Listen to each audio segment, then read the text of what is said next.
Unmute test. Mute.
Crustacean King!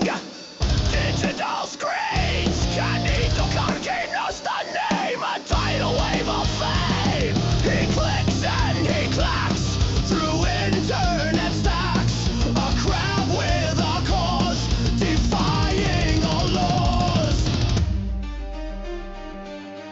Canito Carginos, Batman, streaming tonight, burning so bright,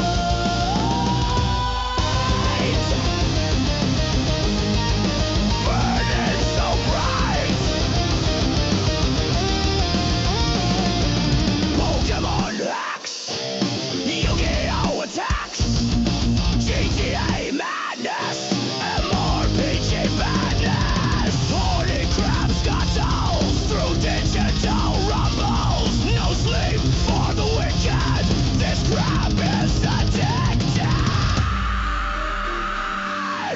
Canito Carginos, Crabman, streaming tonight, burning so bright.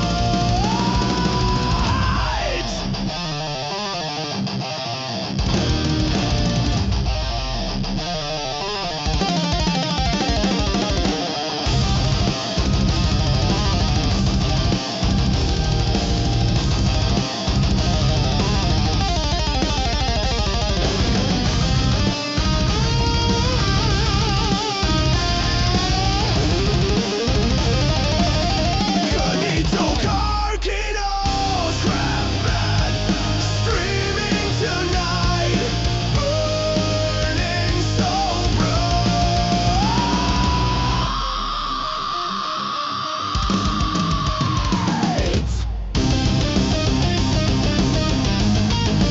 Burning so bright.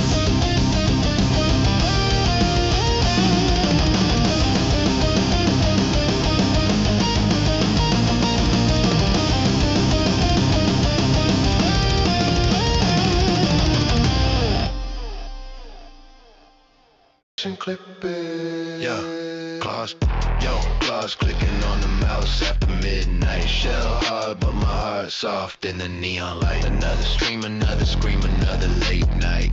Got that digital sea legs walking upright. Sipping ain't easy when you're rocking chillin', but the dopamine be pumping hard to quit it. Crustacean clickbait. Yeah, that's my name. React to the flames, all for the fame. Level up your pay, play the game. Crustacean clickbait, ain't nothing to say. Pokemon rhyme hacks, yeah, I beat 'em all. From Lavender Town to Victory Road, standing tall, emulator flow, dropping dimes in the digital mall. Card game simulator, watch the metaphor. They say I'm down bad, crab with a screen, but I'm building an empire, a digital machine. So let the haters hate, let them see them clean. I'll be counting my clam, living the dream.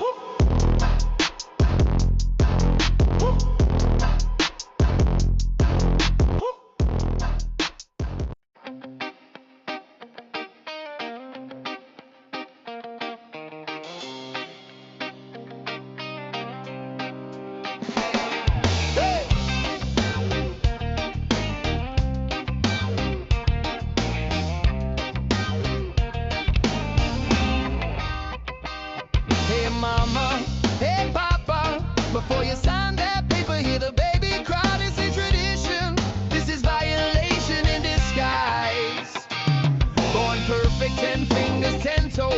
skin intact from head to soul. But the doc rolls in with a knife and a grin. Says it's cleaner, it's culture, let's begin. 8 days old, no voice, no choice. Strapped to a board, silence noise, they call it minor. But the scream says war, a lifetime scar for a myth from before. Foreskin ain't extra, it's 20,000 nerves. Sliding, every inch deserves to stay where nature put it, no debate. This ain't hygiene, this is mutilate. Cut the cut, let the baby keep his hood. Cut the cut, ain't no reason that's good. From Brooklyn to Bombay, the blade's gotta fall. Intact is the future, keep it all. Cut the cut, let them grow up whole. Let them grow. They say cancerous, but the stats don't lie. Rarer than lightning striking twice in the sky. UTI protection, breast milk does it better.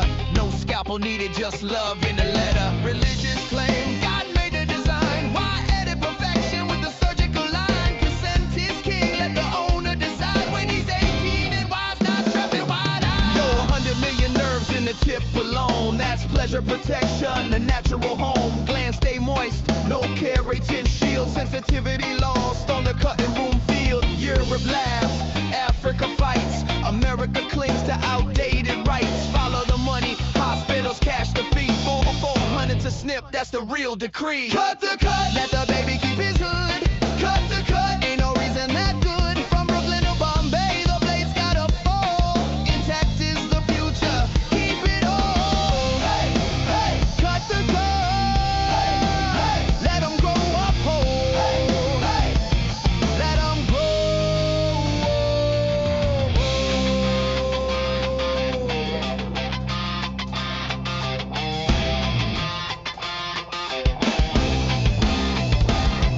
No blame, no pain, no lifelong regret. Let the boy choose when his mind is set. Intact generation, rise and sing. Bodies are born perfect. Let freedom ring. Cut the cut. Cut the cut. Cut the cut. Cut the cut.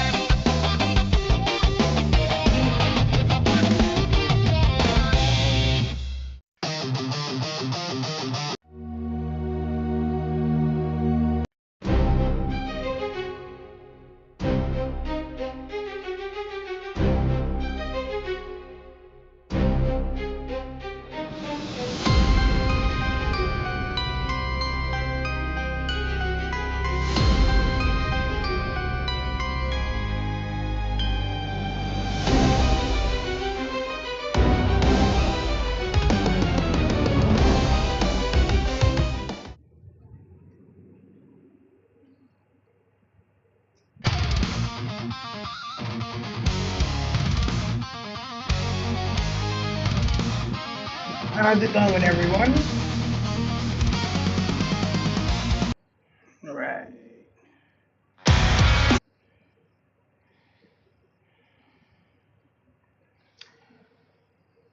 Chasing Darkness by Habitual Line Crosser. Let's dive on in. Oh, it would help if I turned on my fucking remote. Excuse me. Fucking take 2 days off and I forget how to fucking stream.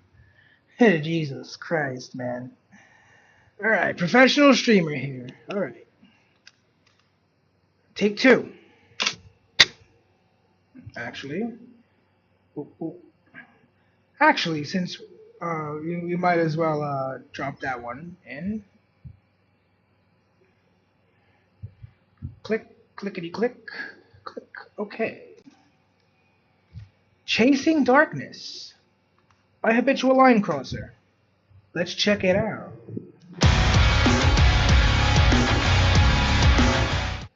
Alright, many of you asked for it, so I'll start trying to do my best Zelensky accent. Let's see how this goes. America, you got it, buddy. You got this. We believe in you. I mean, I don't, but Carry on. I love We Bob. also have to get a new map. So, America, if you Russian-backed separatist-controlled area, Crimea. gave us 10% or sold us 10% of old Patriot system missiles, we could stop Russian ballistic missiles all day. It's like a weird mashup of Poland and Russia. I don't know if I like it. Geography. Look, while I love selling my toys to everybody out there, given certain things that are happening in the world, that 10% is it's a lower number than it was previously. What's that, America? Are you saying you're running low on interceptors?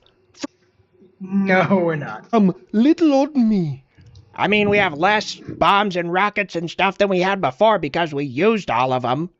Let me try and put this in a language you might understand. Goda, please. It's like goat, but with an A at the end instead of maybe a hard R, like other slurs. But anyways, Goda, please. You're running out of fucking people to negotiate with because they just keep on playing what the fuck is his name? The Ayatollah? His name is, I don't know, something 9/11-y. Yeah, Something 9/11-y. Ayatollah. Are you on a mission to just offend everybody today? I'm still breathing, aren't I? That's the mission every day. You wake up, you choose violence, and you attempt to offend as many people as humanly possible. And then you go to bed. Start all over again.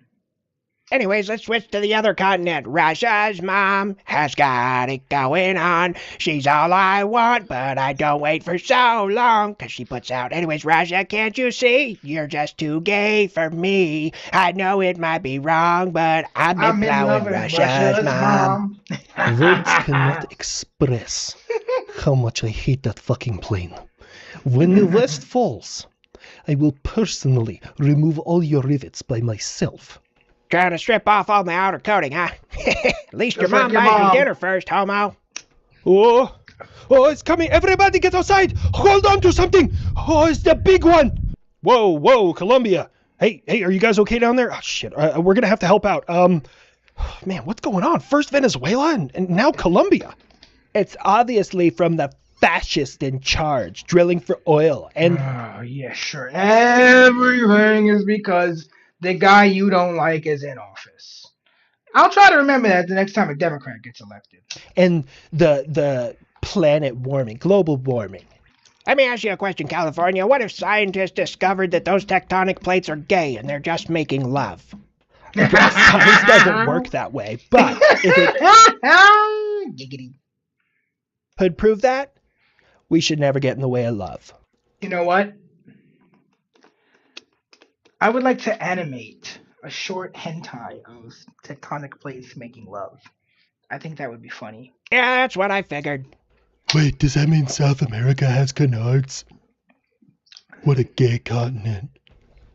It is almost like when you side with the West, Allah wants to punish you, or it is a natural disaster that is probably orchestrated by the CIA or whoever you have in order to make these countries have to rely on America.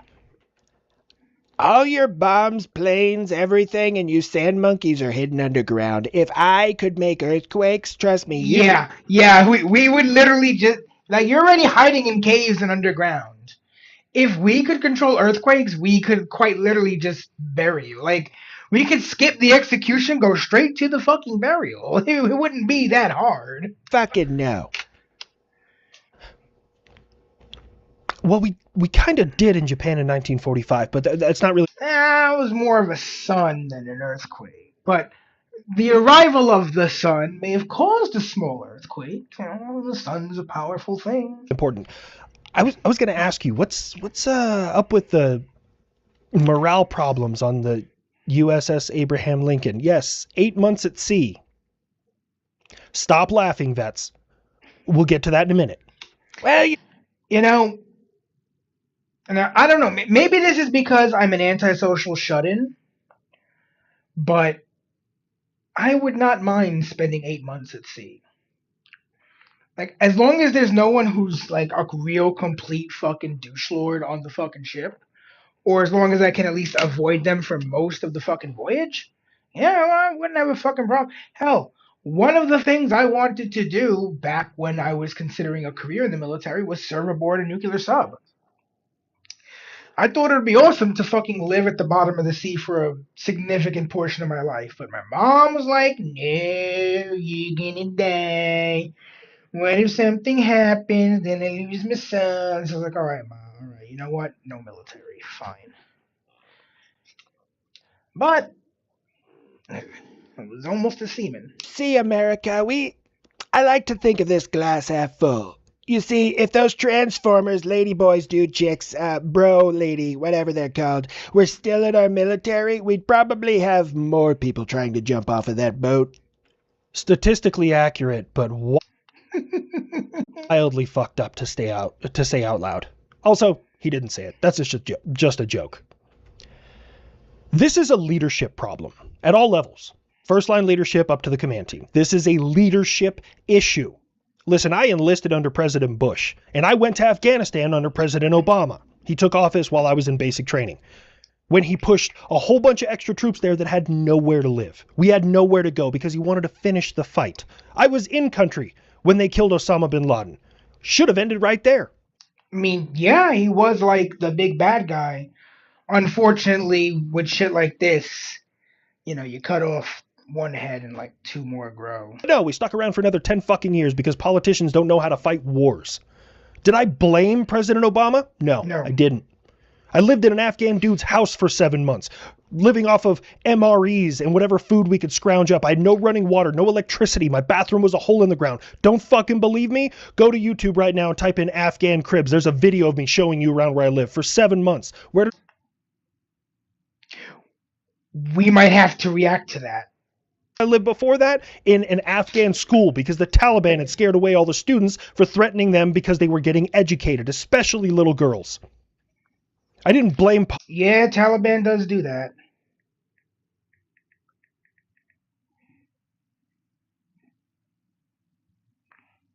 Oh shit, I found it. Add that to the playlist. We're gonna check that out for sure. Politicians. This is a leadership issue at all levels. The best example of leadership I was ever given was from the late Staff Sergeant Casey Grakowiak, who was a squad leader in my platoon in Afghanistan. He lost his life tragically Monday, August 30th, 2010. And he told me that leadership in and of itself is like walking this invisible gray line. And this line isn't straight, it's all over the place. You got to constantly adjust. On the one side of things, your expertise isn't respected. Your position isn't respected. You're too friendly with your troops. They don't trust you when you make a decision that is on their behalf, but at the same time might be something they don't want to do. But on the other side, you're far too stern and unapproachable. And your soldiers, your troops will not come to you unless quite literally the sky is falling like Chicken Little. You have to constantly adjust and figure out what is important to enforce, what is unimportant to enforce in order to get the job done and keep soldiers, sailors, whoever's head in the game. This is not a political issue, and any of you out there politicizing this and trying to blame President Trump, I wonder where the fuck you were when Obama was doing it to me. It's not a presidential issue. It's a leadership issue. Now I'll get off of my soapbox. Look, I got it on Air Force property, so life is pretty good for me, green beans, coffee, and all that shit, but I find it really hard-pressed that a bunch of troops on board a giant floating city that has gyms, it has MWRs, they can play video games, there's electricity, there's running water, there's internet, they can do all this shit, are just colossal bitches. Again, leadership issue. Not a presidential issue. You know, America, you and I are not that different. I have soldiers in my military that might feel suicidal, have ideations. They just send them to the front. Usually 1 or 2 Ukrainian drones or one frontal assault, they're not suicidal anymore. They're not here anymore, but their family gets a nice bag of potatoes. We are nothing alike. Also, I might bring this some other people. Russia. Oh my God, Russia. Hey, Red. Oh, all right, what's up? Yeah, we're doing the habitual line crosser video first. Yeah, I just got on a little while ago. on this, but I'm not going to salivate over Russian kindness in releasing that one former Marine.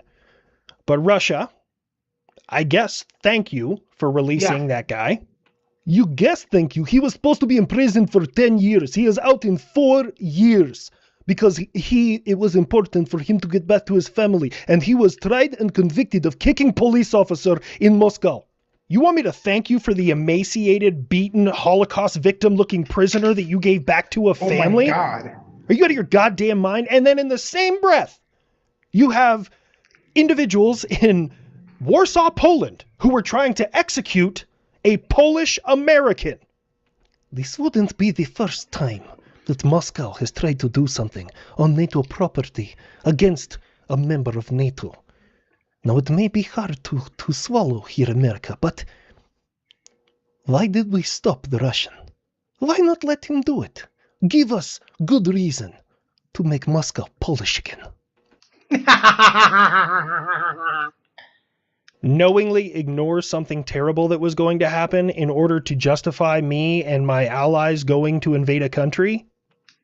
Yeah, we've never done that before, have we? Plays the montage of all the times we've done that before. Holy shit! Today I learned that George Bush was Polish.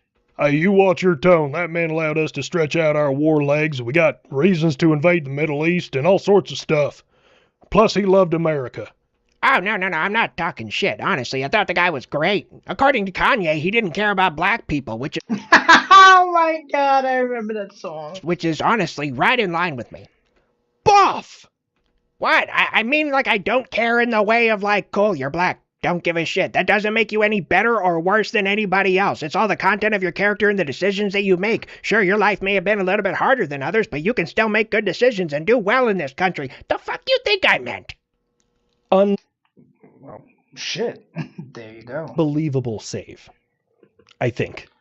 I wonder if people in your country are having a problem with the flock cameras because now they're policing other people instead of just people of color. I don't like the flock cameras in general. However, I do understand the necessity for it. We just need, and I can't believe I'm saying this, some kind of oversight so that Joe Schmo can't just access it for whatever reason. We've already had instances where police officers are trying to... Oh, yeah, I was literally going to bring that up. We're like, there are cops that are just, oh, this woman's attractive. Let me use flock cameras to fucking, all right, that's her license plate. Of course, obviously police officers have access to databases that you can just kind of like, from a license plate, you can get way more information on them. And, that's not good. That is not at all fucking good. Not at all. No, that's very not good. Track down ex-girlfriends, and there was this whole situation about, I read it, it's really a mess because... It really is a fucking mess. The left is saying they were tracking down this woman because she was going over state lines and getting an abortion, but the police call didn't come in until 2 weeks after she had gotten the abortion, and they said they were looking for a missing persons, and now the sheriff has been arrested on sexual harassment charges, and the person who called the police on her now has domestic violence charges against him. It's a whole mess. I have no idea what the hell's going on, but basically what I'm saying is I think that if you want to put him out there, that's fine, but if any law enforcement wants to look at him, they need a warrant signed by a judge. That could work. Oh, that's actually rather nuanced and very checks and balances there. I'm proud of you, America. Also, I thought we should announce to the world that BAE Systems here has successfully tested, fielded, and will now be... BAE Systems, they're planes, right? I think it's planes. Producing hypervelocity shells. Now, these hypervelocity shells can change movement and they can guide themselves in the air. They are kinetic only, they are non-explosive, and they are a cheap and efficient way to down drones, cruise missiles, and fast movers. That's kind of cool. That's really cool. Put them in 155s like the 777 that you, myself, and many of our NATO allies use, as well as the 5-inch deck gun on the nose of the Arleigh Burke-class destroyers. Shut the fuck up! Don't teach him another hyper word. He doesn't even know what the last one meant. Right, that is true. Hyper what? I have hypersonic. That's pretty much the same thing. And what does hypersonic mean? It means greater than Mach 5. In what phase of flight? Any phase. Oh my god, it's retarded. I'm starting to think that Putin is in charge just because he's the only That's like saying that because my car has gone 130 miles an hour, it's a race car. No, it's not. It is literally a basic standard ass commuter car. It just happens that, now your basic ass standard commuter car can go 130 miles an hour. I feel like that was the limit because I was like pushing it as hard as it could go and it never went above 130. So I'm assuming there's some sort of like software limiter in there that prevents me from using more horsepower. But 130 is enough. I don't think I've even done anything close to that recently. Russian who didn't eat his crayons in fucking kindergarten. You see? He doesn't know! Hypersonic by Western standards means that you are doing greater than Mach 5 speeds in your terminal phase where the air is thickest and you are going to be doing any kind of maneuverability. Russia and China, on the other hand, think that excess in Mach 5, even when you're up at apogee outside the atmosphere or usually up near the Kármán line, then that counts. By their standards, I have had hypersonic ballistic missiles since the V2 missile program, which last I read was like 1,600 meters a second, so greater than Mach 5 is about 1,000 meters a second, as well as the Scuds that were launched by Saddam Hussein, which are maximum speed of 1,700 meters a second, but slow down drastically as they re-enter the atmosphere. Oh man, I'm gonna try and chase it. I'm gonna chase it, boys. Here we go. What is he chasing? Oh, solar eclipse. You would have to match the turn of the Earth, the speed of the moon. That's thousands of miles an hour. Oh, damn, I lost it. I kept it for about 3 minutes, though. It ain't bad. Men never grow up. Our toys just get more expensive. Truer words have never been spoken. Truer words have never fucking been spoken. And if you enlist, significantly more expensive. Also, you're surrounded by functional idiots. I'm telling you, any unit you go to, 10% of that unit is keeping that sumbitch afloat. Everybody else doesn't know how to walk and breathe at the same time. I'm constantly reminded of a George Carlin quote. It goes something like this. Think about how stupid the average person is. Then remember that half of them are even stupider than that. Yeah. Just remember that. Look, I believe that there is one true, eternal, renewable resource in this universe. And that is human stupidity. The potential for humans to be stupid is baffling. For example, I just came off of a 2-day, my weekend. My weekend is Wednesday and Thursday. That's why I almost never stream Wednesday and Thursday. I can't remember the last time I have.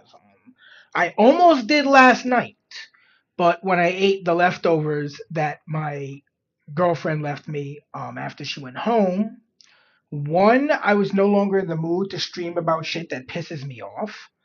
Two, I had a major case of the itis and fell asleep in my car for like fucking 7 hours. That's neither here nor there.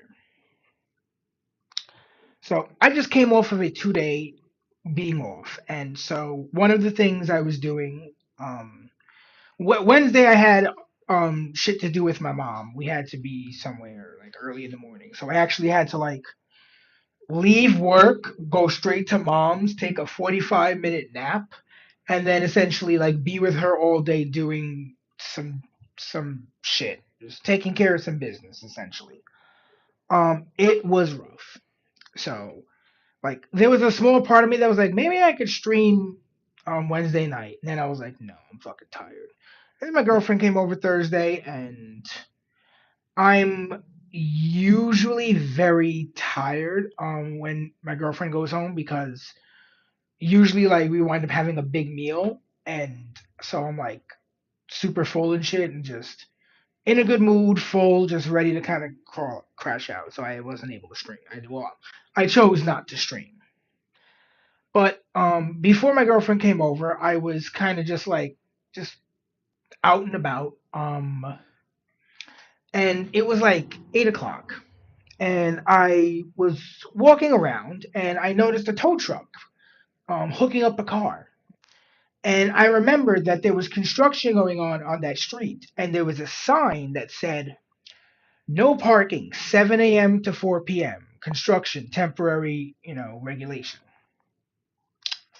So I was like, I bet this is the case. I walked up, and lo and behold, I was 100% correct.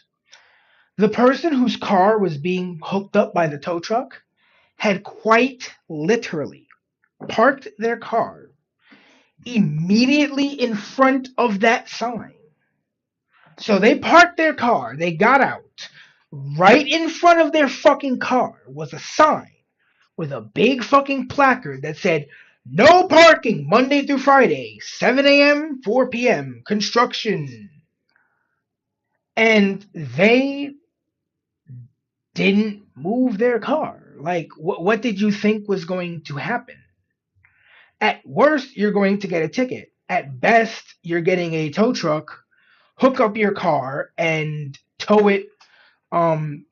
Sometimes they'll tow it to just like the closest available spot, which, considering how bad parking is in my neighborhood, could be pretty fucking far away. It could be like fucking 7 blocks, 9 blocks away. You gotta walk to get to your car. And your car could not be in such great shape because, if the tow truck hooks up your all-wheel drive car by the front wheels and tows it, you might be able to sue the tow company, but in the meantime, your car is fucked. So people are just fucking stupid. And I've learned to expect people to be stupid. And then I am pleasantly surprised when they're not. And then when they are, I'm at least not disappointed. So I just assume most people are fucking idiots. Also in the category of we just be building shit, Grummy Bear. What do you got, bud? Not really a fan of the name, but we're developing something that we call the Raid Hunter. It's a 50 millimeter radar guided autocannon that has explosive shells and is going to be used for a cost-effective version, easily deployable, easily scalable. You can add it to systems. It's pretty cheap overall. It's going to be used for drone attacks and dope counter cruise missile. It's 50 millimeters. We're going to be sending it. Didn't we do this with a tracked vehicle and 240 millimeters back in Vietnam? The M42 Duster. Am I stoned? Yes. No. Wait. What was the question? Yes, but a couple things. One, the M42 Duster was not radar guided, and the human eye and human hands cannot react fast enough for like cruise missiles and drones most of the time. Drones, no, they cannot. yes. Cruise missiles, probably not. Now, when it comes to that iconic piece of weaponry, the Swedish Bofors, they discontinued it in the early 2000s, and I don't think we've bought anything from the Swedes since. That's just like the Swedes. We're going to mess up our entire economy faster than you can say Farfignugan.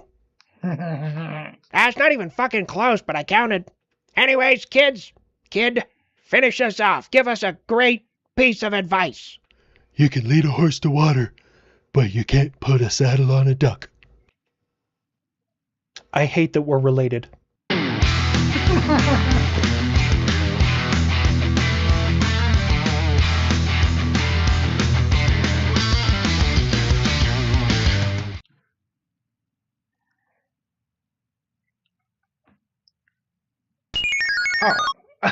I was like, wait a minute. All right. I don't know how long it's been since he put something new out, but I really like this guy. So this is a new video, Beating Bubble Bobble, NES by the Angry Video Game Nerd. Cinemassacre.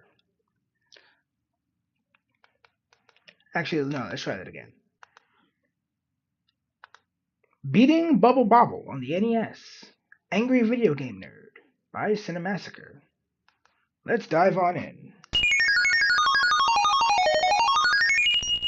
And yeah, I don't know about other systems, but some of the most challenging games I have ever played have been on the NES. And I'm not talking about like the Terminator game that's just actually built to be difficult, or the fucking Ninja Turtle game that was just designed poorly. I'm talking like the original Legend of Zelda, Super Mario Bros. 3. Those titles will chew you up and spit you out if you're not prepared.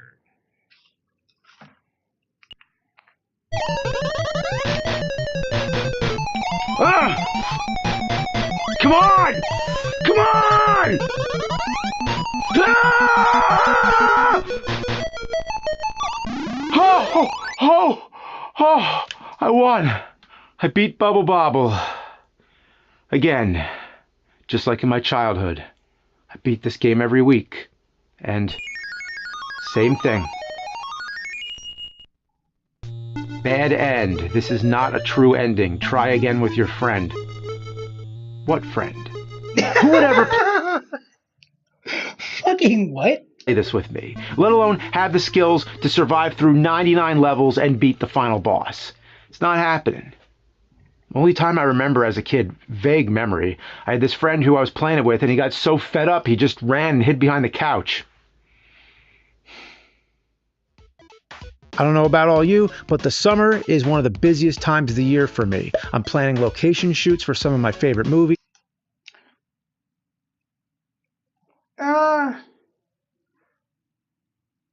At my job, summer's not really a busy time for us. But there are things that go on in the summer that I tend to like to take part in. There's an Italian festival that happens in my neighborhood every year that I always enjoy attending.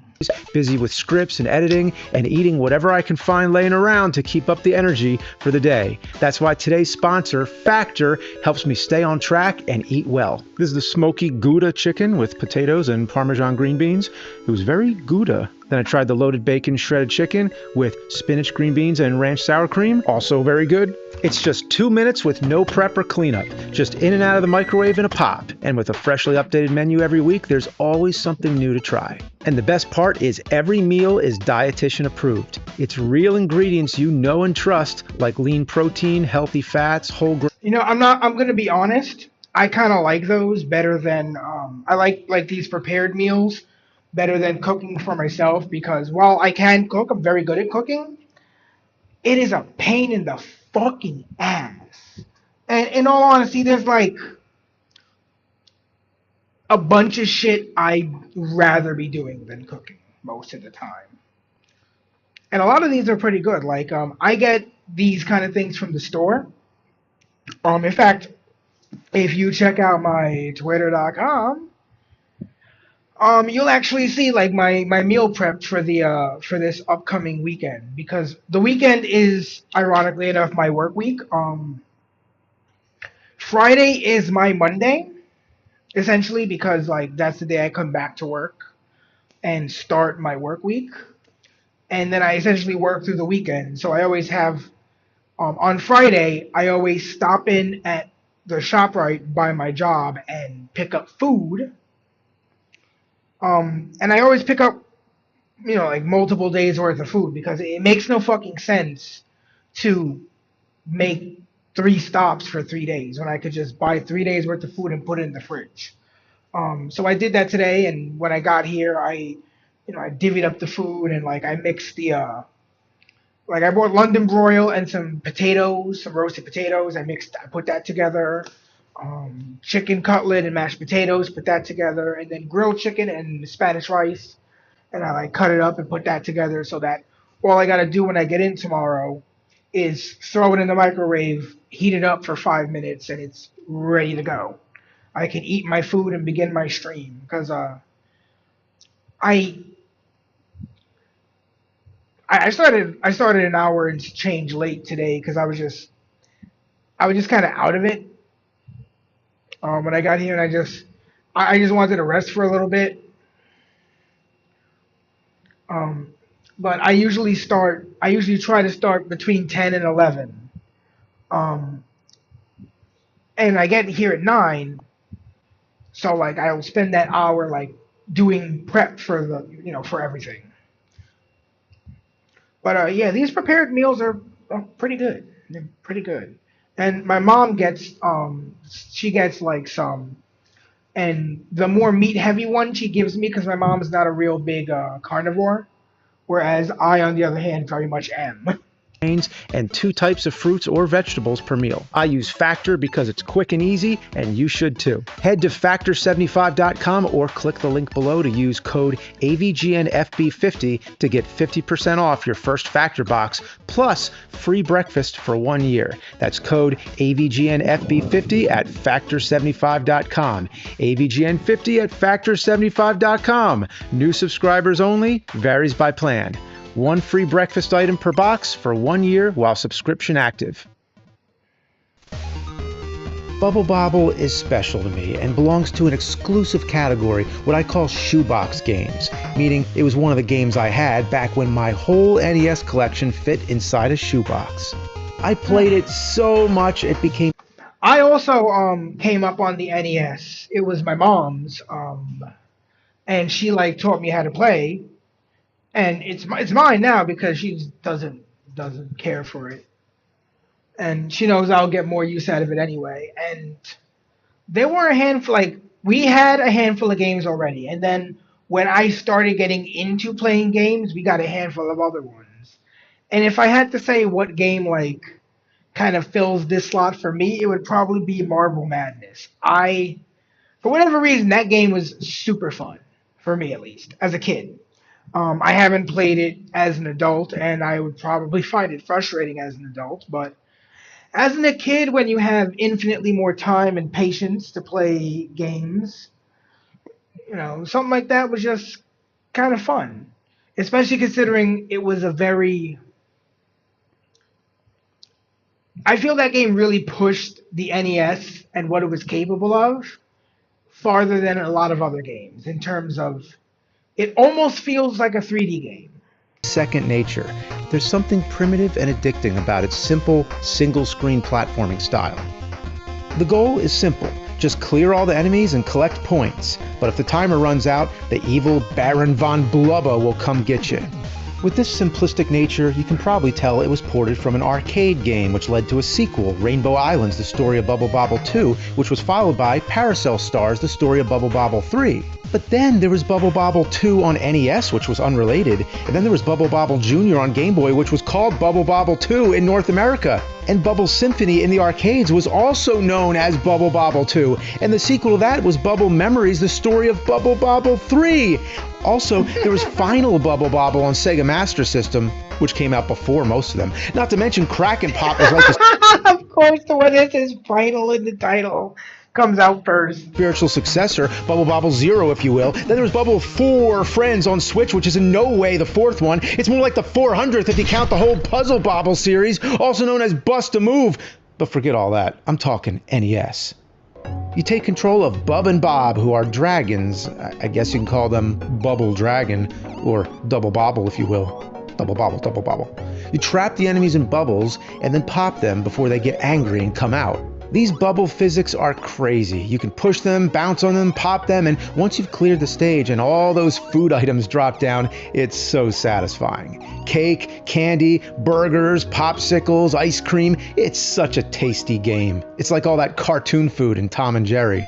There's something peaceful about the colorful graphics and that cheery music, which just never stops. Never stops.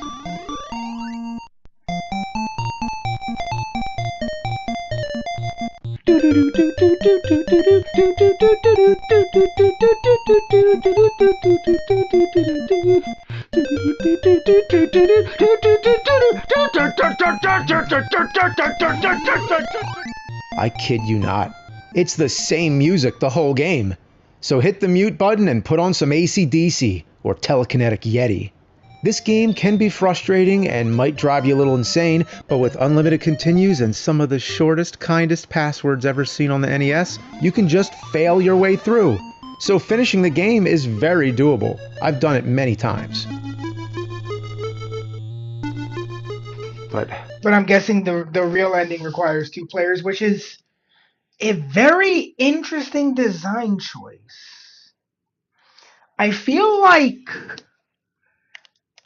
that's an ambitious decision that wouldn't have gotten made today. Let's be real. If I were to be honest with myself, did I actually beat Bubble Bobble? did I beat Bubble Bobble? Technically not. It needs to be 2 players. But who?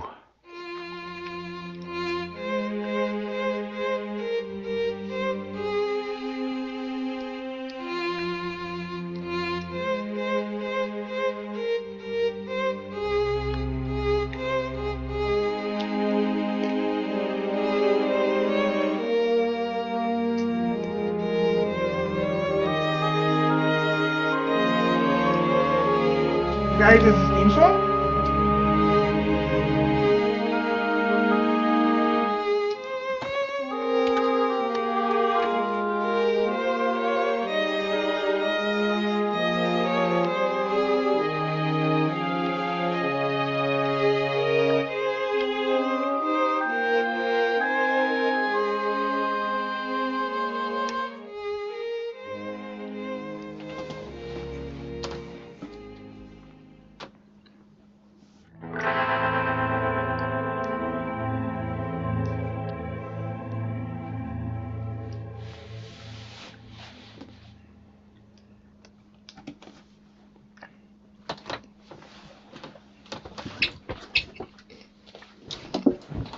I think this is yours.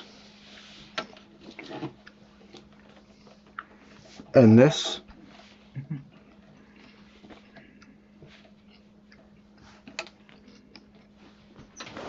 How did I get here?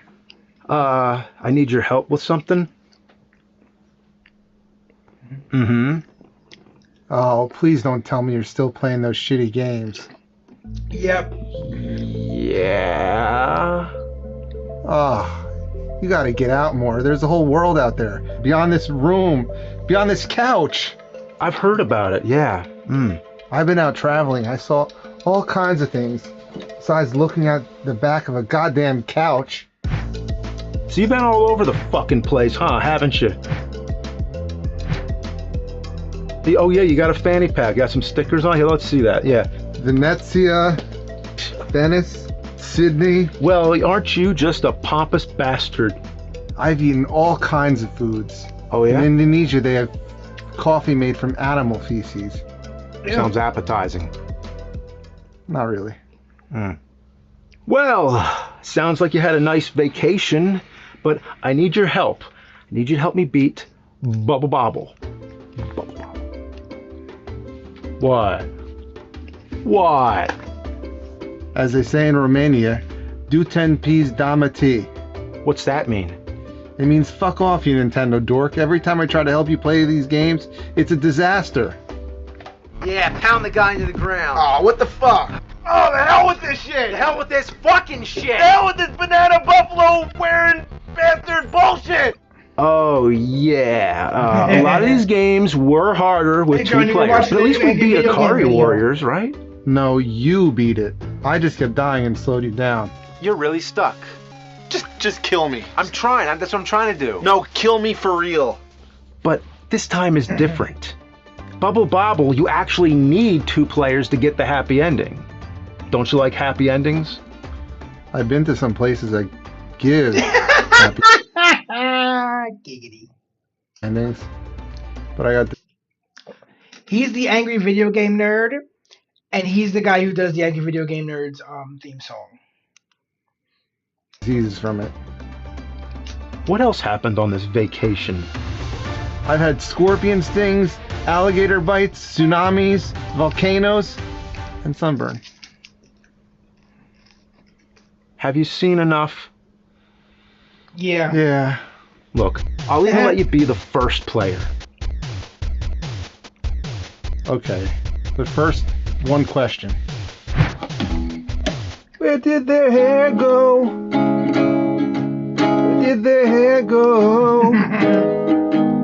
Did their hair go? Did their hair go? Here. Oh. We should switch sides too, right? Yeah. Yeah. All right. Feel good on that side of the couch? Much better. Yeah. All right. Well, let's go. So what is this game? It's easier. Just read the box. These are two hungry dynamites, and they've got bubble fighting down tight.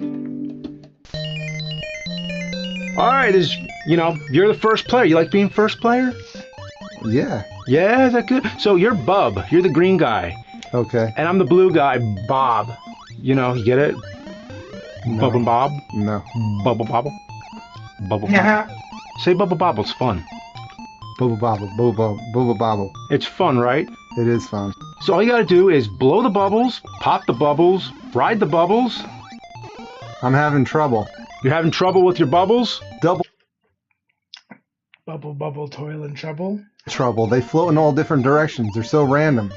Well, they're bubbles. Would you expect real-life bubbles to have a consistent pattern? It's as if they programmed invisible wind tunnels. They actually did. No joke. And the blocks are just as random. You can never tell which spaces you could pass through. You're right. And in most games, if you press down and A, you can jump through platforms. Not here. And the enemies keep getting trapped in these tiny little spaces. How are you supposed to get them when they're stuck in there? Is it possible that this cherished game from my childhood actually sucks? Yeah. Oh, level 57. This is the stuff nightmares are made of. Yeah, how are we supposed to hit those guys when they're up there? You gotta bubble up. But the bubbles have a mind of their own. Sometimes they stack up and other times they just go into the corner. I don't know. Don't ask me. But I've done it before. Okay, I made a bubble tower. Can I even jump on it? It's not high enough. The NES engine can't even handle enough bubbles on the screen to get you up there. Come on, get up there. Get up there. Come on. Yes, get angry. Come on, get up there. Get up there. Wow. So you just gotta get lucky. That's all there is to it. Oh, well, I'm dead again. Well, then take a life. All you gotta do is pause the game and then hit select. Now that's a privilege because only player 1 can pause the game. You can still give lives to me, but since you're the one who pauses, you hold the power. You just took another life. Quit taking lives! You're gonna waste them all. You're wasting all my lives. Many levels have weird messages in the background, like jump. And what's that trying to tell us? It's telling us to jump. Jump where? I am jumping! Popcorn, FA10, PMDC. What's that stand for? Putrid, mediocre, dickish controls. And what are those letters on the sides for? If you spell extend, you can get an extra life and skip a level. Extend? It sounds like a gas station boner pill. Well, you can get those from the gas station? I get them all the time. This music, I can't stand it anymore. Oh, you don't like that music? You don't crank that up in your fucking car?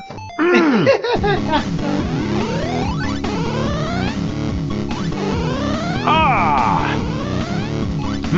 Oh, we're almost there. We're getting there. Alright, I'll check it out later. Okay, level 100. Time for the final boss. Wow. 100 levels of this? Holy The music fuck. finally changed. Yeah. Focus. You gotta get the lightning potion so you can spit lightning bubbles and then pop them to make lightning shoot out. That makes a lot of sense. In the manual, the boss's name is Grumple Grommet, but apparently in the arcade he's called Super Drunk. Well, he looks real drunk, I guess. Yeah, I mean, when I drink too much Rolling Rock, that's what I do. I just bounce all around on the walls and shoot ketchup bottles. Yeah, you know, I always thought those were ketchup bottles, but I guess it's alcohol. I mean, Nintendo didn't want you to know that. Not to mention in the manual, there's an enemy called Stoner and an item called Drug of Thunder. Well, they're definitely on something when they made this game. Anyway, how many times do you gotta hit him? Shouldn't he have a life bar or something? There's a counter at the top. Duh! But that usually tells you what level you're on. They ran out of space. The game sucks, okay? Anyway, he takes 60 hits. With one lightning bolt 60 hit? This game's unforgiving. at a time? That's gonna take forever. Well, not unless you blow the bubbles against the wall and hook him up with a combo. Just like that. But your lightning bolts are hitting me. Well, they don't kill you. But they're slowing me down. I see. That's bullshit. You shouldn't be able to hit each other. Yeah, we're interfering with each other because there's too much shit on the screen and it's slowing the game down. You're right. This boss is virtually unplayable with 2 players. Oh, story of my life. I'm failing you again. Don't say that. Let's power through.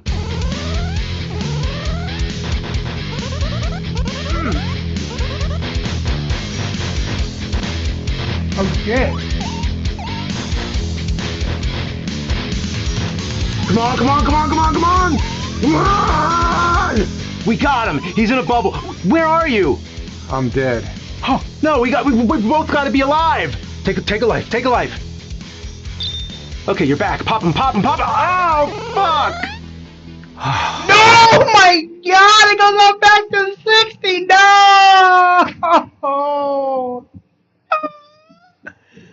Oh my God! It goes back up to 60. Beating the boss when he's red and angry is something that only an insane person would do. Somebody who likes to step on cockroaches barefoot. Nobody does that. Let's try again. Come on! Come on! Fuck yeah! We did it! Oh, yeah. After all these years, we finally beat a game together. Teamwork! Bad end?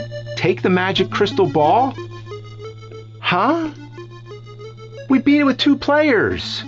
Magic crystal ball? Secret road? What are they talking about?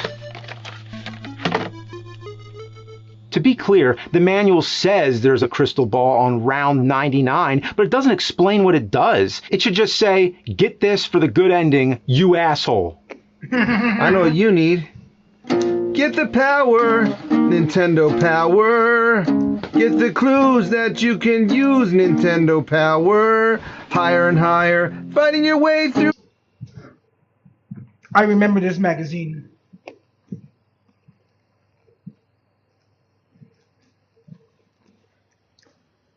I have a couple of issues of this magazine still. In fact, the game I was playing last time on stream, the Zelda Oracle of Ages and Seasons combo, I remember when it was announced in an issue of Nintendo Power that I got delivered to my house. And yeah, these older games didn't have fucking save points. If you fucked up and you gave up, you had to start all the way from scratch. Me and my mom used to keep Super Mario Brothers 3. We would keep the Nintendo on and just turn the TV off and go to bed and wake up and try again when we were like refreshed. Enemy fire! Okay, so according to issue 6, you have to get the crystal ball on level 99, and there's a hidden door that leads to some extra levels, and then you beat the final boss. Well, shit. I got trouble with my bubbles.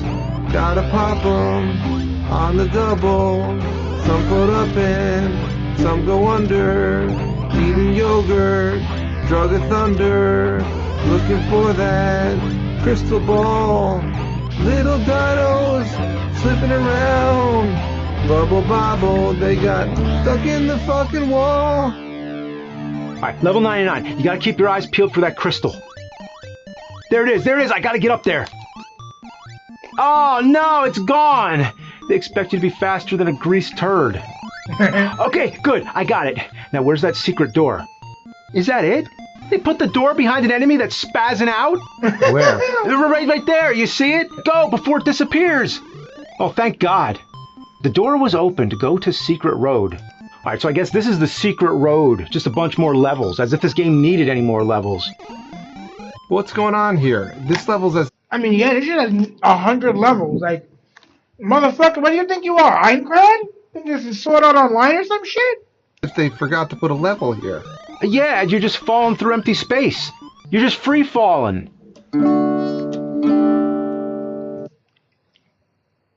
My mom introduced me to video gaming young. She was the one who actually had the Nintendo, and then when I was old enough, I started playing with her, and ever since then, I've just enjoyed playing video games.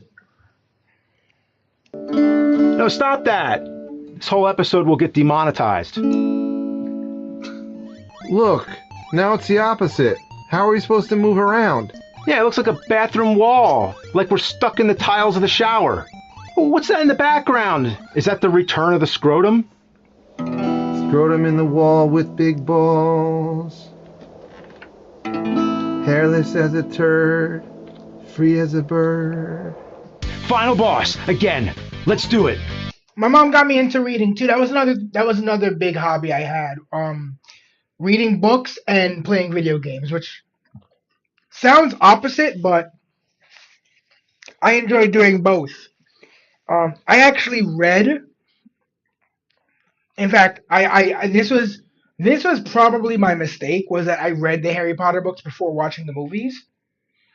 I never recommend doing that, because when you read the book and then watch the movie, you spend the entire movie, instead of enjoying the film, you're comparing it to the source material.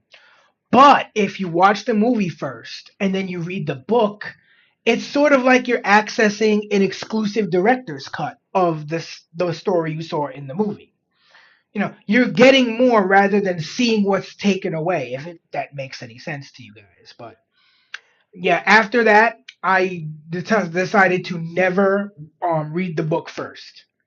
But I did that with all the Harry Potter books. And there were a handful of other books. Last Action Hero, I actually read the book before I watched the movie.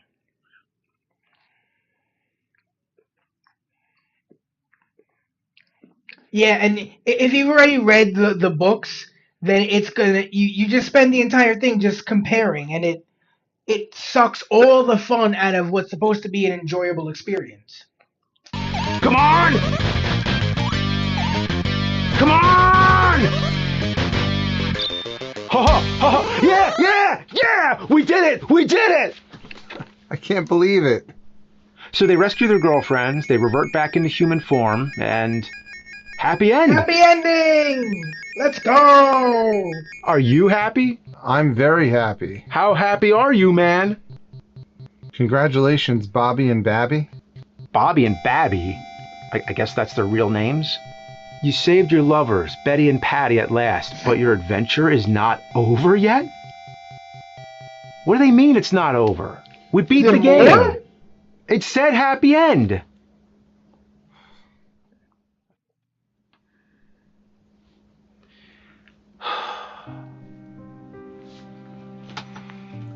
All right. To get the true happy ending, you gotta beat the game twice. It's like Ghosts and Goblins. Fuck! Holy fuck! And this is a rough game. You got to do 100 levels twice. Oh my god! You got to do 100 levels twice with a partner, making sure they don't die. Oh my god! This game in and of itself is a fucking challenge run. Like, what's with that bullshit? I mean, you beat the game and now you gotta beat it again? All that fucking work for nothing. That was the closest I've ever been Do it to again, something you beat a fuckstick. game. I don't think I could take it anymore. Oh, come on, no, we could do this. Hang in there. Hang in there. Oddly, this second loop is called Super Bubble Bobble, which makes no sense. I mean, that's what a hypothetical Super Nintendo version would have been called. It's like... Yeah, that's exactly what a hypothetical Super Nintendo version would have been called. I might have been able to do it as a kid, but like going back and playing older platformers, yeah, my hand-eye coordination has suffered a great deal of degradation in the just years of just not like apart from these last couple of years when I started playing video games on stream. I didn't really play that many video games for like a good 7, 8 year span. Maybe except for like Pokemon. I've never played Contra actually. That's a game maybe I should play on stream one day. Super Contra, where they already had the Super, so they fucked themselves. So basically, it's the same levels, just with slight redesigns and greater difficulty.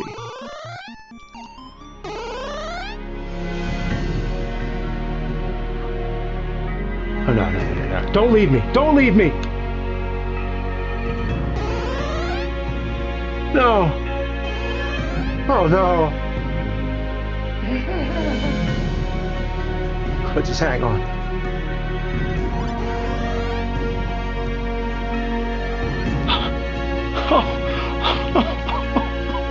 I'm gonna bring you back! I'm gonna bring you back!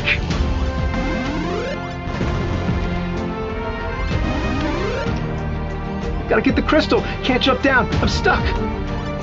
Oh, fuck, there it goes! Yeah, now I gotta get the door. Yes! Final boss! Oh, this time you gotta hit him 80 times? What, are you kidding me? Bro, that's insane. 80 times? My mom actually also struggled. That was the one thing she struggled with the most was underwater levels. Whereas for whatever reason, my fear of heights also translates to video games because any like levels that were in the sky that you had to jump from elevated platform to elevated platform, I'd always be like, Ma, I can't do this. I'm gonna fall. I'm gonna fall and lose all our lives. You do it. I'll do a water level. And then she'd be like, can you tell there's an underwater level? I'm like, all right, let me get it. She's like, how can you do that? I don't know. I know how to be in water.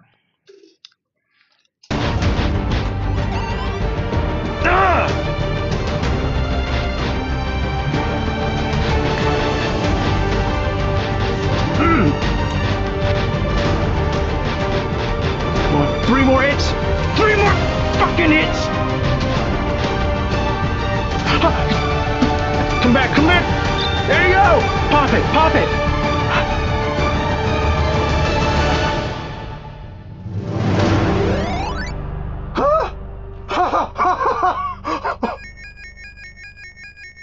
Are you serious? Is this really the last time?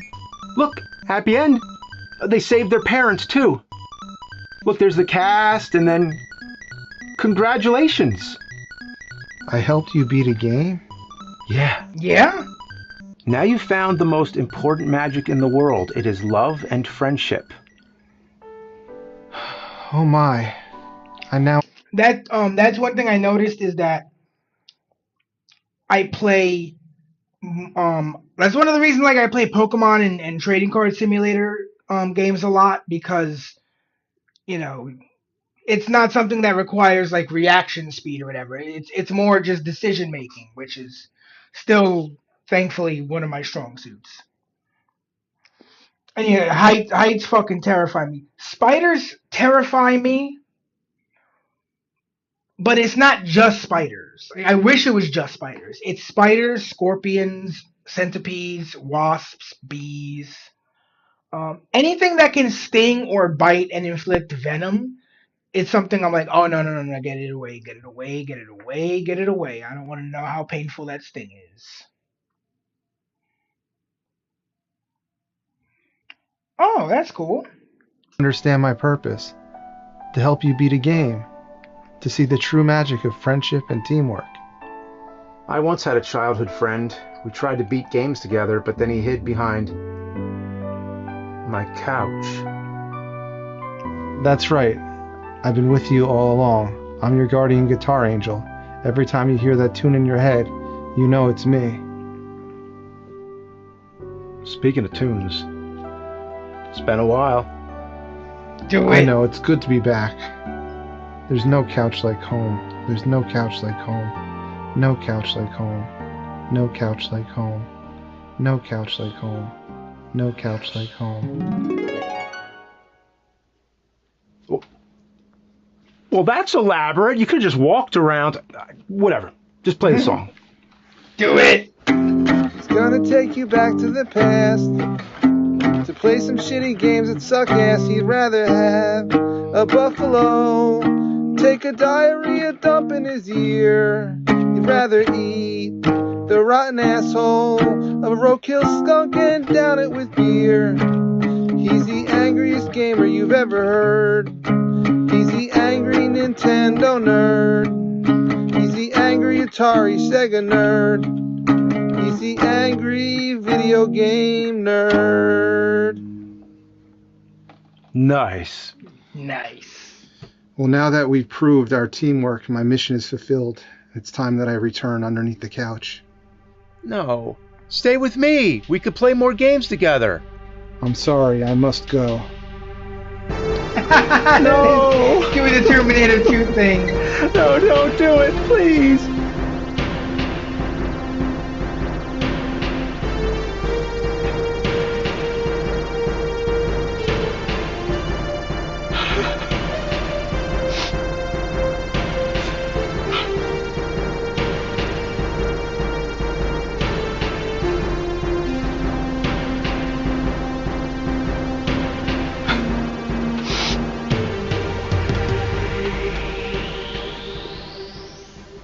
He'll always be there. All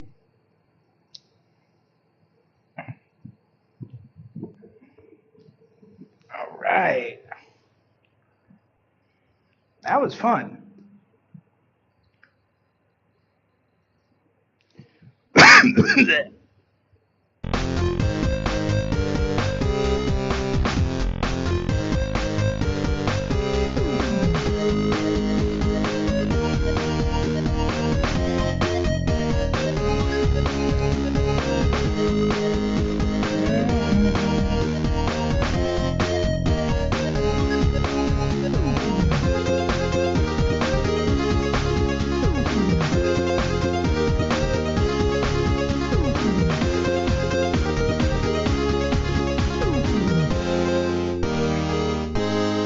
Careless as a turd and free as a bird.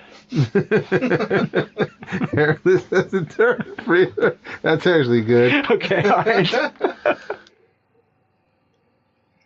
Right. I need help. I don't know what. All right. Let's check. Actually, let's check the. Yeah, it's probably the shortest video we can do. So. All right. Leftist husband begs for mercy after violent wife gets deported by actual justice warrior. Let's jump on in. I need help. I don't know what to do. My wife is being detained by ICE. She's in Ocean County Jail right now, and I can't get a hold. Well, maybe she shouldn't have assaulted a citizen in their own country on their country's birthday, and also done so while overstaying a visa. You file this under fucking around and finding out? Of her.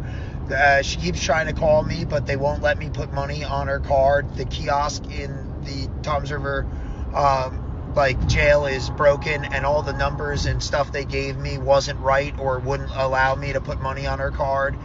And ICE is coming there to pick her up. I need an immigration lawyer. I need help. I don't know what to do. I don't have any money. So last month, around 4th of July weekend, the American people were celebrating, of course, the 250th anniversary of the Hell yeah. great nation. However, in New Jersey, there was a situation that was brewing where a teenager, an American teenager, was wearing Trump memorabilia on some sort of boardwalk, and then all of a sudden, a woman or woman-adjacent person or woman question mark, I have not determined that at this moment in time, called Caitlin Tracy, decided to walk up to her on video and smack her across the face for daring to wear the merchandise of the President of the United States States inside the United States of America. And On America's birthday.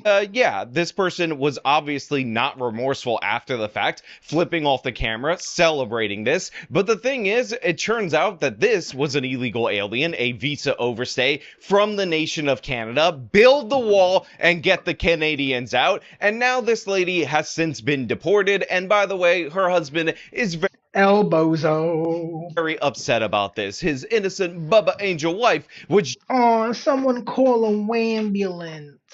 just trying to attack Americans for supporting American politicians, and therefore, she should be immune from the law. And he is out here on social media crying about the fact that his dumbass wife was deported, asking for money for an immigration attorney in order to get her back in this nation. And all I have to say is you can go too. You can get the hell up out of this country, because if you wanted to, actually have your wife be here, then maybe she should respect the laws of this nation and not attack random American teenagers due to the fact that she's a far left loon bag. And by the way, you can see from the photos, from the videos of this individual, exactly who she is, exactly what she believes, and that's before you even heard about her smacking a Trump supporter or a teenage girl wearing too much Trump memorabilia on the streets of New Jersey. And I'm happy that this lady is gone, and I think it is hilarious that this guy, who is such a tough guy, calling for violence against ICE agents as an American citizen, is now going full bitch mode, crying about his wife being deported, which, by the way, she absolutely deserves. So this is what... Yeah.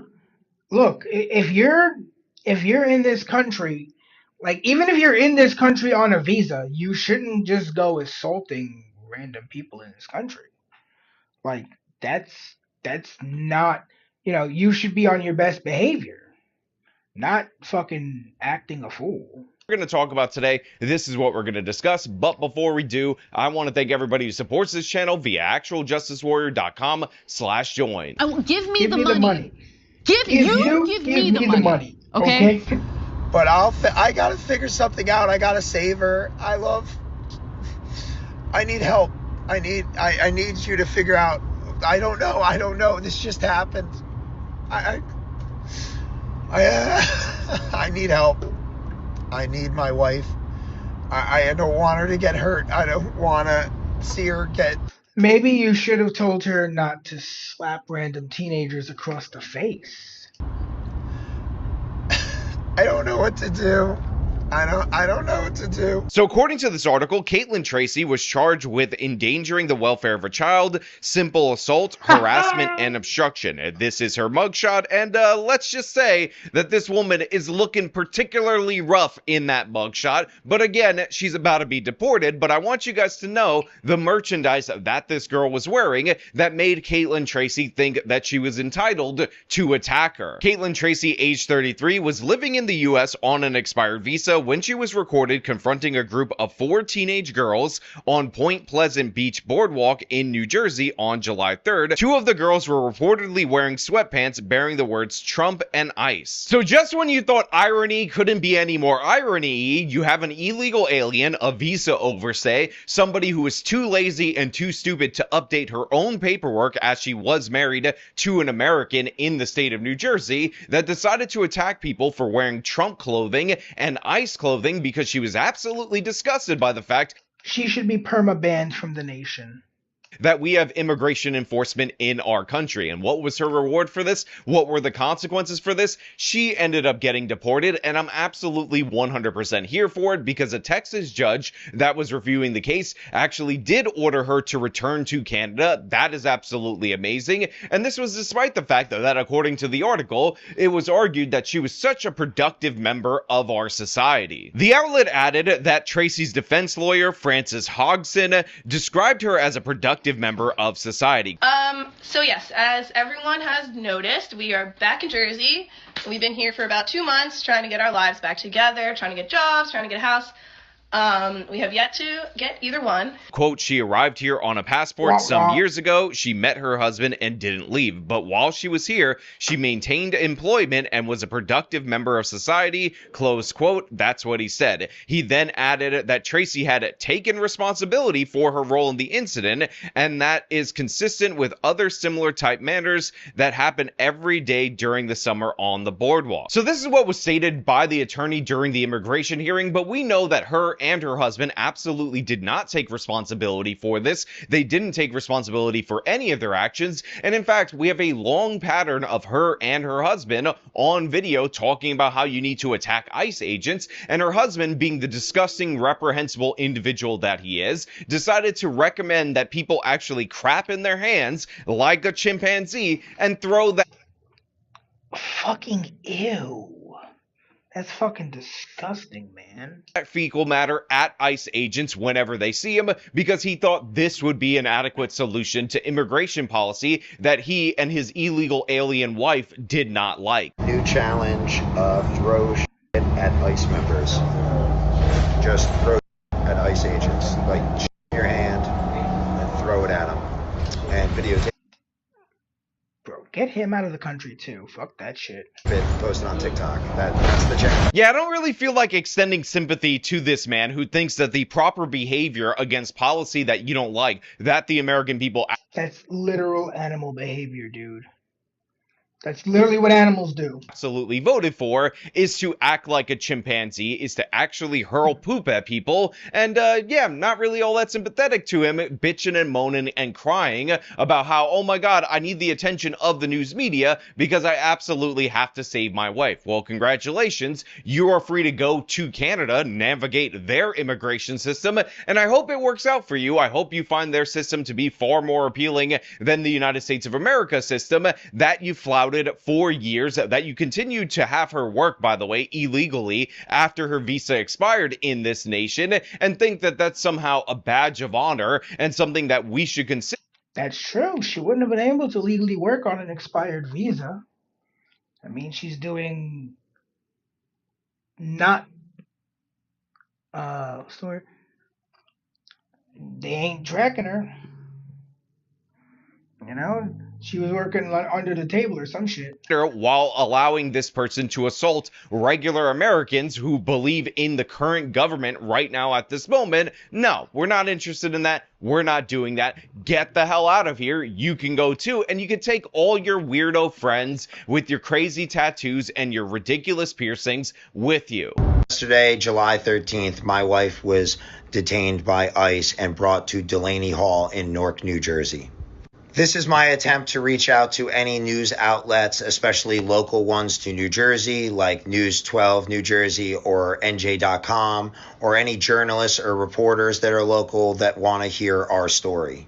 My wife is a Canadian citizen and I'm an American citizen. We've been married for a little over 3 years, and I'm just doing anything I can to get her story heard. So there's a still image from this Caitlin Tracy woman from an I meme, therefore I am post. And as you can see right here, this person, not the best looking individual. And I know that this guy's trying to get me to raise money for her so that I could support her so that she could fight her deportation. But the fact is, I already set up a Gifts and Go for Reckless Ben. So I'm definitely not gonna do it for another Reckless Ben, this one who just attacks people that disagree with her politically.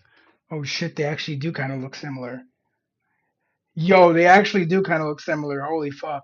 Now, there's also a series of gross stories on the internet.com about this lady throwing up that I'm seeing a lot of different people play on the internet.com just to show you what type of person this woman is. But the thing is, we already know, based on look alone, based on hair color, based on piercings, based on ugly ass tattoos, the refusal to shave her underarms, you already know everything you need to know about this person, and it's not surprising that she's Canadian. Those maple monkeys are absolutely oh my god, that's diabolical. Disgusting in Sure, every that's regard. diabolical. I'm sure we all know and agree with that. And it's also not surprising that this is somebody who would assault True and based. teenagers for daring to disagree with her politically. And by the way, it's not like she's also a teenager, that she was drunk at 21 years old or anything of the sort on this boardwalk. This is a lady who was 33 years old at the time that she committed this crime, allegedly, which I think she was actually convicted of. So it's not alleged. She got 1 day in jail and exiled from the country. A beautiful sentence for this individual. And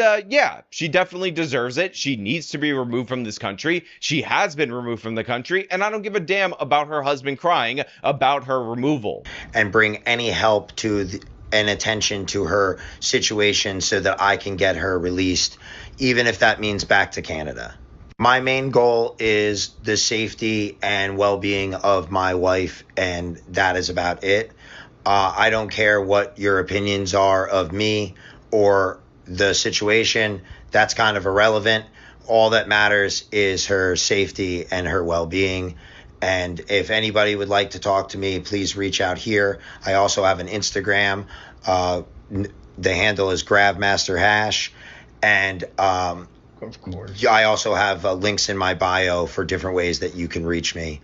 I appreciate all of the support and kind words that people have given me. And I know my wife will also appreciate these things. And to all the people who want to spread rumors and misinformation, I hope you find peace one day, but you are vile.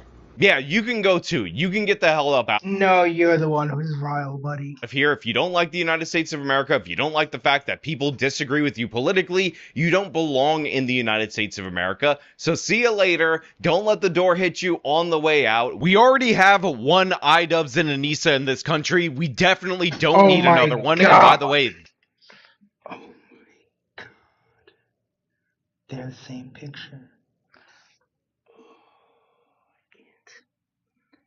Can't. It's like these people are made in a fucking lab.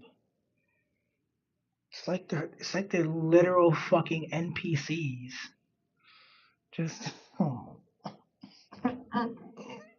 They left to Canada, so you could take your ass with them to Canada. We don't care about you. Shut your stupid face. We're not raising money for your wife. We're not interested in Caitlin Tracy. And no, she's not entitled to assault anybody that she wants. And remember this attitude where she's double flipping off the camera and how powerful she felt in that moment while you're visiting her in Canada, because she's forever barred from entering the United States of America because she doesn't know how to act when she's in this country. But you know what? Those are just my thoughts. I want to know what you guys think down in the comments below. As usual, if you like the video, show them by leaving a like, subscribe for more content, follow me on the social medias. You can support me via the support links in the description of this video. This has been me talking about a Canadian getting deported, sending her over the maple wall. Till next time. alright, we got ourselves a new Dank Pods video. Oh, come on, fuckstick, like the video. Alright. Pingu has entered the chat by Dank Pods. Let's dive right on in. Newt? No. Newt? You really never... No. No, what's got to be an absolute worldwide sensation? Claymation penguin out of Switzerland, who was actually meant to be a sea lion, but then got turned into a penguin. And funny enough, humongous hit in Japan. Like 90% of teenage girls in the 90s knew who Pingu was. When you make a character this iconic, mate, the merch will flow. You could put this face on anything. This guy's been bootlegged as hard as a Pikachu. And it seems Pingu has entered the tech space. This is the Pingu digital camera. And just from, I mean, look, brand new. Haven't touched this yet. I always love saving the first opening for the video. And you don't actually know what you're gonna get. Because, I mean, clearly, you know, the real camera isn't this 2D illustration. Although it could be. Oh, I hope it is, actually. Product name, Little Cubic Flip CCD camera. Oh, we got the upgraded version. Hopefully this one has a turbo. It's in Chinese first before English. And oh, it's made in Shenzhen. Straight out of Guangdong. Everything comes out of Guangdong. Well, oh, where's my Toledo sword? I'm gonna open this the proper way. That's it. Poke it towards myself. That's good. Yes. Nearly. Oh, that's some sticky, isn't it? Oh, that was a close one. All right, we actually get to see what is actually hiding in here because I don't know. Adorable. This show is fun. I've actually got it on DVD on the way to me as we speak, so I want to rewatch it. But I actually want to own content, so yeah. Take photos. I hope so. It's a camera. Based. And what is this? A door hanger? What? Thanks, Pingu. He'd be Newton. No. Stickers! Wait, look at this guy. How can you not turn this thing into thousands of dollars of merch? That's basically the original character it was going to be. But yeah, Pingu's good. And the walking sound is someone slapping their hand, by the way. It's so charming. Which one? I'm gonna go the orange juice. Big sips. Big sips. Okay. Nice. My sister ordered this for me. I've never seen her so excited for any sort of electrical product except for the KFC Tamagotchi, which she desperately begged for as well. Where Kind of interesting. you order this? There's no English. This isn't for us. I mean, we're seeing the camera. It's not shaped like Pingu's face, so seriously, do we get any things? Oh no, there's English. It's completely uninteresting. Oh wow, they've actually laid out all the dangerous crap that's in here. How am I going to poison myself with this? Is that saying that the metal parts and other areas do have lead? Is that saying that this is full of all the bad chemicals? Alright, it's saying that the circuit board's got lead in it. Well, I thought we've been using lead-free solder for a long time. I mean, people ask why would they put lead in things? It's dirt cheap and you can maximize your profits. Let's keep going. Pretty much. What am I doing? Get out. Pingu. No, get out. I mean, we'll get to the nugget in a bit. Like, what's this? Accessory box. Whoa! Oh, USB-C. Okay, I mean, USB-C has been out for over a decade. I shouldn't be surprised anymore. But While that is true, it has only recently gotten adopted into a lot of things. For example, I think it was in like November, I bought a replacement for my camera glasses because the ones I had before, in not the December that just passed, but the December before that, they were exposed to too low of a temperature and just cacked out. So when I got the new pair, in addition to being exFAT, which meant they were able to be fully accessed by my iPad, including deleting the files off of them once I was done, which meant I could use them without having to rely on a computer at all, they were USB-C. So, you know, it's only... But the ones I bought before that were the USB before that. I think it's micro. you know, stuff being cheap. Oh, a lanyard. Oh, it's like a plastic thing, and that's a heckin' rope, if I've ever seen one. The thing that actually attaches to anything is, oh no, it's actually like a carabiner, carbine, I don't know. It's like a...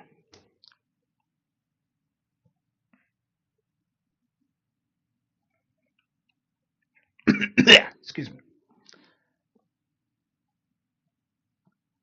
Yeah, forgot. Yeah, it's a metal loop. You can clip. Well, actually, considering the price of this thing, this had better be good. I'll tell you the price later. Here is a man. Here is a man. Oh, that's a high quality lens. Oh, I mean, have a good day. Thanks, Pingu. That's nice of you, but oh, that lens. This is some Temu grade crap.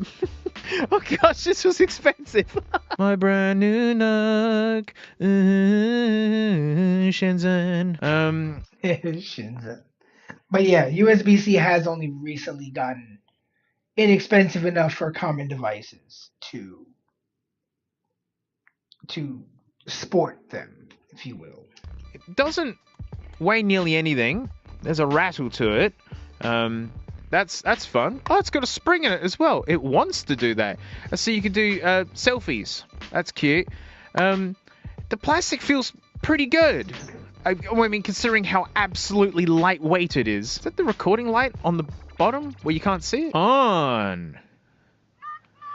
Okay, big fan. Nice. You didn't hear that. Let's hang on.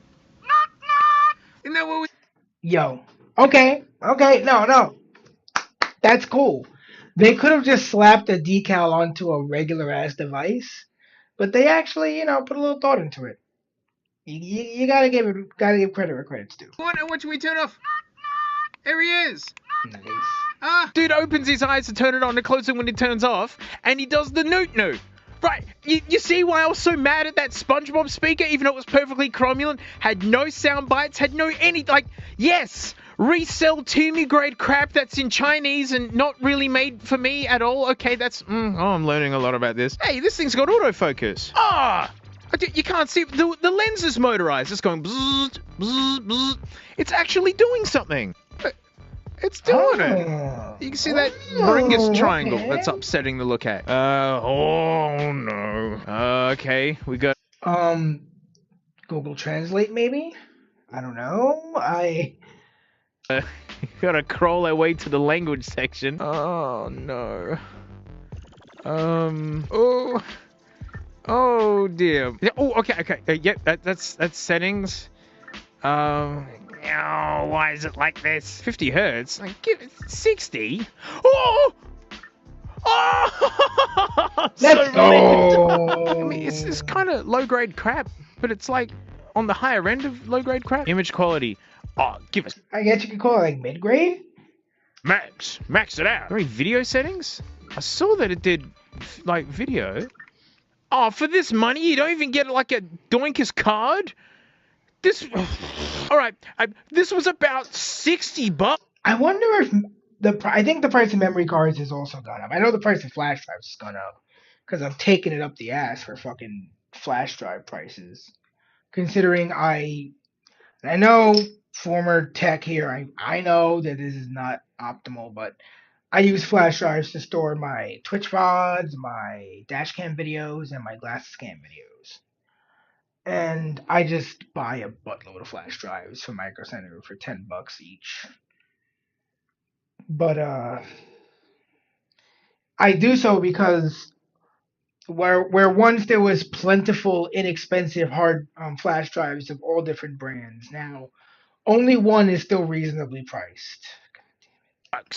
$60! Money's worthless now. Here's a pathetic 2 gigabyte one from, I think probably 15 years ago. Seriously, I think the guts in this thing are probably from that time period. You watch, it'll accept it. It'll be fine. No videos. Oh, no, but it is reading the card, though. All right. 1080p? My bonkers bumbus. 1080p? There's no way. Like this one time, mate, I bought a new camera, hey? And it's pretty thick, because I bought it off the... It's...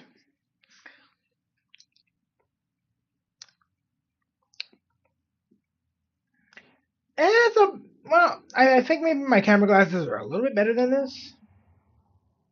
Penguin, mate? Does it even zoom? No, actually, I think they are at least a little bit better than this. Like a handful better. Does it even zoom? Alright.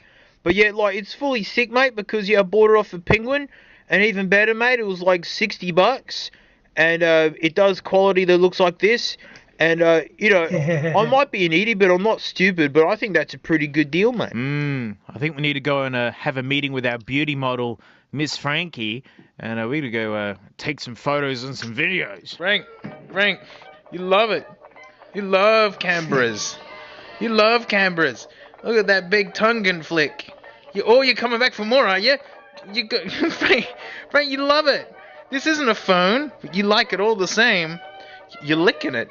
Frank, that's it. Your head's too close. You can't make it out. Oh, you're choking me with your long bum.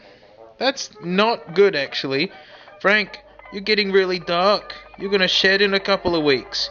You're gonna tell the people about that process? We're still waiting to know about your favorite microwavable sausage roll. Stay away from my laser discs. See, now people know about my laser discs. I wasn't ready to tell people about that. Huh? Look at this view we got. What do you even do? You're choking me really hard now. It's not appreciated, Frank. Frank, don't triangulate the laser. One thing me and Deng definitely appreciate is vintage tech in our own way. I still have a VHS player. I haven't used it recently because I haven't had a need to, but I still have several VHS players. I didn't want to tell people that. Oh, she's coming back for a third go. You're licking it, Frank. Frank, people. No. Now, Whoa, Frank, stop it. Frank. Yeah, no, that's... you're choking me. Frank in her new stink house. Look at this piece of wood she's got. Can you make out that snoot in there? Can we? I don't think so, actually. Wait, there she come. Frank, no, don't be shy. Come on out. Oh no, that fake plant is very prickly and you don't like it. Oh, there's a light. Look, you can see the reflection. There is a light, and it's not doing much. Frank, you see the light? I'm pressing the light. Oh, there is a zoom. Wow! Look, we're in. Hang on. Whoa! Whoa! Oh, ready? Apparently this is a 6x zoom, a 6x zoom. You ready? We're gonna go in. Here it comes. Here it comes. Whoa! This zoom is amazing. Frank's just turned into an oblong donut. Yeah, that's video quality. I did take some pictures, but the wonderful thing about this camera is when you press the button, there's a heckin' delay. It's like it's Bluetooth signaling across the room and coming back again and then having to think about it and then it'll happen. And so, yeah, you just get some ripping photos. And if you can make Frank vision blurry, like from movement, you know that is not a stable camera. Frank does not move quickly. No. And this thing couldn't take a photo of the broadside of Frank. So, and it's got the same chemically terrible feeling. I'm glad Frank didn't lick it too much. And genuinely, the Temu garbage smell. Hang on. Yeah, it's got that like quasi-exploded electronics smell. Come on, you all know the one I'm talking about if you've engaged with those kind of platforms. It's just not good. I'm telling you, this is like a $4 camera. This is a $4 camera with like over 1,000% markup. Genius! The money they're making on this, incredible. Chuck in a cromulent lanyard and no one's going to ask questions. No one's going to question it. Except for me. I'm questioning it. But I mean, the stickers were pretty good. You know, I'm just saying. And look, I can hear a bunch of these yelling, you know, oh, it's just for kids though. It's just a toy. It doesn't matter. And other attitudes like that let, you know, crappy companies get away with anything. But it's like $50-$60. You know, if you're just gonna get a thing that smells like quasi-poisonous and is guaranteed to have lead on the PCB, why not just get a knockoff one of these? Basically, like I feel like there's probably better cameras you can get for that amount of money. That would at least shoot better quality video. It's a $4 Temu camera. That's all this thing is. It takes horrible photos. It takes horrible videos. Like, I'm well versed with that crappy Temu gear. They're so expensive. All of that is just profit. Profit. We're not even done. Oh, it's a big box. The Pingu radio. There's not a lot of English on this, actually. Noot, well, I understand that. Turn on the music station and share the same frequency with you. That's so catchy, I'm going to have it tattooed across my chest. And again, it's the same kind of thing going on here. Okay, it's a bobblehead speaker? It better bobble. If it does, I'm going to be furious. Again, like the illustrations on this thing, I don't know what I'm getting. I mean, it's straight out of Guangdong. Like, why wouldn't it be? 10-meter connection distance. That's not amazing. So my sister bought these, so I never saw them on the website, so I never got a look of what am I actually getting. Okay, well... Oh my goodness, we're getting a look at the man. Hang on, no. Why is this like this? What's happened to you? Oh, it's fake headphones and a fake iPod. See, you can take any old rubbish, but if you chuck in one little accessory that makes you smile, you can get away with it. Yeah, I mean, Pingu just listening to himself. Oh, they're magnetic. Oh, I'm guessing the guy's got some magnet in his head, and so it sticks on there. Although, it could go on my SpongeBob corpse with a duck in it. Almost, not really, I'll take it away. Is that a sticker? No. It's something for you just to write on. Am I missing something? It's been a long time since I've been a child, but I don't remember just having something to write 3 lines of gibberish on. Get keen! There's a man in a bag! Look at this! Oh, hang on, there's more in the box! USB-C, because, of course... Get out of here! Handwritten card. Oh, is that as a gift? So when you're gifting it to a kid? But that would imply that you open it. You open it first, and then... okay. Even bootlegged, he just looks really funny. And, oh! I think he does actually shake his head! Wow! When Bluetooth is well connected, opposed to poorly connected, when the music is being played, put on the plush headphones for the doll to trigger the magnetic function. Again, this dude's guts has got some lead in it, so don't go licking up in it. You can make phone calls with this thing. Exactly what you want from kids. So, alright, so it's a Bluetooth speaker. Oh! It's got a microphone in it! I can't wait to yell into a Pingu. Hey, Oh god. this is made in 2025. Right out of Guangdong. This is a poster? It is! It's a poster. And I don't know why it has to have radio on it. I don't know why it can't just be Pingu looking absolutely terrified at the amount I paid for this. It was $100. Right? $100. This speaker better slap. I think that, like, the sexy speaker, it's like half that. Keeps calling it a radio. Like, does it have FM in it, or is it literally just a Bluetooth speaker? It's a man in a bag. Okay. I mean, dude really is an epic character design. Just this side-eye he's got going on. It's just so sus. Oh, good. The sound comes out the back, where you want it to come out, which is facing That's not good design. away from you. I did a video on this recently. There's still a skull corpse hanging around here. Dude is rigid. Just rigid. And, okay, yeah, there is a little motor in there. I'm gonna turn on the penguin.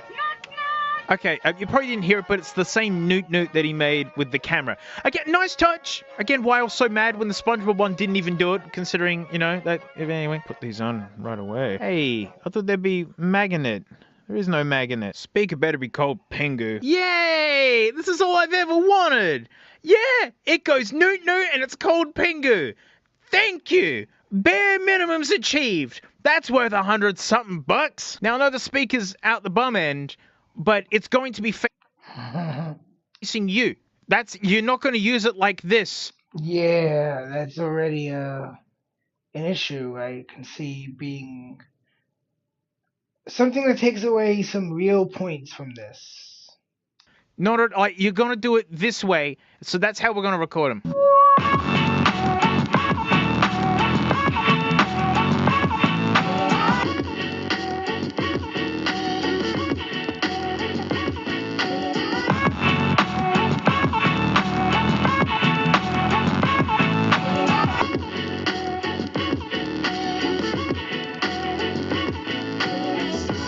Wow, that's pretty mid.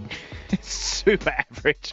Nothing special. Like most of the other things he's reviewed that are branded versions of just basic tech. It works. It's got some volume, you know, whatever. Geez, $100 speaker, it ain't. I mean, all the money goes into all this precious trademarking, you know? It doesn't smell entirely of Explode Electronics, not like the camera did. Oh, hey, we're gonna make his head wiggle. It was something about, like, putting head pahonies on. Hey!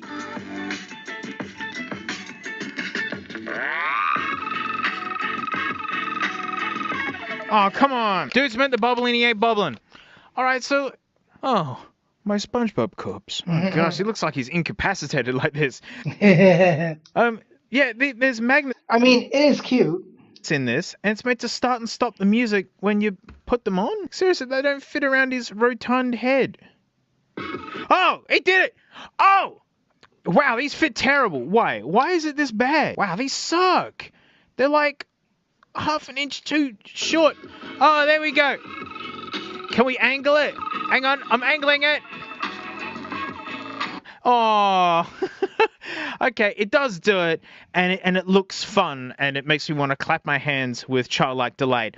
But that died a long time ago. I mean, not because of this, just age. I mean, nothing left to do but to yell into it, because apparently it's a microphone. Like this one time, mate, I swore that I was like going insane, because like, you know that statue of like the guy sitting and he's got like the skull in his hand, he's like being a philosopher or something, whatever that means, mate.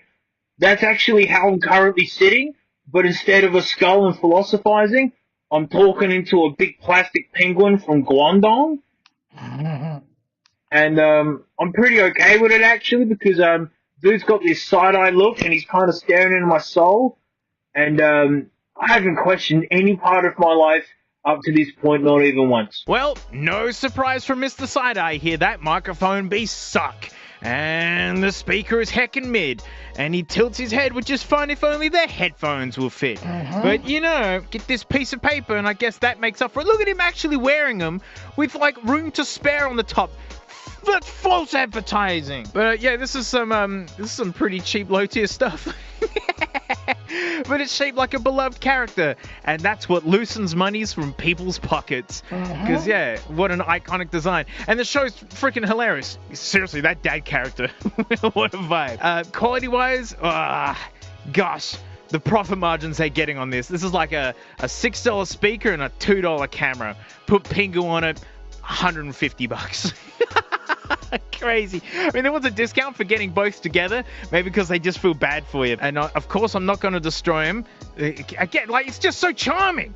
Even though I know it's just like Temu branded crap made officially, I just don't have the heart to do it. Maybe I should actually like donate it to a preschool or something, or a kindy. Pingu has entered the tech market. Apple, mate, Bose, hey, you guys are safe, right? He's not coming for you at all. And that's it. Thank you so much for watching. Huge thanks to these stinky names right here. They're my $10 floaties. Thank you, thank you, thank you. I'm streaming on Twitch again, by the way, because it's the only way to do like live streaming that's free en masse that you can actually play music to and not get Really? Alright, maybe we'll check that out. instantly banned into absolute oblivion, like on YouTube, where I literally hummed a melody and played a bass line and got content matched. So yeah, I'm throwing cymbals and doing dumb stuff. It's like 5 times a week, but Floatplane's the place to be. It's actually cheaper than Twitch. There's VODs, there's Frank stuff, there's a whole Frank channel on Floatplane. But anyways, thank you so much. And you know what, mates? I'll see you all next time. Are we going to bed, Frank? Are we going to bed? She actually slept outside this entire time, all night. She didn't go, oh, yep, told you. Well, look at this. We're watching Frank go home after work.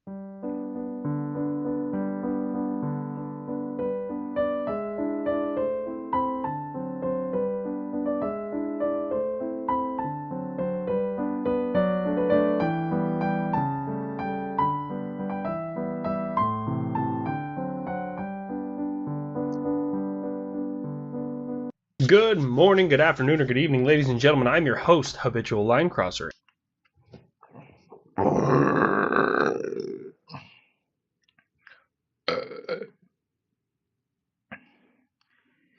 Afghan Cribs 2010 by Habitual Line Crosser. Let's check this out. This is how he was living, apparently, back then. Good morning, good afternoon, or good evening, ladies and gentlemen. I'm your host, Habitual Line Crosser. And today, this is one I've been wanting to do for quite some time. I rediscovered an old video. It was on YouTube from a long, long time ago. And a couple of my friends that I was in Afghanistan with in 2010, 2011, they rediscovered it. And they're like, hey, man, you should check this out. And I forgot it was there, and I'm so glad it's still there. But this is a little video I made when we were living at the Strong Point. Now, the Strong Point was a small Afghan dude's house that we lived in for 7 months. It was about 2 kilometers away from anything of significance. No running water, no electricity. Our bathroom was a hole in the ground. But you know what? We were happy. The members of the Reaper Platoon, 1st Platoon, Delta Company, 122 Infantry, we were happy there. So without further ado, don't forget that this video is brought to you by Ariel Resupply Coffee. The link in my bio on my page gets you 10% off your purchase. I will tell you this, out of all the flavors that are there, my personal favorite is Firewatch. I'd like to hear your personal favorite. And Moab will make you smell the color 9. It is potent, it is powerful, and I encourage you to use it responsibly. So without further ado, let's swap on over. We use my awesome transition, so we may have to swap between a couple of different scenes here in my OBS so that way we can see everything. But this is the front door of the Strong Point, which was my home for 7 months, excuse me. And well, let's take a look.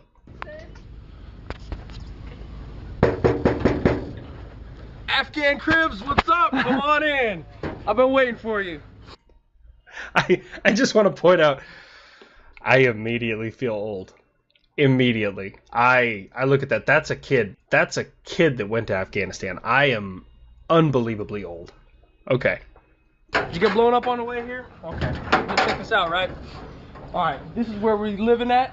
you know, complete with C-wire and everything. You know, mounted guns. It's all right. You know, we just keep it on the low. We just keep it real chill around here. We got our. Let's take a walk over here first. Let's go. I want to stop right here. You can't really tell. So this was filmed on a first generation, was a GoPro Hero. The first one like that they ever made.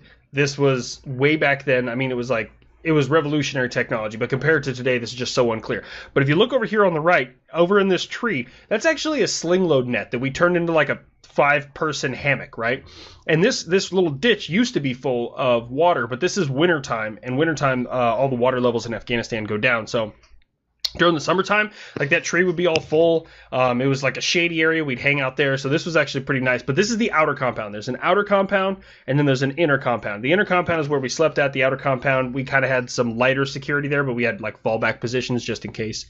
So yeah. Oh, across the river. Yeah, I got a river in my house.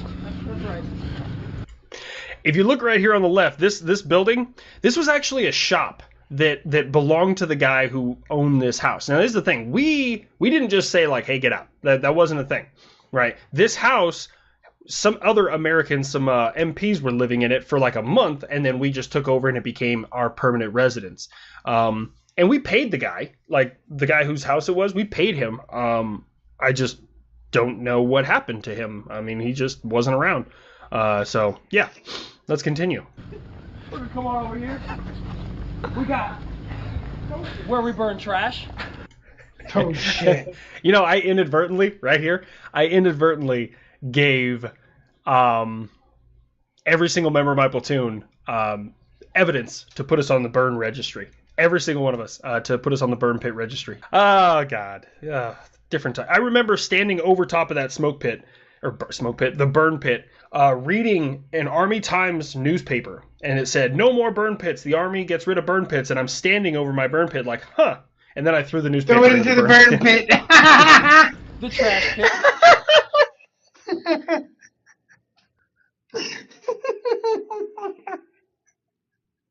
Okay. We've been working on it here for a couple months now. Let's take a walk on over here. What do you got here? Is this a custom horseshoe pit? The dude talking behind the camera, his name is Small. And Small, man, he was from like way deep New York, like the Bronx or Queens or something, like super New York guy. He was a really nice guy. Still talk to him every now and again. Really, really awesome dude. But this was our little horseshoe pit we had, and you can't really see it, but this little open area out here, this building to the left, our Afghan National Civil Ordnance Police, or ANCOP, they would stay in there, and we were inside the big compound here. Nothing against them, it's just they wanted to be away from us because we told them they couldn't smoke weed. So they went out, and that was their little compound. They wanted to go smoke weed in there. Back here somewhere, there's a pit that we would, if we didn't feel like waiting for EOD, we probably shouldn't have. On more than a couple of occasions, we carried things back to our cop, and we just call EOD and be like, hey, or not our cop, the strong point. We'd be like, hey, EOD, come on out here and check this out. And they'd be like, oh, that's fine. I don't know what that is. Oh, you probably shouldn't have grabbed that. I have a picture of a giant flare that came from somewhere. It's a parachute flare. And it was apparently like 30 pounds of phosphorus. And we really shouldn't have carried that back home. But we did. So it's in my old pictures. So let's check it out. Custom horseshoe pit. That's exactly what this is. Custom. Okay, we got it measured out. We got everything set up. Yeah. Go ahead, throw a shoe. Man, you should come down and play sometime. All right, don't forget we got our scoreboard right here for our custom horseshoes. I love that Small just stops and starts waving at the Afghan National Civil Ordnance Police, just like, hey, and they're like, what are you guys doing? They have no idea what you're like, you know, these silly Americans over here just recording shit and throwing horseshoes. All right, let's go on back past my tower. Hey, yo, B! So I do want to tell you something about this tower right here, and you can barely see it. There's a tree up in front of it. Now, the middle of the night, I was on this tower. More than a few times I was on this tower in the middle of the night, and I'm saying this in absolute confidence, and to my old platoon sergeant, retired now, Sergeant Marceau, I am so sorry. So sorry, and yes, it was me. I was on that tower in the middle of the night, and I had to boom. I had to boom bad. And I called SOG. And honestly, this is Smith's fault, right? Because Smith was on SOG, and I called SOG like 3 or 4 times. Hey, man, I just need someone to come take over for a couple seconds so I can go boom, right? I just need it, right? And no one ever showed up. He didn't even answer the radio because he was asleep. And so what I did is I went boom boom in an MRE bag. And then while still squatting and holding this MRE bag and pulling security, I took my knife and I cut open a sandbag and I shook it out, all the dirt and dust out of it. And I cleaned myself with this because there was no toilet paper in that MRE bag. It was just an empty MRE bag. Cleaned myself with that, turned it inside out. Then I put the MRE bag full of boom boom in there, and I what is that called? Foxtail? Into the night. Into the night it went. I threw it and it was gone. Whatever, cool. The next morning, it was hung in that tree. There was a sandbag with an MRE bag inside of it that had my poo inside of it, hanging in that tree over top of Tower 1. That was Tower 1. And for the record, I am incredibly sorry. But I had to go. And I can't leave my post, so I was still pulling security. But yes, that happened. What's up, dog? Go back fast. Hey, bitch! Is that your personal security right here? Yeah, we got our own security. You know, I help post security sometimes too, but ask this guy. I'm always sleeping. While I was in Afghanistan, I got found asleep on Tower Guard, like once or twice, a couple times, and it's really bad. You shouldn't ever. We were just run ragged. And before you're like, I mean, what do you got to pull a couple hours a day? No, like when you're on patrols for us, you are minimum 20 hours in sector a day. That means you are walking around out in the streets of Afghanistan, Malajad, Afghanistan, for 20 hours a day. When you're on Tower Guard, you are on guard up in one of those towers for probably 12 to 14 hours throughout the day. So you're only really sleeping every other day. So you're exhausted. But anyways, yeah, my platoon sergeant actually threatened me with a firing squad. So fun fact. Damn. When you are caught asleep on Tower Guard, while you have a declaration of war, you have to have a declaration of war. The punishment is a firing squad. I don't know if you guys knew that. So that's fun. That's something I figured out in Afghanistan. So let's continue. Hey, what's up, dude? That was Tower 2 up there. When we first moved in, there was a bunch of chicken coop things on the left side. And because it was so damn cold at night, you just couldn't get warm. We had like little fire in a can. That would just, like, you'd have it kind of burn it up there with you to keep your hands warm. And we, those chicken coops were eventually gone. Just all used up. Sorry, that's just what we did. Oh, what's up? Afghan crew. Let's go up on the side here. Of course, we got our battle positions, things like that. So this right here is some sandbagged up area that was a fallback position. So if something bad happened and we started getting pushed back, you would fall back to inside this wall right here. And as they came through the front gate, that's where you would lay waste into them. So, yeah. Take you on over here. Every time you go into these guys' houses, they've got your style. What you hear is this loud-ass 15K generator, which, or 1.5K, whatever. That was the only source of power we had, and it only ran the radio. That's all it was there for, was running the radio. What? I got Oasis. I can't forget the Oasis. Actually, I'm kind of thirsty right now. So keep in mind, all of this water right here, this is the only water in Afghanistan that we could drink, right? You can't drink from anything else. You can't drink anything else. You can't buy it from a store. You're not supposed to. I mean, like, you could drink, like, Coca-Colas and shit from a store, but like this. So every single one of these cases of water, we brought with us from the nearest COP, which is 2 kilometers away. Now, luckily, the ANCOP had a pickup truck that could get in and out, so they would, like, load up the bed of their pickup truck, and we would just walk it. We would, clear the route and just make it all the way back up to where we were. But that was our only source of water, and we had to keep that on stock. Sometimes that wall was completely covered, and other times it wasn't. Like, we drank a lot of water bottles. I'm gonna save that for later. We got plenty of it. Stove? Oh yeah, what's going over here? This is kind of our... Okay, I want to point something out right here. I'm going to go to the in-game overlay so you guys can see this full screen. Sorry, I had to switch to my my in-game overlay. But what you can barely see right here, and sorry, I can't get this little thing to go away. This is a belt of 203 high explosive grenades. Those are all golden goose eggs right there. Each one of those has like a 3 to 5 foot kill radius. Every single one of them. Notice how they are about 3 feet away from a propane tank with a Bunsen burner on top of it. Because that's just, you get so used to being close to death that things just get in close proximity. Like, every safety That's fine. My brain right now is throwing a red flag because of this, but back then we just didn't care. No one cared. So let's go back to this, and we will continue on. Kitchen area. This is right near Christmas, so we have our Christmas tree right here. I lived in this room right here. This was our talk. That ladder went up. We had a satellite phone up there that we could use whenever it worked, which was not very often, but this was the room that the platoon sergeant slept in, the platoon leader slept in, and of course it's the nicest. It would that generator would run the radio. And of course we got our gear here. This is a Thor system. If you're not familiar with a Thor, it's like 60 pounds of garbage on your back. It fucking sucks. Maybe 40 pounds. I don't know. We're not cooking back on the fire. We got our little, custom made. Yeah, that. All right, we're gonna go. We're gonna keep moving. Don't forget all the gear and weapons and everything like that. What we got over here? We got our dishwasher. Hold on. I gotta go back. Oh, I gotta go back when I called him that. That's so good.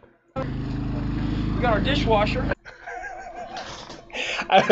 The reason why this is so funny is that guy, I'm not going to give you his name, just because I want to leave that anonymity with him. Well, I'll give you his last name, Gates. And Gates, after this deployment, he went through selection to become Special Forces. And he was selected.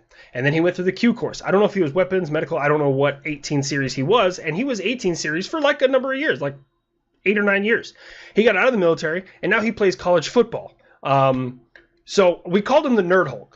Note his voice is just like high-pitched and kind of nerdy, and he has like these big Coke bottle glasses. But from the neck down, this dude is just a brick shithouse. Like, he is a monster, and he's one of the nicest people you'll ever meet in your entire life. But of course, he had to get me back, because in this point in time, yes, he was the same rank as me. I think we were both E4 here, but he was in a team leader position. So naturally, I had to listen to what he said, and I was just being a smartass because I could.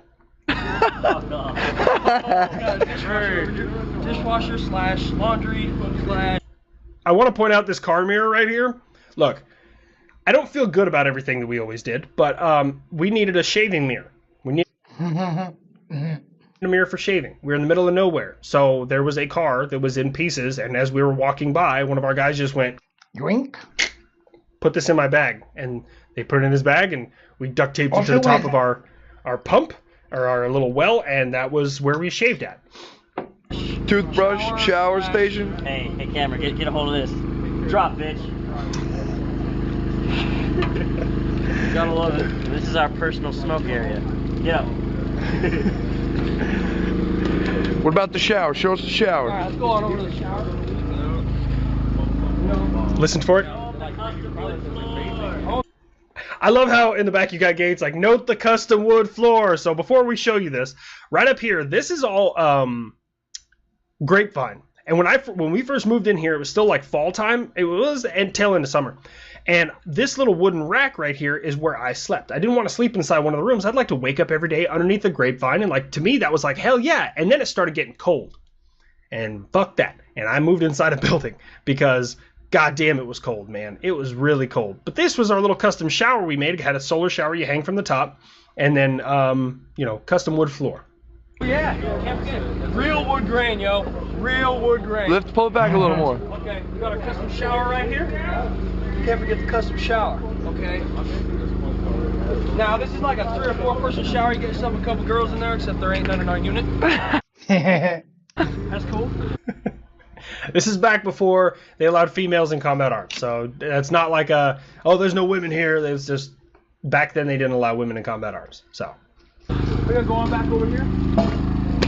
Got a ladder up to our only satellite phone in the area. Pantry? What's up? Pantry? Going in here. Pantry. You can kind of see this thing. A little bit dark in here. Don't forget you got your MR. We treated this as our pantry. This was their kitchen. Notice all the soot and everything because they cook over open fire. So that was where whoever owned that house, that property, that's where they would cook. That was their thing. So yeah. Got your snacks, good bars, bread, GREs, and we got all the games. Sometimes those get violent. When I say that sometimes those get violent, I was punched in the face while we lived here over a game of Risk. Because we had this guy, Rontez, and I love Ronnie. I still talk to Ronnie to this day. And Ronnie, he is a powerhouse at the game of Risk. and I learned his technique. And my goal was not to beat him. My goal was to screw up his technique so bad that somebody else could beat him. So I just immediately started going full bore, wasting all my troops, screwing up his technique, and he punched me in the face. So I had a knife held to my throat over a game of Sorry from another buddy named LaRue. Yeah, no, like, you got just nothing but, like, survival instinct and perpetual fucking just dude stuff in these areas. So it was a little crazy. So, all right, we'll continue. What up, Snoop? Oh, yeah, we can't forget Snoop. That was Snoop. To this day, I have no idea what his real name is. We probably couldn't pronounce it. All of our Terps had nicknames. We had Snoop, we had Hollywood, we had a couple of different ones, and like, I think Snoop was the one. Might have been somebody else. After our deployment, he started sharing very pro-ISIS things, and we were like, nah, bro, and like, we just cut him off and stopped talking. I think it was him. Might have been one of the other Terps, but I think it was him. I've got our generator here because we can't run off of Afghan electricity forever. And as you can see, we got someone utilizing the piss tube at this point. How's that working out for you, Sergeant? Afghan cribs. That was the platoon sergeant right there using the piss tube, and we'll get to the piss tube in a second. And then the guy who went by, that was Ronnie. That was the one who punched me in the face over a game of Risk. Yeah. Now this is kind of the area where. Okay, so this right here, this character, I love this dude. This is Haynes. We called him Face. He was just Face, not like Face from the A-Team, right? He was Face, like on his Texas ID, he looked like Leatherface. Face had to sneak up on a glass of water, right? Face was not a very attractive man, but if you chose to pick a gun and take a gun into a gunfight, or I could pick Face and take Face into a gunfight, I'm picking Face 9 times out of 10. Like, absolutely. Face, he is mean as a rattlesnake. Nothing ever slowed him down. Just a super positive guy. And when shit hit the fan, Face was just, like, he used to wolf hook and gangster grip on the side, his saw, because he loved hip firing his saw. And he was very accurate with it. Just gonna go ahead and leave it at that. But Face is an amazing character. I love Face, man. I need to talk to that dude. I'm gonna text him later on. I love Face. Face is a good dude. One just kind of hangs out. You know, you got your fire pit, real area good to relax. You got your bed frame you can sleep on. If you want to freeze your ass off. So on that bed frame, I remember near one of the cops, we were kleptomaniacs. So we had to walk 2 kilometers to our vehicles because our vehicles couldn't park here. There was just no room for them. And then we would walk 2 kilometers, get in our vehicles, and sometimes we'd head to some of these bigger cops. And when we get to these bigger cops, we stole everything. Because these guys had electricity, they had internet, they had like things to boost morale, and we were just making it happen on our own. We had no cooks, like we just cooked for ourselves. This is just the way we were living. This is just the way it was. And we went and stole everything. And I remember one night, I think it was Face and LaRue, stole a shit ton of like ribeyes, and we just put that bed frame over top of the fire and just slapped a whole bunch of fucking ribeyes on there. And we had ribeyes that night because we just stole everything. We stole all that from the Dan District Center. It's all right. They got more of it. I'm not worried about it. All right, let's continue. But, you know, I feel like I should go pump some irons. Let's go on down to the personal gym, you know? Yeah. What's going on down here? This was the barn area. No one slept in these, but they had different uses. You know, if you ever walk down there, I never went in any of those rooms. I'll be honest with you. I never went in any of those rooms, but there was like Maxim magazines and Hustlers and stuff left in those rooms, and yeah, we're just gonna leave it at that. We'll continue. Got our own personal gym, you know. Gotta get some of this in there, get some of this. Afghan cribs. We're doing Afghan cribs, Sergeant. My platoon sergeant came around the corner and was like, "What the hell y'all doing?" Right? And everything to him was gay. He's a Bostonian from way back east, and he just, what are you doing with this fucking gay shit? Like, that was just, everything to him was gay shit. That's just the way it was. That was, this is also before the repeal of Don't Ask, Don't Tell. Yeah. So, you know, those kind of things were commonplace. I'm not saying it was right, it was wrong, but just everything to him was gay shit. So I was trying to explain to him, hey, Sergeant, we're doing Afghan cribs. And he never knew that this video existed. He never knew. Very recently he saw it, so it's kind of a good thing, and he was very happy. He's like, you know, Long, I give you a lot of shit. But I'm really glad that video is out there. I'm really glad that we can reminisce and see what we went through as a platoon. So he did say thank you, and that was good. That was really that was a good feeling. That was cool. Okay, don't forget, you got a couple of dumbbells, you got a couple of, I can't remember the name of those fuckers, kettlebells. You got a piece of wood you can do some sit-ups on. I remember, so this right here, for some reason, I don't know why, maybe someone can explain to me, the Afghans, in a lot of their houses, they would take fresh cow shit, or horse, or donkey, whatever, and they would grab it, and they would smack it onto the wall, and they would just stick it to the wall, and there was like a big bubble of it right there. And I remember when we, cow shit and horse shit is, it's flammable. And our last night there, we built up a fire pit right back here, and I still have the pictures from it. We all just gathered around the fire. It was our last night there before we moved out. And we were shooting pen flares at the fire because they'd taken away our pen flares. So we had to get rid of them anyways. And one of them skipped off the fire and stuck into that wall. And I remember it burned all of that cow poop off the wall. So, yeah. And then back here we had all our clotheslines and stuff. Yeah. I'm not going to go up on the towers or nothing like that because the Taliban will find out. We just used to just fucking joke on the Taliban all the time. Because, like, it just... About the first couple seconds of anything that happened was the most dangerous time with the Taliban. After that, they're just in disarray. They have no idea how to maneuver. They just shoot. They shoot wildly. It's not scary. I don't know. It's weird. At least where we were at, it wasn't. This was RC South. Now, guys who were in the RC East had a very different experience than we did. We had a lot of IEDs, not too much direct contact here or there. A lot of caches. I mean, we found a lot of bolos. Like we put in work. Let's go around here. We have our own pile of shit. This has been here for a couple months now, at least. This is grade A horse shit, or donkey, or whatever. This is another fallback position because we had a tower. That building that I told you, the barn. On top of that was our tower. That was our tower 3. That was our tower 3, and back there, their fallback position was right here. That if something happened, they would grab their machine guns and fall back to right here and use this as a fighting position. So. Which, in hindsight, that's not really a good spot to put it. Yeah. Is there someone in the shooter right now? All right. I saved the best for last. The piss tube. Oh, no, well, yeah, of course you got your piss tube, which we already saw someone utilizing. Put your dick preferably not in there. And just goes on. Garbage over yeah. I dug that piss tube.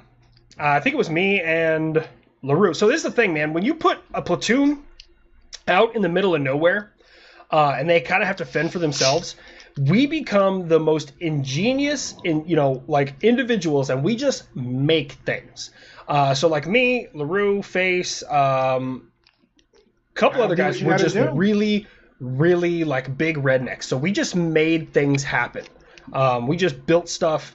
We built, the shower. We built like towers. We built things. So the piss tube was one of our things building. And I just wanted to back up. When I told you that my old platoon sergeant was like back east, Bostonian, what's this gay shit? Listen to him ask about this garbage over here. I'm going to crank up the volume on the OBS. I want you to hear it.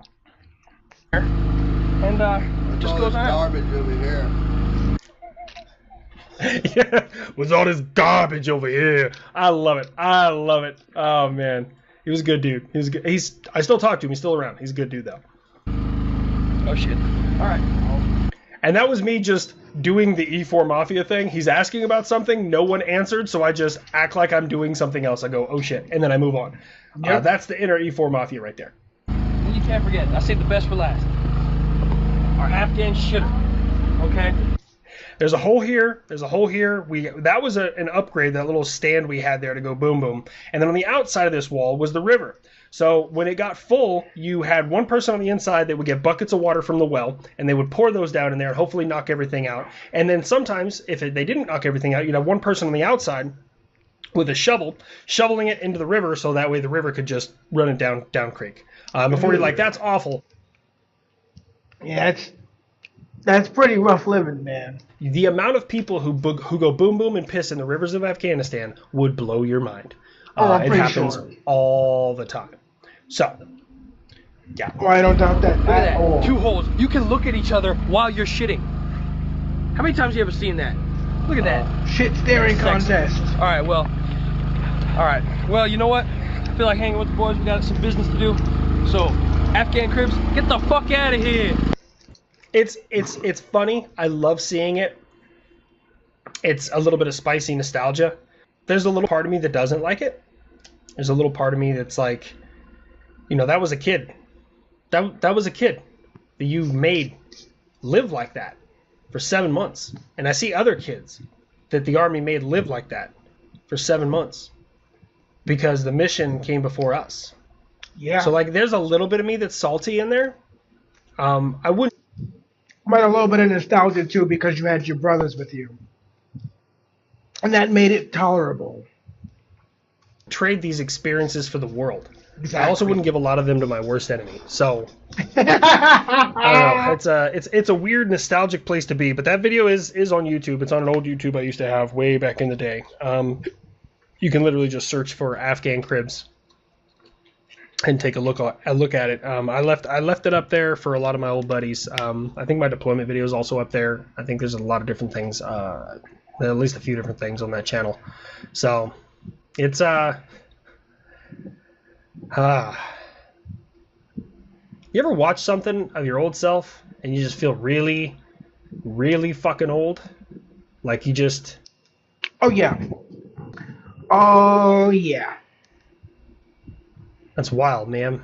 It's like, wow, has that much time passed? And as years goes on, fuck, this was 10 years ago. Over 10 years ago. Almost 12 years ago. That should go to show you something, guys. If you think it's stupid to take a video of what you're doing while you're deployed or while you're having a life experience, if you think it's stupid to take a video, listen to this old man when I tell you I'm so glad I took that video and I wish I'd taken more. I wish I'd taken more videos of that place. I have some Christmas videos. I have some Christmas video of our dogs that we used to have that are gone now. I have Christmas video of my lieutenant, who you don't see in that video. I don't think he had arrived yet because my first lieutenant was killed. And his replacement, Captain Galeazzi, who was actually featured on Good Morning America. I have videos of him on, playing with our dogs on Christmas and saying Merry Christmas and stuff. And we didn't know that a few months later he would lose both his legs and his right arm. They reattached his right arm, so that's the reason he was featured on Good Morning America, is because he became the first double amputee who was accepted to Harvard Medical School. I don't know. I try not to think about Afghanistan, but at the same time, I feel like I can't stop thinking about Afghanistan and my experiences there. And I only did Afghanistan once. There's some people who did it 4, 5, 6, 7 times. Yeah. And it takes a toll on you. So reach out, man. Absolutely reach out. I don't look on my time there favorably or unfavorably. I'm just kind of numb to it. It's what happened. It's what happened. It's a part of my life. It's an experience that I had. I wouldn't trade it for the world. Take videos, take pictures with the homies. That's what I tell everybody. Every time I go fishing with my buddy here at work, I take pictures of him on his kayak, casting and stuff like that, and I send them to him, and he'll do the same with me. He'll take pictures of me, like, going down a river on my kayak and stuff, and it's take pictures with the homies, man. When you're out with your buddies, snap pictures of them when they're not paying attention, and then send them to them. Be like, hey, I bet your family would love to see this. And, start creating that culture that, like, let's commemorate this. Even though we think it's stupid now, in 10, 15, 20 years, we're going to look back and be like, man, I'm so glad I have this. Like this video, I'm so glad I have it. So, as always, do not give in to the 22 a day. Every single one of you are amazing, and I will see you guys right here next time. Play me out.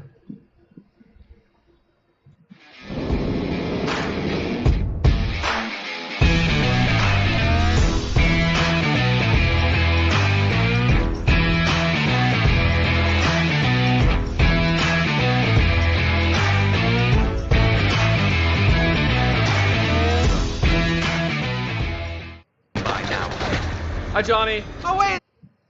All right. Zach's Gun Rants from Fallout London by Mike Burnfire. Let's check it out. Hi, Johnny. Oh, wait. Johnny, can I have that Bren gun, please? Please let me have that Bren gun. Fine, I'll go deal with it myself. All right.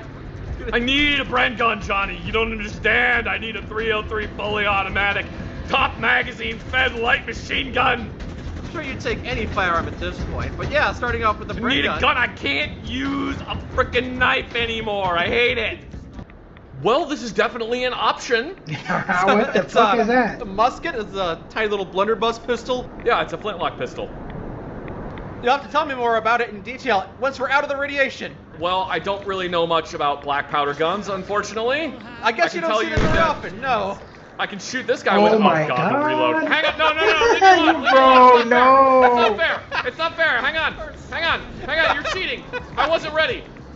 Oh my God. I gotta put some powder in the pan. All right, gotta close that. Get that fully cocked. There we go. All right. Now I can fight you guys.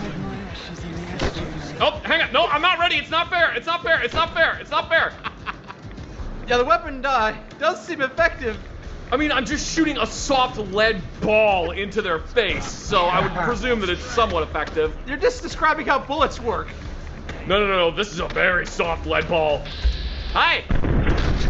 Oh shit. I am disappointed that whenever I fire it, I'm immediately blinded by the giant cloud of mushy peas. I'm blinded by the giant cloud of mushy peas. All right, let me look at this piece of crap gun that I found. The Tactical Hair Trigger Crude Gun. That's got like a muffler for a handguard. It's like a heat shield.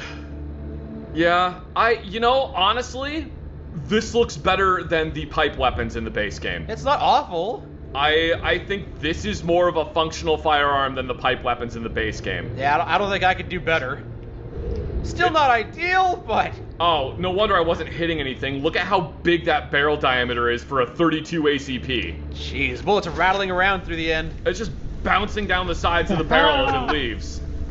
It's weird because like the easiest way to do this would just be to make a straight blowback operated open bolt firearm. But for some reason they made it closed bolt? I don't really know why. Also, the magazine is backwards. You would want this part that's angled going the other direction. You would think, yeah. Maybe there's a spring down there on an angle. I have no idea. It's weird. Wow, that would be a complicated piece of wood to make. What? This is incredibly complicated. Why didn't you just bolt a 2x4 to the bottom of it? It looks better. In the dark! It looks better than the Fallout 4 pipe weapons do. Because the Fallout 4 pipe weapons make like less than 0 sense. Right. They're just made out of 2x4s that are bolted together. But it still doesn't make a ton of sense. There's a lot of stuff that's kind of goofy. The receiver, the way it's a tube with two flats, like welded to it, is reminiscent of a lot of tube submachine guns. But I don't fully understand why it's not just an open bolt submachine gun. Like, you could have just copied a Sten gun. That would have been the easiest thing to do. Well, maybe they didn't have the schematics for that. Would have been easiest to just copy a Sten gun. But, alright. Well, this one has the best optic on it, so I guess this is the one I'm going to continue using. This one has an optic that is actually usable, as opposed to, a tube with nails in it. It's usable, but not ideal. That's not even usable, man. That's just literally a tube with nails in it. An aluminum... Give it.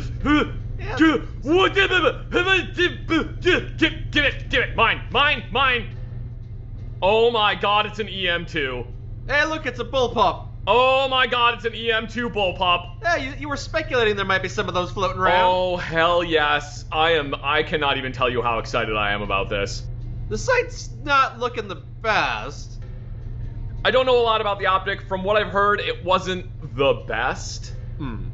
So the EM2 is, if I recall correctly, a flapper lock gun, which is kind of like a roller lock gun. Basically, there's two pieces of metal that extend outward that lock into the receiver that hold the bolt in battery until the pressure is low enough that the two flaps like retract into the bolt and then the bolt can move backwards. Sounds a little complex. It's somewhat derived from the FG-42.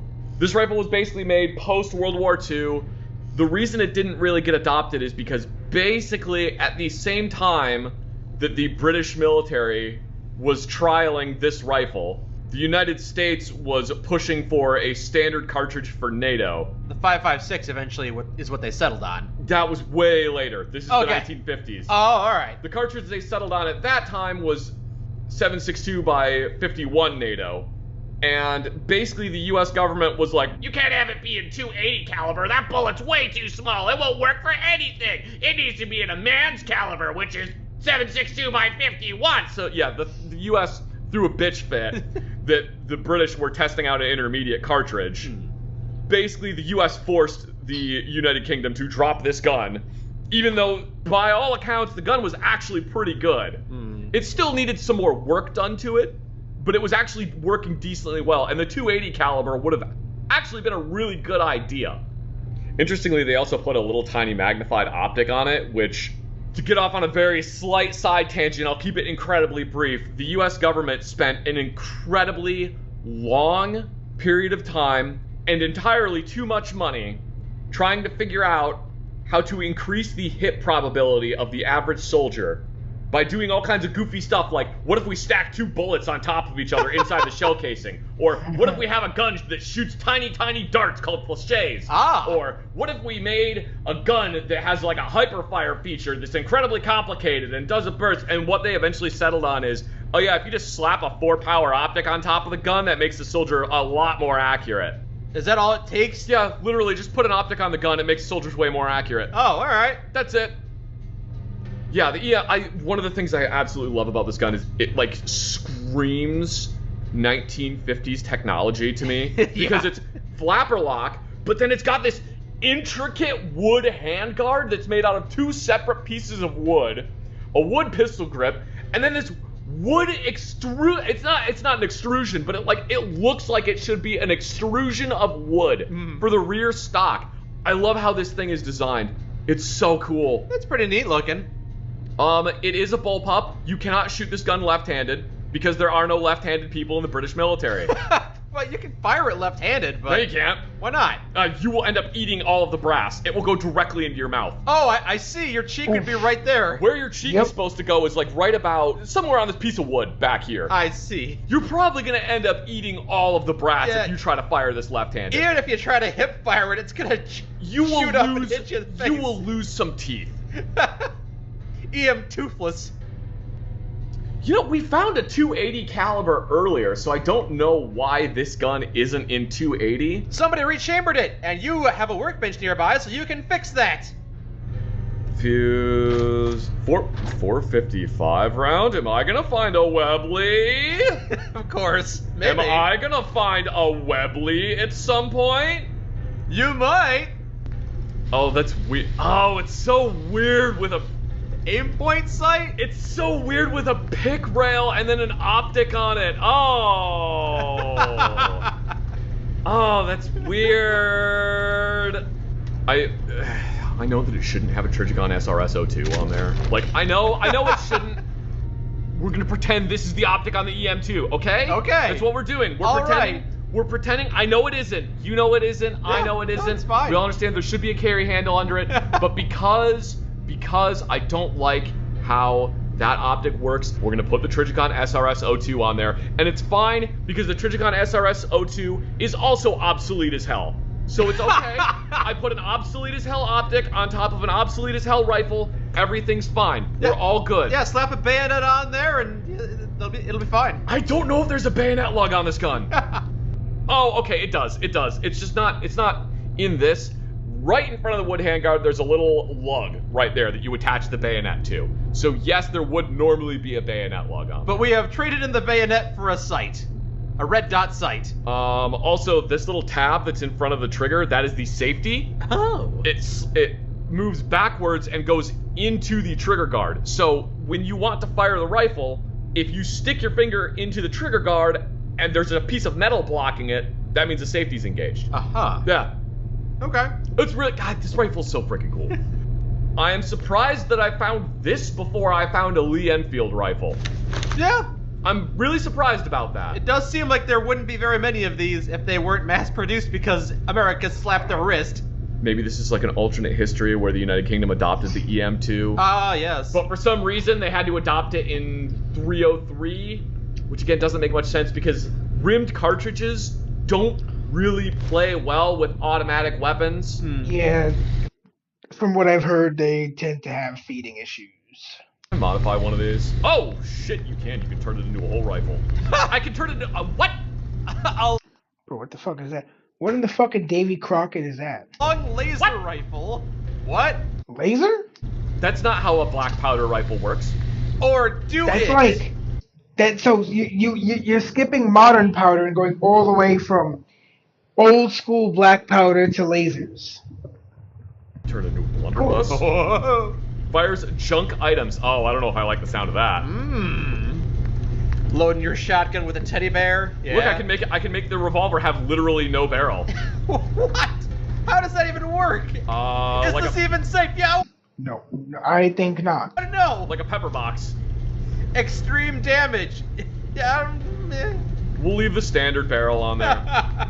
We'll leave the standard barrel on there. Put the no barrel on it. I want to see the gun explode in your hands. Yeah, but then I have no range. It's literally melee weapons have more range than that will. That's hilarious. Oh, but I want to put. Well, that's kind of fun. What are you doing with that? Put a little compensator on there. Put a bayonet on there for no reason whatsoever. Well, you put a bayonet on that, but not the EM2, huh? I cannot believe I found an EM2. It's like one of my dream guns. It's one of the guns that I would be happy getting an airsoft version of it. Because I know I'll never actually be able to get a real one. And at least then I can like put it on the wall and it'll look cool. Yeah. Same thing with the G11. I want a G11, but I'll never actually be able to get one. They don't even make an airsoft version of it. They can't make airsoft versions of every firearm. Yes, they can. Oh, you got some Trounds. Trank rounds? 38T round? Tranquilizer rounds?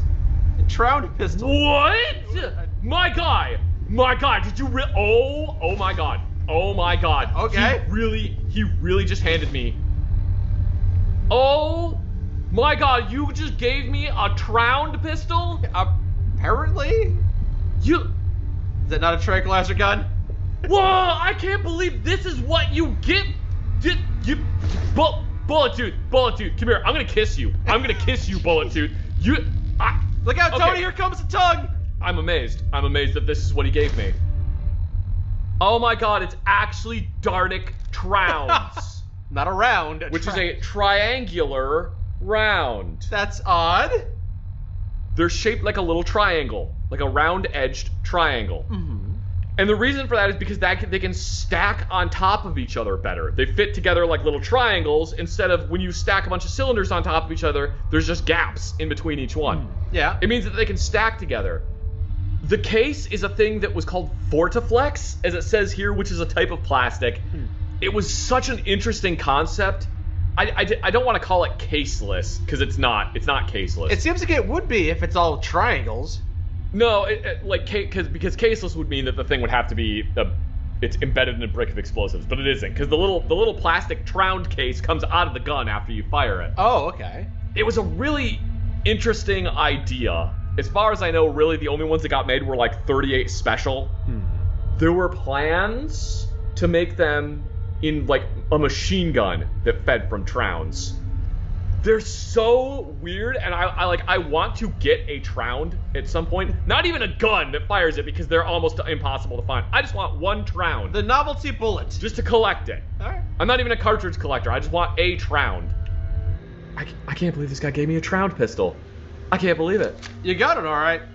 I was really hoping he was going to give me an Enfield, but I'll take a Tround revolver. If I recall correctly, you push this little button on the side of the gun, and it opens a tiny door, right? Okay. And then you basically pop the rounds into it one at a time, or use a goofy, not a stripper clip, but kind of, to just thumb all the rounds into the gun. And then when it fires, the cylinder rotates and the shell casing goes out the side of the gun.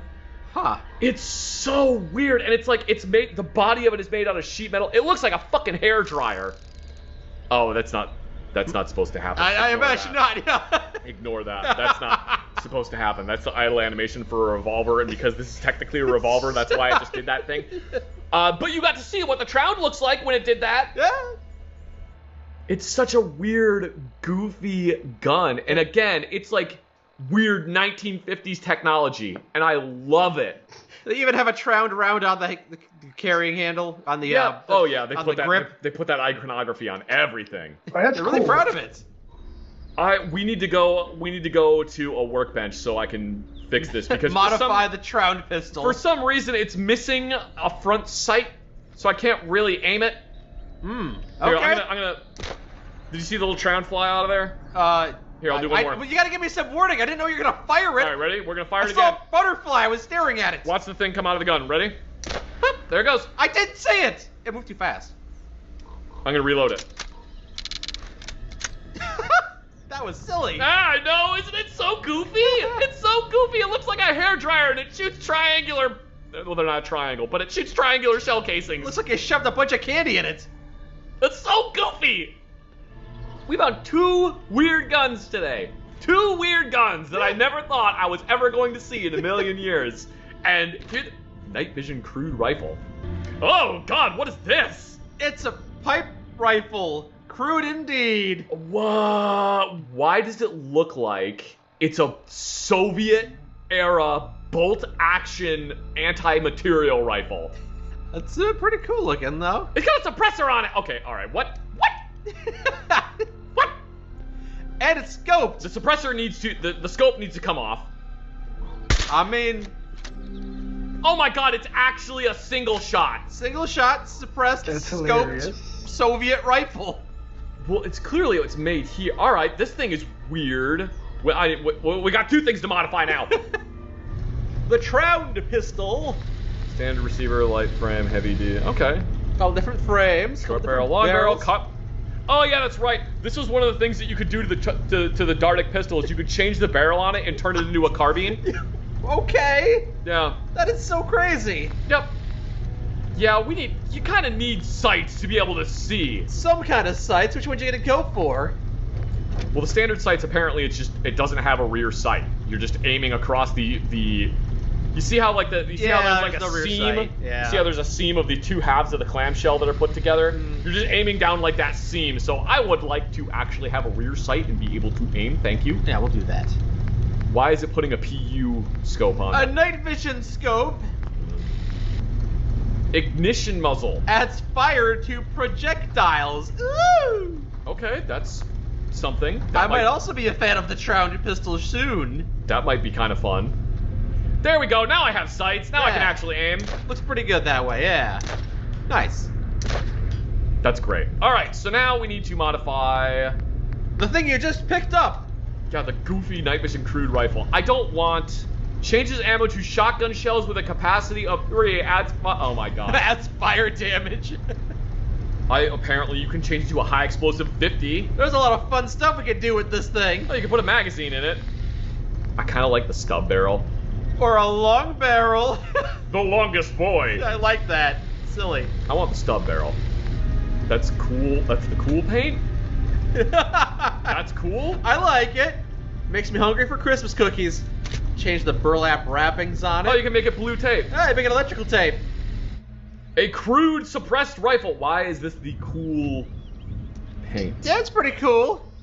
It's not that cool. It's not that bad. I didn't realize until right this second, but where's the rear sight on this? Yeah, there's not much there. I'm kind of missing a thing to line up. I'm not really sure how I'm supposed to use this. Just use your best guess. We're clearing out Bromley Hardware Store before we go kill a captain from the dogs. Yeah, that's you know what? We'll go do that first. We'll try out our new things that we got. We'll make sure that this body armor is capable of shrugging off a couple of hits, and we'll test out these weapons on some lowlifes before we use them to assassinate a captain. They'll be totally intimidated by my thing that looks like Play School Baby's First Gun that has a fake kill count engraved on it.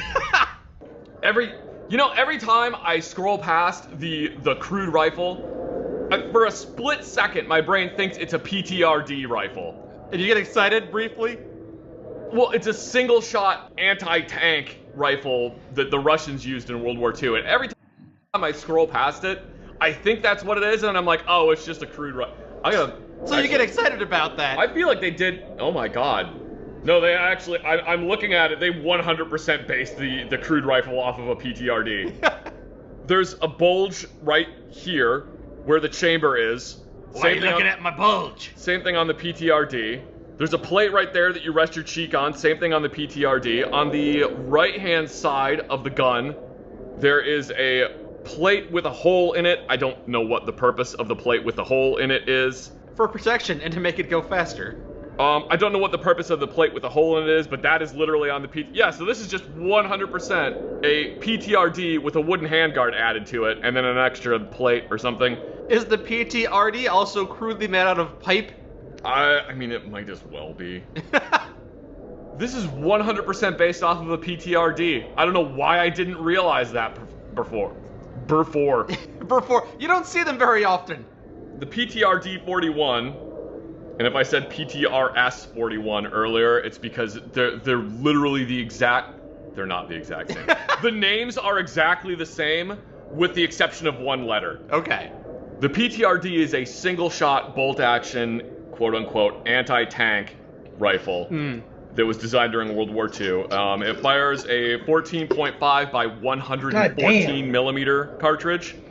To give you an idea of how fuck-off huge that is, 50 BMG that the M2 fires is 12.7 by 99 millimeters. This is 14.5 by 114. So it's 18 times bigger. It's I don't know if that number is correct or not because I can't do math, but it is bigger. It is bigger. The PTRD and PTRS are both from World War II. They really were only able to penetrate very early tank armor, like 1930s tank armor. So like once they started getting used in the war, they weren't really good for tanks. Generally what they ended up using them for, if I recall correctly, was pretty much as just an anti-material rifle. You shoot it at like jeeps or pillboxes or people if they get in the way. Machine gun emplacements or just anything that you want to get rid of that normal infantry fire won't be enough for it. I want to get rid of the sun, so I start shooting at the sun. That's really hard to hit the sun. Just don't lead it so much. Yeah, the PTRD was designed by Degtyarev, who designed a bunch of other guns. Are these all Russian weapons? Yeah. Okay. The PTRS-41 is another 14.5 by 114 millimeter rifle that was, again, designed to be used as an anti-tank rifle, and it was designed by Semenov, who you might know better as the designer of the SKS rifle, which is really funny because the PTRS-41 is basically an SKS but big. Ooh, now I want Literally, one. when he designed the SKS, which is a small infantry carbine, it was small for the 1950s. He just took the PTRS-41 and made it small to make the SKS. Okay. Which is really funny to me. It would be kind of like if John Browning was told to design an infantry rifle and then just took the Browning M2 machine gun and made it smaller and added a pistol grip to it. Just like That would be awesome. You just play that sad song. Why fix what's not broken? I'm not saying that he was a bad weapons designer. It's just really funny to me that the PTRS-41 is quite literally a gigantic SKS. Yeah, I cannot believe I just realized that this is based off of the PTRD. Well, now that you know that it is, are you more inclined to use it? No, maybe if it was in 14.5. Oh! You have a Webley Fosbury! Not just a normal Webley, it's a Webley and a service. Oh my god! We'll have to come back once we've got tickets. Well, I'm buying the service rifle. I don't have enough money to be buying everything. I need to keep some of the. And there's a. And you have a Luger, and a. And a stun gun. I shouldn't have bought the Lee Enfield. No. I should have saved money, and I should have bought the suppressed submachine gun. It's a Lee Enfield. Ah, yes, we've seen one of those before. Several, in fact. Yeah. Bolt action, 303 British. Very, very long serving. The military, you mean? Yeah. This thing was still in service with a branch of the military as of 2022, I think. There was still a military organization using these. Right. So, they must be very reliable. Yeah, they work incredibly well. Well, just punches through everyone. Yeah, it fires exploding bullets, remember? I don't remember it. Yeah, I turned my Lee Enfield into a grenade launcher. Holy shit. I don't remember that. I turned my Lee Enfield into a direct fire grenade launcher. Between that and the bleeding shotgun, I don't think there's anything left for me to kill. Nice. Well, that was a little bit much. Yeah? Well, I keep calling them radium sights, but I wanted to see what the glow sights look like. You've got radium sights. Do you know what the point of having this giant, weird mechanism is? I don't. Is it for launching grenades? No, it's for very fine tuning for firing at range. Seems like it might be more of a sportsman rifle then. Not sure I'd want to use it in combat. No, the British military at the time, and I'm sure to this day, had a long tradition of marksmanship, so they wanted all of their rifles to be very accurate. Hence the incredibly tunable rear sight. I see. I got a Sten gun! I know you're happy about that. The one that's side-loaded, yeah. Yeah, magazine feeds into the side of it. It's a Sten gun. Right. And open bolt 9mm submachine gun with a suppressor. Didn't you say there's an Australian version that's top-loaded? That's the Owen. Ah, okay. The Sten gun. It's different. Yeah. The Owen is a different gun, but it's similar in that it's made of, like, pressed sheet metal. Oh, hell yeah. Why are you so excited about the Sten gun? Because it's just a really good, reliable submachine gun. Oh, this is gonna be so good. That's gonna make assassinating a captain so much easier. Okay, so you can get a bunch of different receiver. It's got the standard one. Okay, so you can do... Oh, that's dumb. There's different versions of the Sten gun. There's like the Mark 1, 2, The foregrip is nice. 3. I forget which version has the foregrip on it. That is the stock that I would prefer to have on there, because that's actually like the good stock for the Sten gun. As opposed to what it's got right now, which is... The wire stock is fine, but like, this is a better stock. Yeah. I like that changing the fire rate is not something you have to pay for, and it doesn't change the damage of the weapon. You can see here that the ejection port is just completely open, which is how this gun actually functions. Okay. A lot of effort put into this, alright. You know, honestly, they did a pretty good job on the animation of it. I'm just wondering if when it runs out, the bolt does go all the way forward. Neat. Oh shit, is this a... Oh my god. It's a Martini Henry. I don't know that. So this is a really old black powder rifle from before there were repeating rifles. They were in a caliber that was 577 by 450 was the specific caliber they in, which is just a massive fuck off bullet. And the original like cartridges for it were these weird hand drawn brass foil cartridges. They look like absolute crap.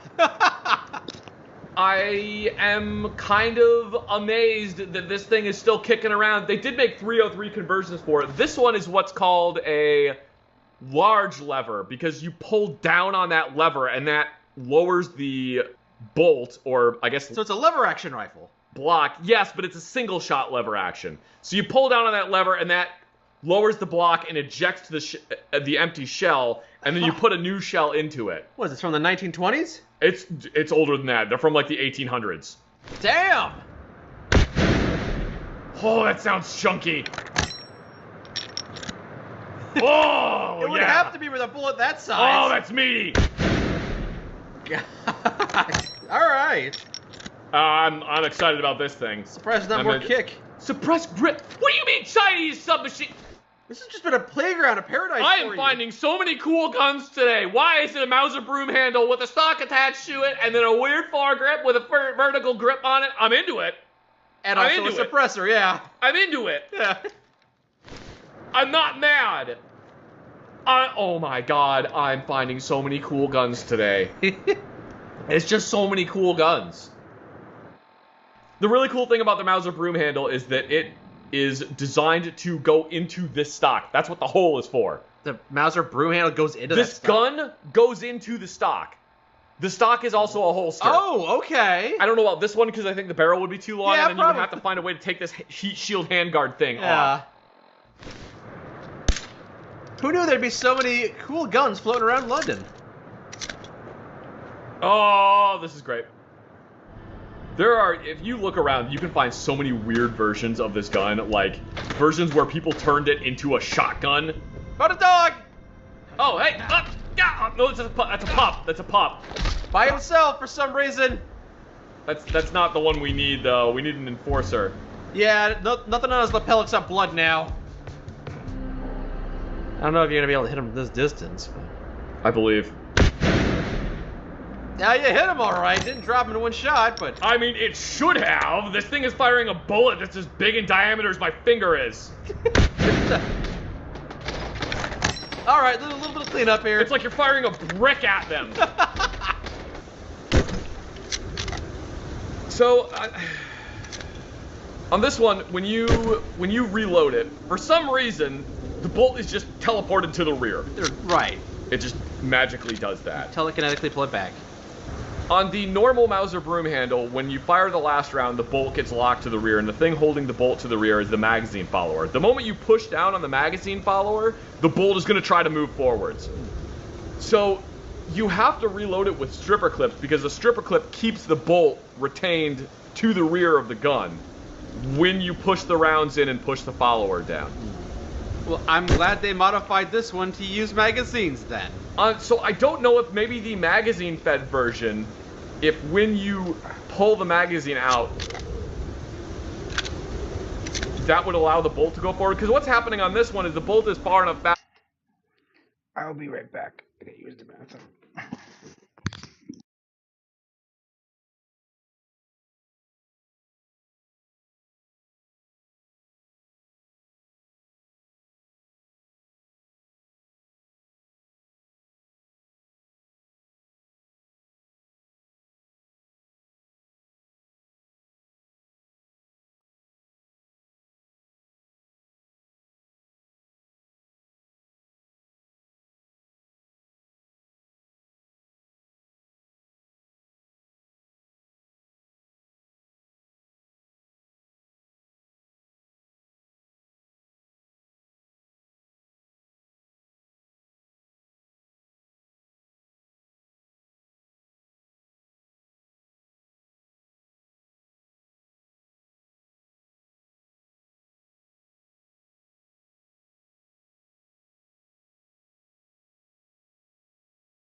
That the hammer is actually holding onto the bolt.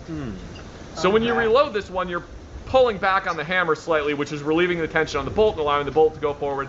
I don't know if that's accurate. You just haven't used a weapon like that before. I haven't used the magazine-fed version of the Mauser C96. I've used the clip-fed version of the Mauser C96, and yes, it does still have an internal magazine, but whatever. Also, I found a Thompson submachine gun with a... Well, that's a really stupid handguard for that Thompson. Yeah, I don't think... Why does it have an Uzi stock on it? Mishmash different gun parts? Why does it have the stock from an Uzi on a Thompson submachine gun? Not called ramshackle for nothing. The bolt is weird, too. Why does the charging handle look like that? I like the glow sights, though. They're pretty cool. I'm confused about the charging handle and the stock. Well, Zach, the stock is something you put in your armpit to brace for the recoil. Uh-huh.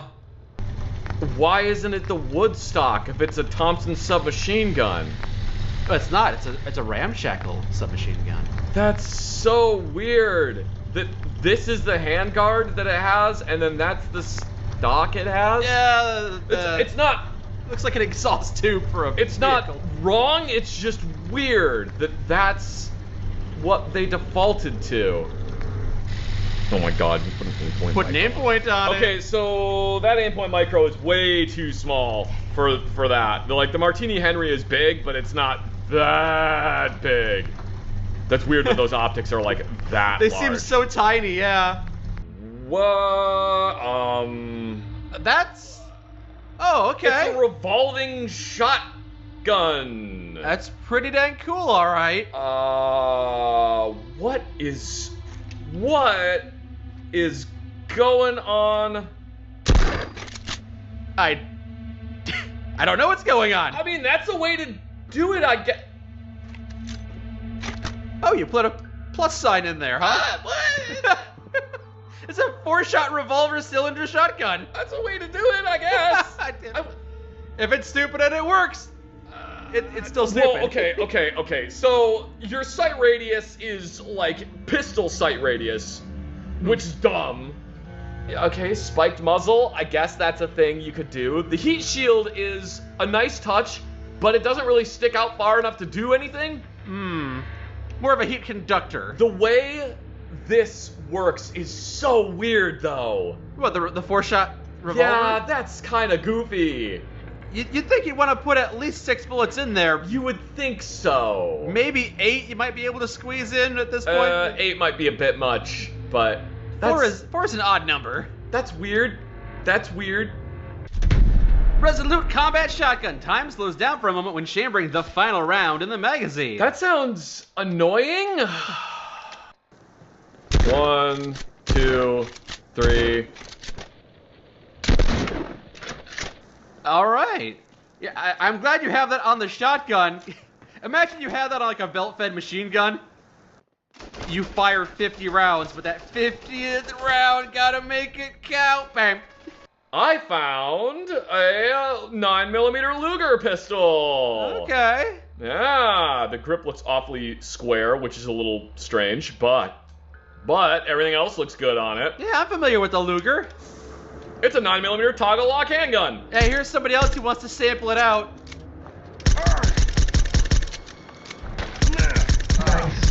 Man, what was I just firing 32 ACP through this thing? Holy crap, that was doing no damage.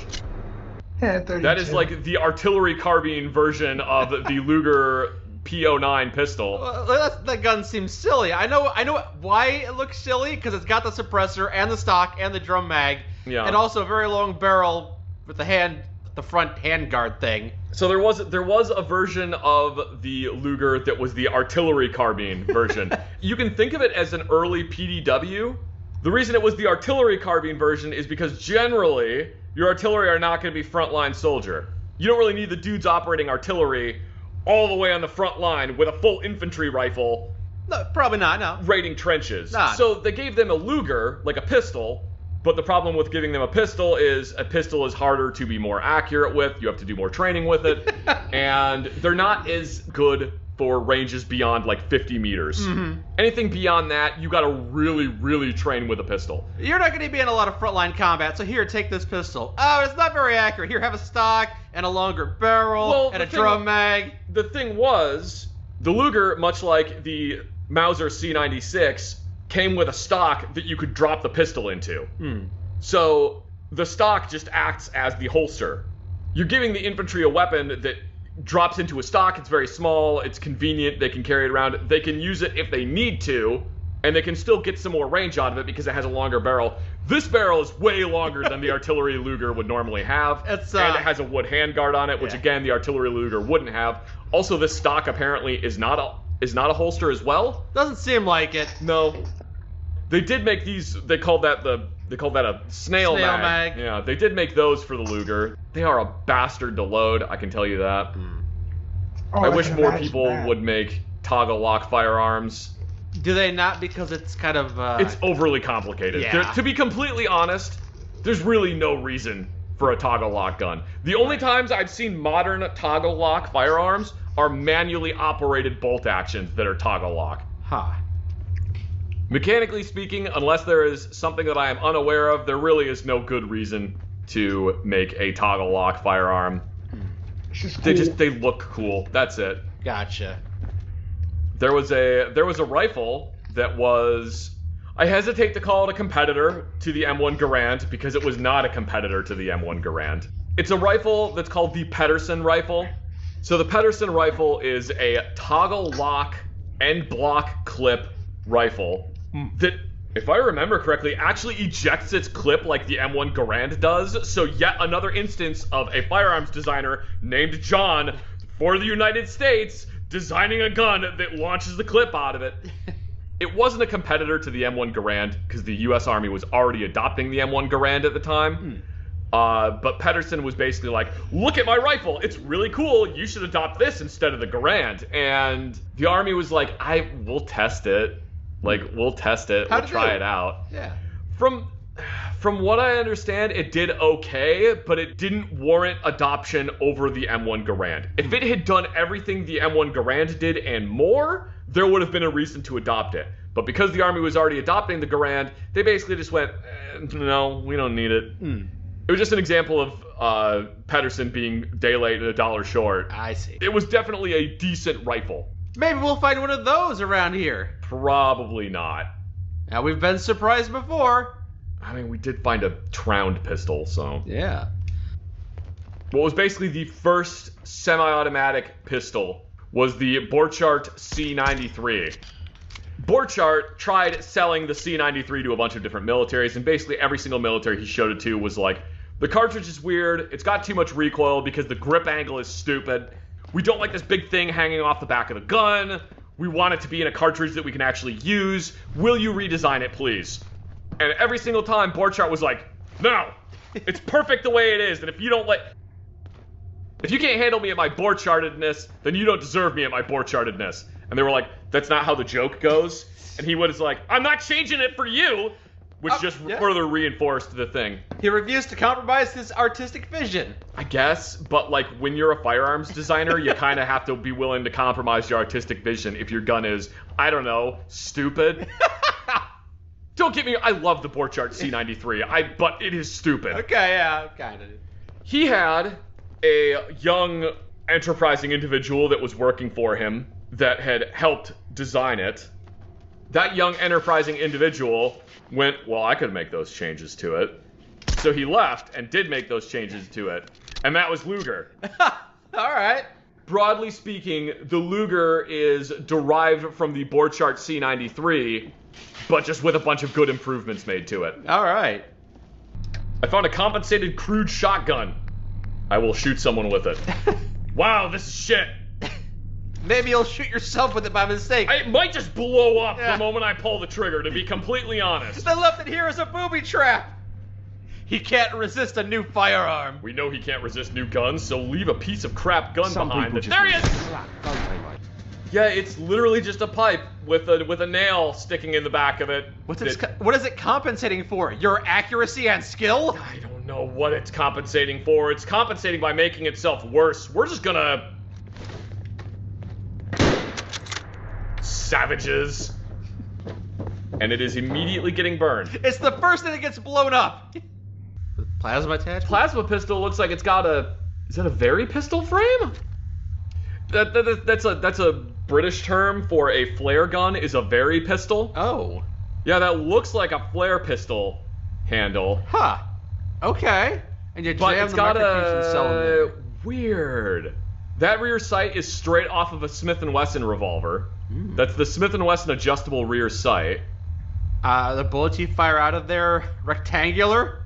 It's just kind of a weird shaped muzzle because it's plasma. Meow. Seems kind of fun.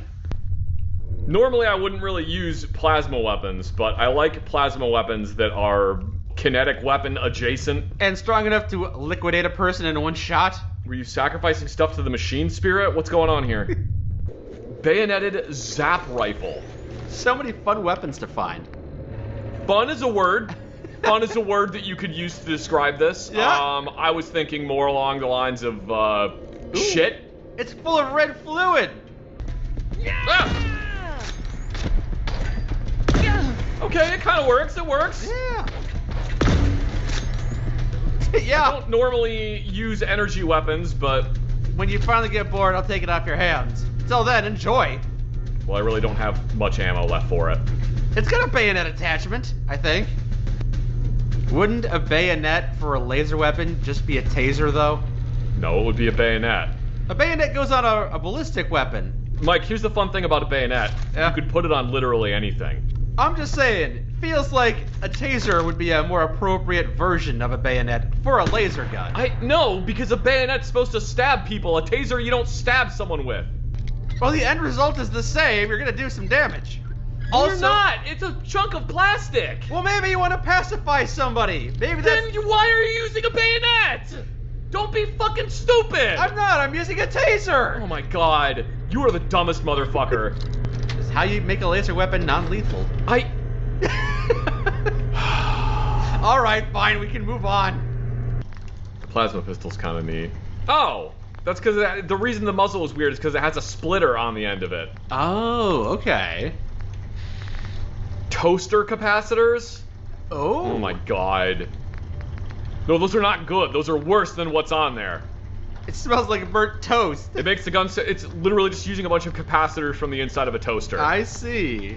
I wouldn't want to use it, but it's a fun thing to think about. Ah, wooden insulation. Excellent. This gun is absolute junk, and I kind of like it. You said you hated it not too long ago. I mean, I kind of like how stupid it is. But you didn't. You said it was too stupid. I can change my mind. Is the glow sight literally just a tiny LED light bulb on the front? Is it? I think it is. I don't have any adhesive, apparently. Can you change the bayonet? Wait, can you put a taser on the end? No, you can't put a taser on the end of it. That's hilarious. I'm taking the bayonet off there. Okay. We're never speaking of it again. Okay. An actual Geiger counter. Wow. Fancy. Cool. And now it's broken. No, they're pretty durable. That's upside down. We want it the right way up. It looks like a U.S. Civil Defense Geiger counter. Yeah. Which is interesting. So the big knob in the very center of it is off, and then 0.1, and then 10, and then 100, and then 1000, which are the different levels of sensitivity. And then the little knob is so you zero it, because you have to zero the Geiger counter out first. Oh. Generally, those are really only good for monitoring. At least that style is only good for monitoring gamma radiation. And usually they really only work when like a nuclear weapon has gone off, because they're like not that sensitive. I imagine they're not functional at all, and they say, "Oh yeah, it only works after a nuke's gone off." No, this isn't Russia. Hey, you got... Whoa! Whoa! Whoa! Whoa! There's an MG42 in there. Can I have that? Can I have it, please? That's a display model only. Hey, MG42's MG42. I still want it. I'll take the display model. I 100% would buy a display model only MG42 if it was made from an actual MG42. It's missing all of its internals. That's why it's in display. Don't care, still an MG42. What else do you have back there? What is... We'll have to come back later after you've restocked, because we want what you got. What is that? Man, you guys got a bunch of cool stuff back here. Let me see this thing. Definitely make sure you've sent them out into the world so we can kill folks. It's missing the feed tray cover. It's missing all of the gut. It's missing the feed pawls from the feed tray cover. You said you didn't care. You'd buy the display model no matter how many parts are missing. Well, I just kind of want the feed tray. I want the feed tray to be in there. Like the bolt can be missing. That's fine. I just want the feed tray to be in there. It currently is configured like one of the blasters from Star Wars. So if you didn't know, basically most of the guns from Star Wars are just World War II firearms that they put a bunch of extra shit on them to make them look like science fiction guns. And the like heavy blaster that some of the stormtroopers use is an MG42 with no belt or belt box and a bunch of extra crap grafted onto it. I see. The standard stormtrooper blaster is a Sterling submachine gun with the stock folded and a bunch of extra stuff stuck onto it. I had no idea. Leia's pistol in A New Hope that she uses for like 2 seconds is based off of an Olympic target shooting pistol. Neat. There's a couple times in Star Wars, if you watch the original ones, not the remastered, sometimes when the stormtroopers shoot or when people shoot, you can see shell casings come out of the gun. Yeah, because they were all just blank firing guns because then it gave the special effects people a cue for when the laser would fire. Okay. They tried to edit out some of the shell casings by just like blurring them out. But sometimes they don't do it, so you can actually see shell casings go pew pew out of the gun when it fires. It's kind of crazy that they actually were firing blanks and not just going click, click, click. Yeah. So, the heavy machine gun here. Well, it already has a powerful receiver. That's weird. Okay, that's kind of weird, because this is like the MG34 barrel, Yeah. and then this is the MG42 barrel. Yeah. I understand what they were doing. Like, I get it. It makes sense, but I'm putting the MG42 barrel on there. Got the compensator, no muzzle. The thing is so big you have to rotate it every time you want to see the muzzle. Yeah, that's like the closest to what's actually on the end of the MG42. So we'll... Like a nozzle. Yeah, we'll keep that on there. What's actually on there is like a cone. Yeah. Armor piercing. Oh boy. MG42 is a machine gun that is so good that everyone just kept copying it. Yep. And the German military literally still uses it. Didn't you say the MG42 was a knockoff of the 34? No, it's like I guess you could consider it iterative design? It's yeah. They're similar. The MG34 is more machined metal than like stamped sheet metal. It's more prone to having problems because of not being cleaned enough or what have you. The MG42 was made to be made cheaper and faster, and they must have got it right because the German military still uses the MG42. It's just now it's the MG3 and it's in 308 instead of 8mm Mauser.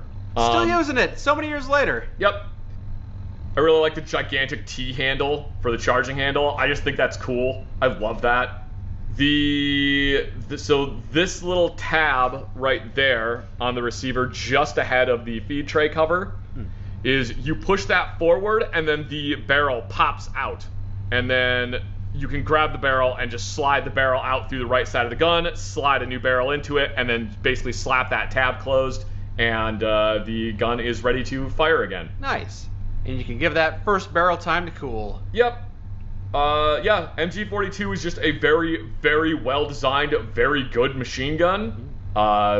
Pretty much everybody has copied it. The M60 is kind of weird because, like, the best way to think of the M60 machine gun is if an MG42 and an FG42 had a baby, that would be the M60. I see. It's kind of like that. There was a weird experimental version of the M60 that I think is the T44 that was an experimental machine gun that the US was testing in 1944. Okay. And the T44 is, the best way I can describe this is somebody slapped an MG42 feed cover sideways onto an FG42 and said, "Yup, we made a new machine gun!" And it's kind of cursed. Yeah, the T44 is kind of a fucking horribly, horribly cursed gun design. It's interesting. Anyway, the M60 is pretty much copied from the MG42 and like a couple other things. The M240 machine gun, which is the FN Mag 58 machine gun, that one basically wholesale copies this entire trigger mechanism from the MG42. They're like the same trigger mechanism. Yeah, it's a very good machine gun. Oh my god, he's got a Webley Fosbury! It's got some nice designs on the side of the barrel. Not the barrel, the chamber. Yeah, the chamber. Do you want to know why that's on there? To collect dirt and save it for future use.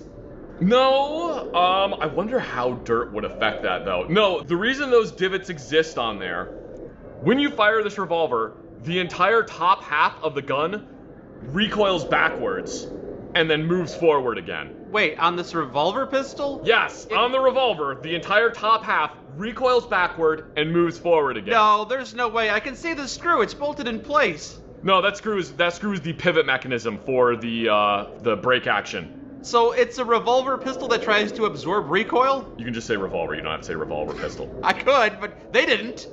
Oh, that's weird that they... Yeah, I didn't realize that they did that.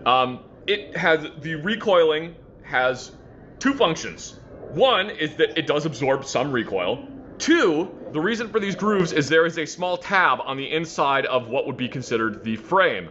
That tab indexes on those grooves, and as it moves backwards, the tab cams along that groove and rotates the cylinder. I see. That is what rotates the cylinder for the next shot. It's such a weird concept to have the entire upper receiver jolt backwards. It's a really weird concept. If I recall correctly, the Mateba doesn't do that, and the Mateba is a semi-automatic revolver. I'm not sure how many revolvers do that. There's really not many. There are a very, very small handful of semi-automatic revolvers. I can think of the Webley Fosbury, the Mateba revolver. The Dardic technically is a semi-automatic revolver, but the Dardic is also a magazine-fed revolver. It's... Oh, the Landstad. There's another revolver from the 1900s that's called the Landstat. That is a semi-automatic revolver, that's a really weird one because the cylinder only has 2 chambers in it. And again, I believe that's another magazine-fed revolver. So those are really the only ones I can think of. It's right just not now. a common mechanism. No, it really isn't.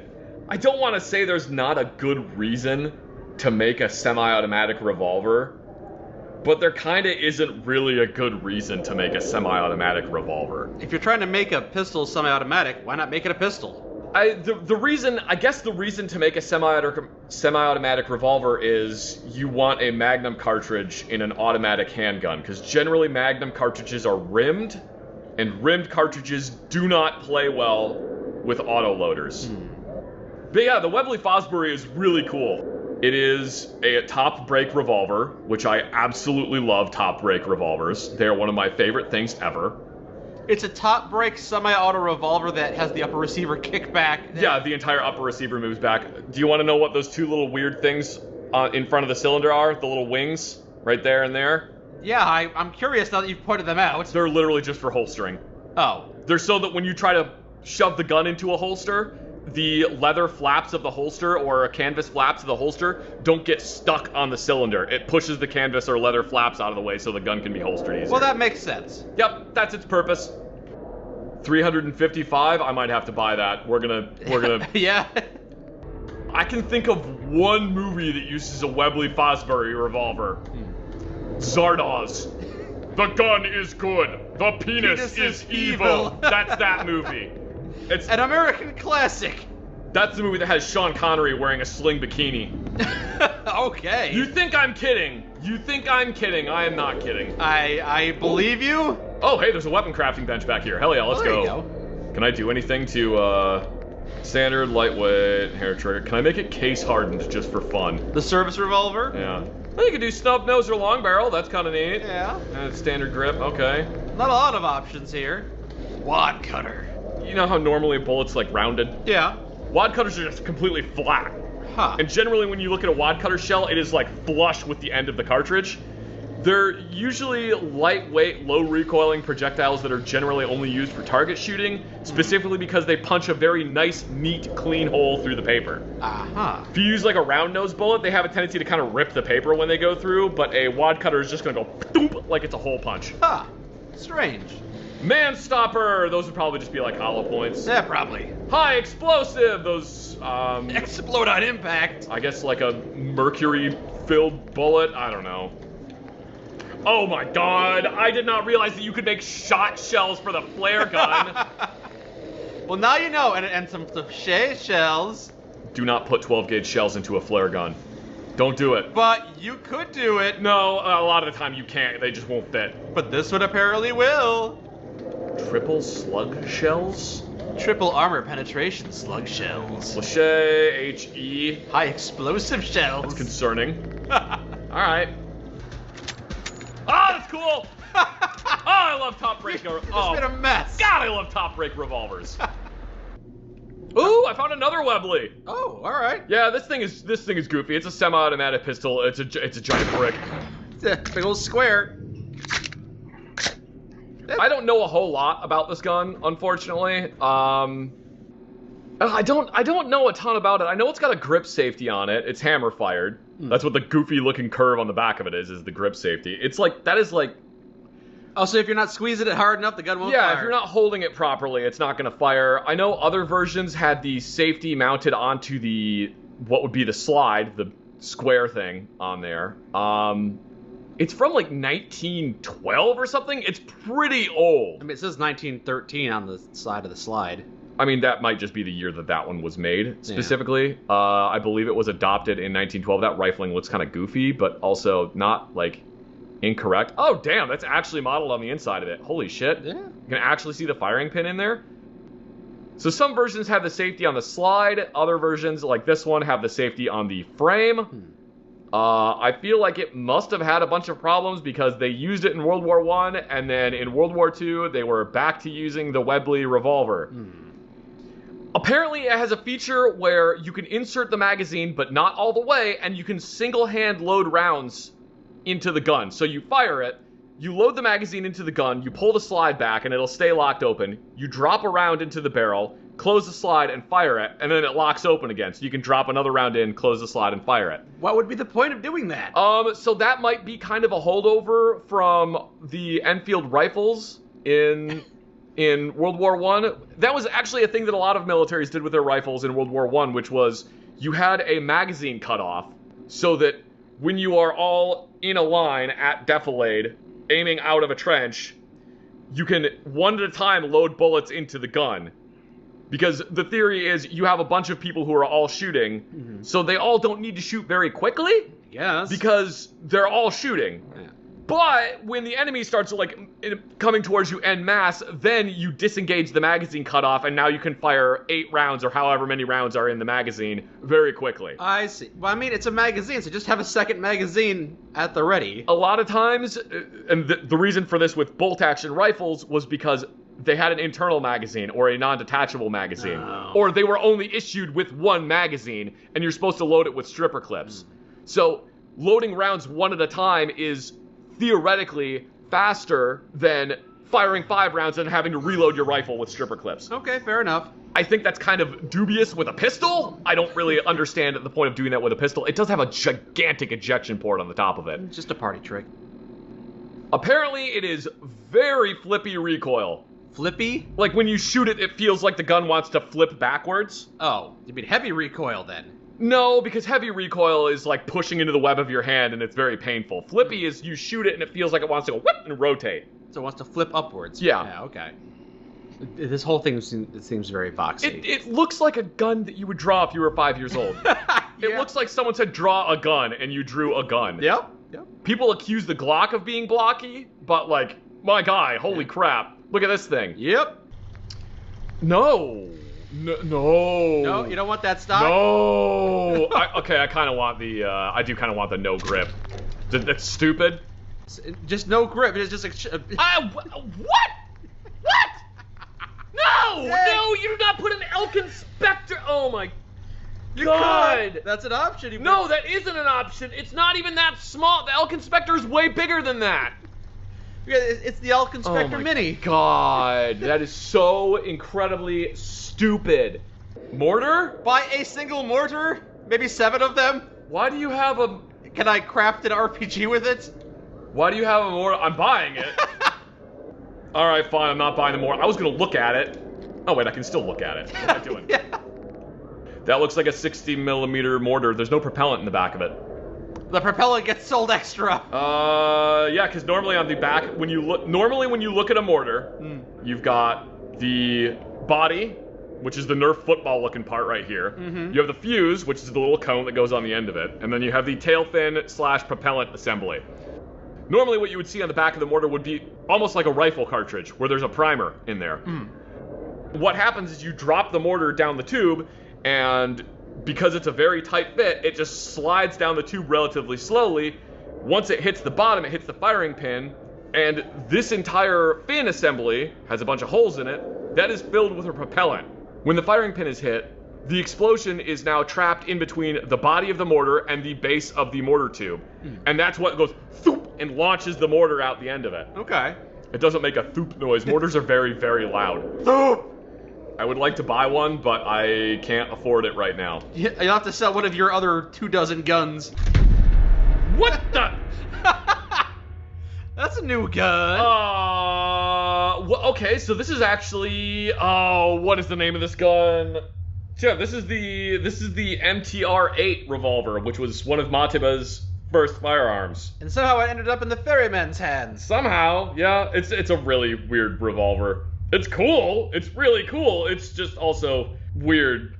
You know what's interesting about flamethrowers is the fuel really isn't the thing that you need to like super worry about. It's the thing that makes the fuel leave the flamethrower very quickly is the thing that you need to replenish more often. The propellant? Yeah.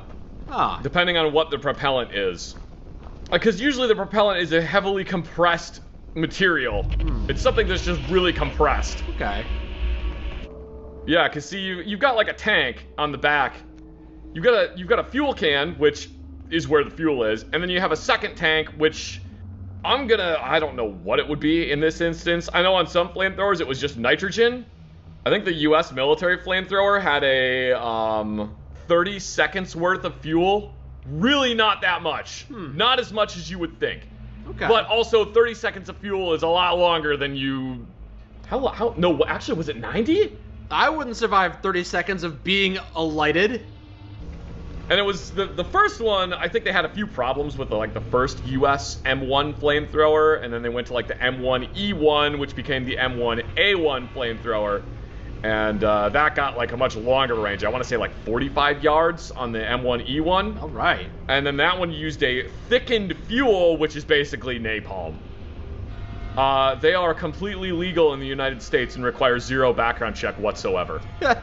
That's fun for people who like flamethrowers. It's considered a farming implement. I'm not even joking. Flamethrowers are considered a farming implement in the United States. I find it difficult to see its agricultural use. Burning large amounts of crops that need to be destroyed. Okay, I guess it's easy to see that. All right. Yeah, or getting rid of like when you have crops that have become completely overrun with like locusts or something. You can just burn all of them, and then that gets rid of all the locusts too. Makes sense. Can you I stop? think that was in an episode of Lassie. Can you stop by your local Home Depot and rent out a flamethrower? No, but because I don't think farmers usually have them on hand. You can stop by your Home Depot and rent out a large propane torch, which can throw a flame like 5 to 10 feet. Why do they have those in stock? Heating asphalt. Also burning, like de-weeding, burning weeds, things like that. Let's not tell people about this. This information doesn't need to spread. I mean, okay, so yeah, you can buy a flamethrower and like not do a background check or anything, but here's the thing. Go find a military flamethrower and buy one. Are they expensive? Yeah, prohibitively so. And there's really not that many of them that exist. Well, that's why you rent one instead. Well, like, there really aren't that many. And most people that have them aren't exactly willing to let other people borrow them. They're hard to find. They're hard to work with. They're a pain in the ass. And the back, because they're usually heavy. And it's just kind of all around not the most efficient thing you could use. No. And also, the risk of self-immolation is present. That is a concern and it depends on what the flamethrower is too, for like how it fires, because some of them, they've got a bunch of little flare cartridges in like a revolver with flare cartridges in the front pistol grip, right? Because it's got two pistol grips, you can see here. There's the front one and then the rear one. Right. The front one has like a revolver cartridge, well, some flamethrowers, has a revolver cartridge with flares in it, and you pull the trigger and it fires the flare, and that's what ignites the flames coming out the end of it. Oh. Like, modern flamethrowers have like a little propane torch at the end of it that's just always lit. Yeah, like a pilot light. Yeah, that is what ignites it. But like the military ones had like a little flare or something. I think the German one had like a coil on the end that was like an electrically heated coil. I could be entirely wrong on that though. Every flamethrower that has been designed by different countries, they're all like widely different. There's one that the Germans had in World War I that looked like a life preserver. Wow. It was a big donut that went on your back. All right. Yeah.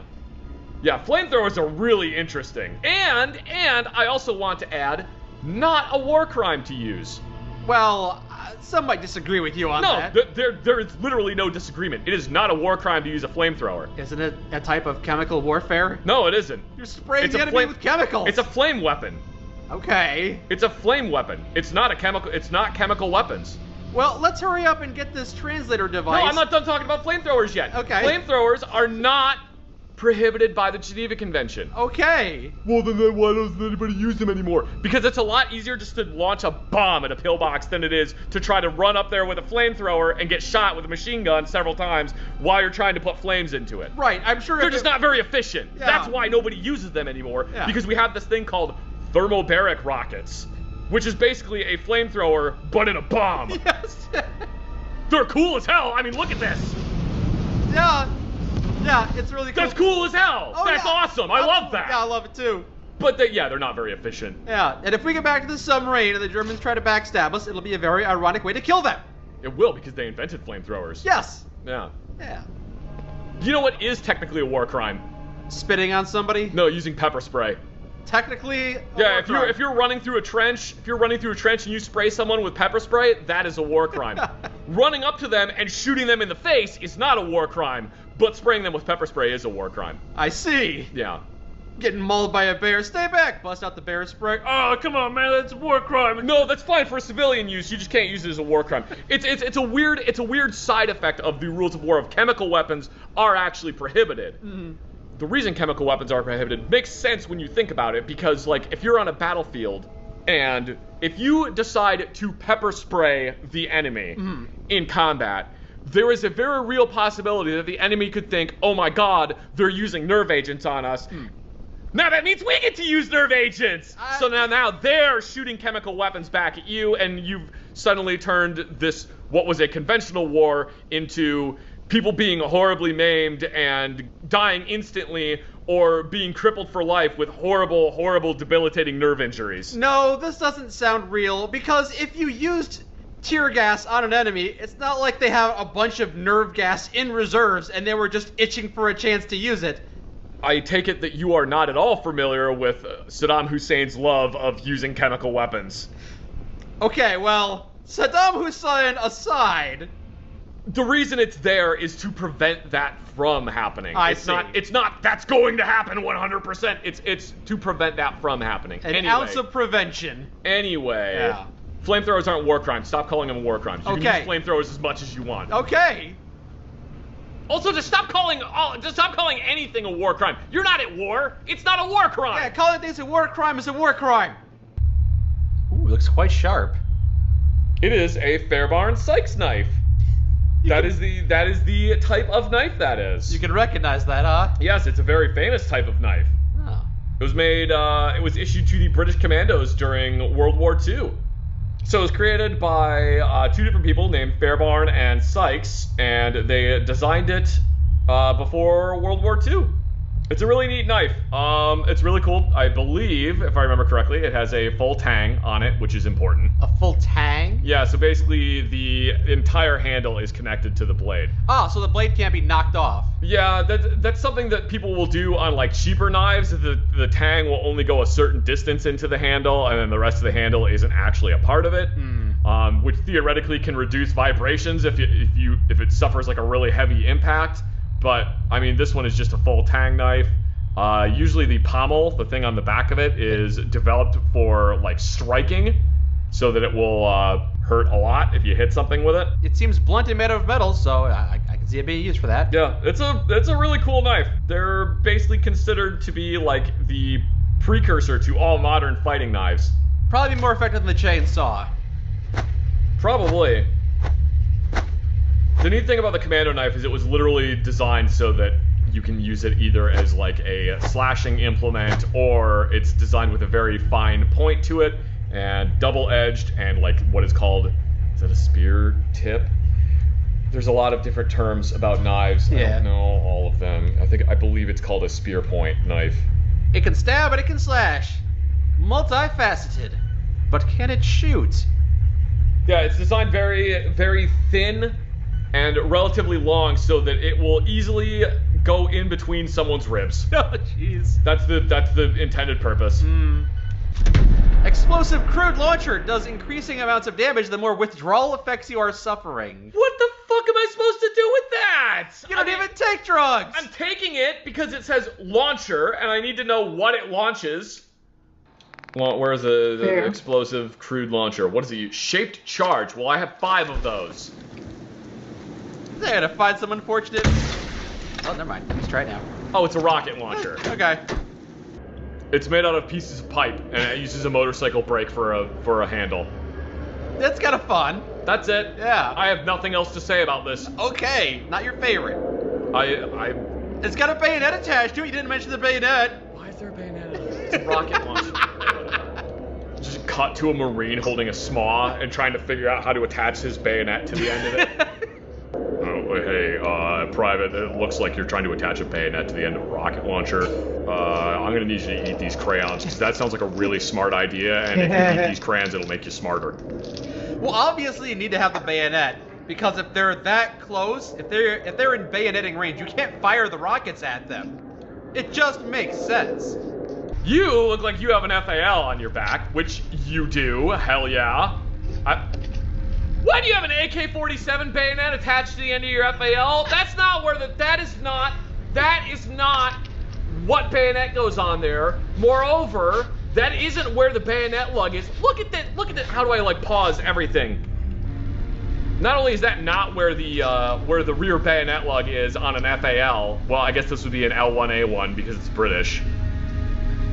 Yeah, that's not where the rear lug is on the FAL. It's the wrong bayonet. Technically speaking, the barrel is not long enough for it to be an L1A1. Maybe if it's like one of the shorter carbine versions, but as far as I know, there wasn't really like a carbine version of the L1A1. And the bayonet does technically attach to the flash hider on the L1A1. But where the rear, so the little screw on the very back of this bayonet is where it attaches to the lug on the rifle, which is in the wrong spot. And also it's an AK-47 bayonet, so it's the wrong bayonet. How can you tell it's an AK bayonet? Because AK bayonets look very distinctive. They have this like clip point to them. They've got the hole in the end so that you can use them as a pair of wire cutters.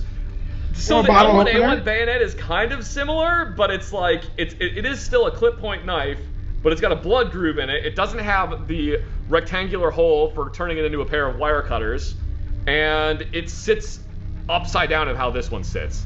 So the AK-47 bayonet sits blade pointed up. The L1A1 bayonet sits blade pointed down on the rifle. Wait, why would an AK bayonet need wire cutters? It's not like there's wires in an AK. What? No, it's you use them to cut barbed wire.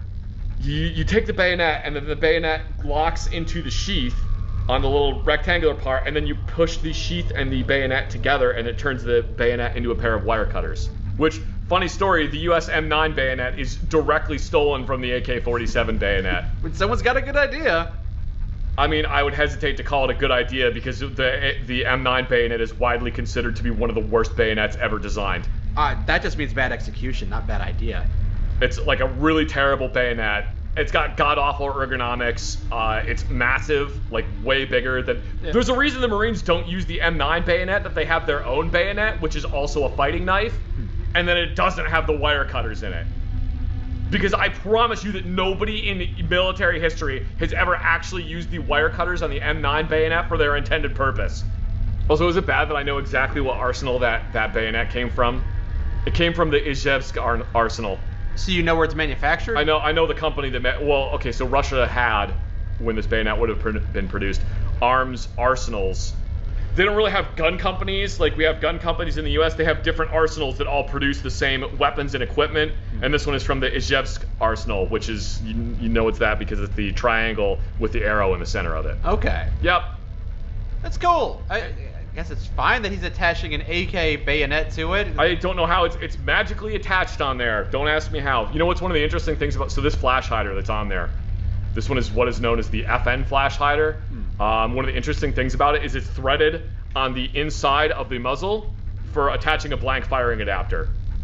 The blank firing adapter literally just threads into the end of the muzzle so that you now have like this little yellow or red thing sticking out of the end of the gun so that you know that they can't shoot you with live ammunition.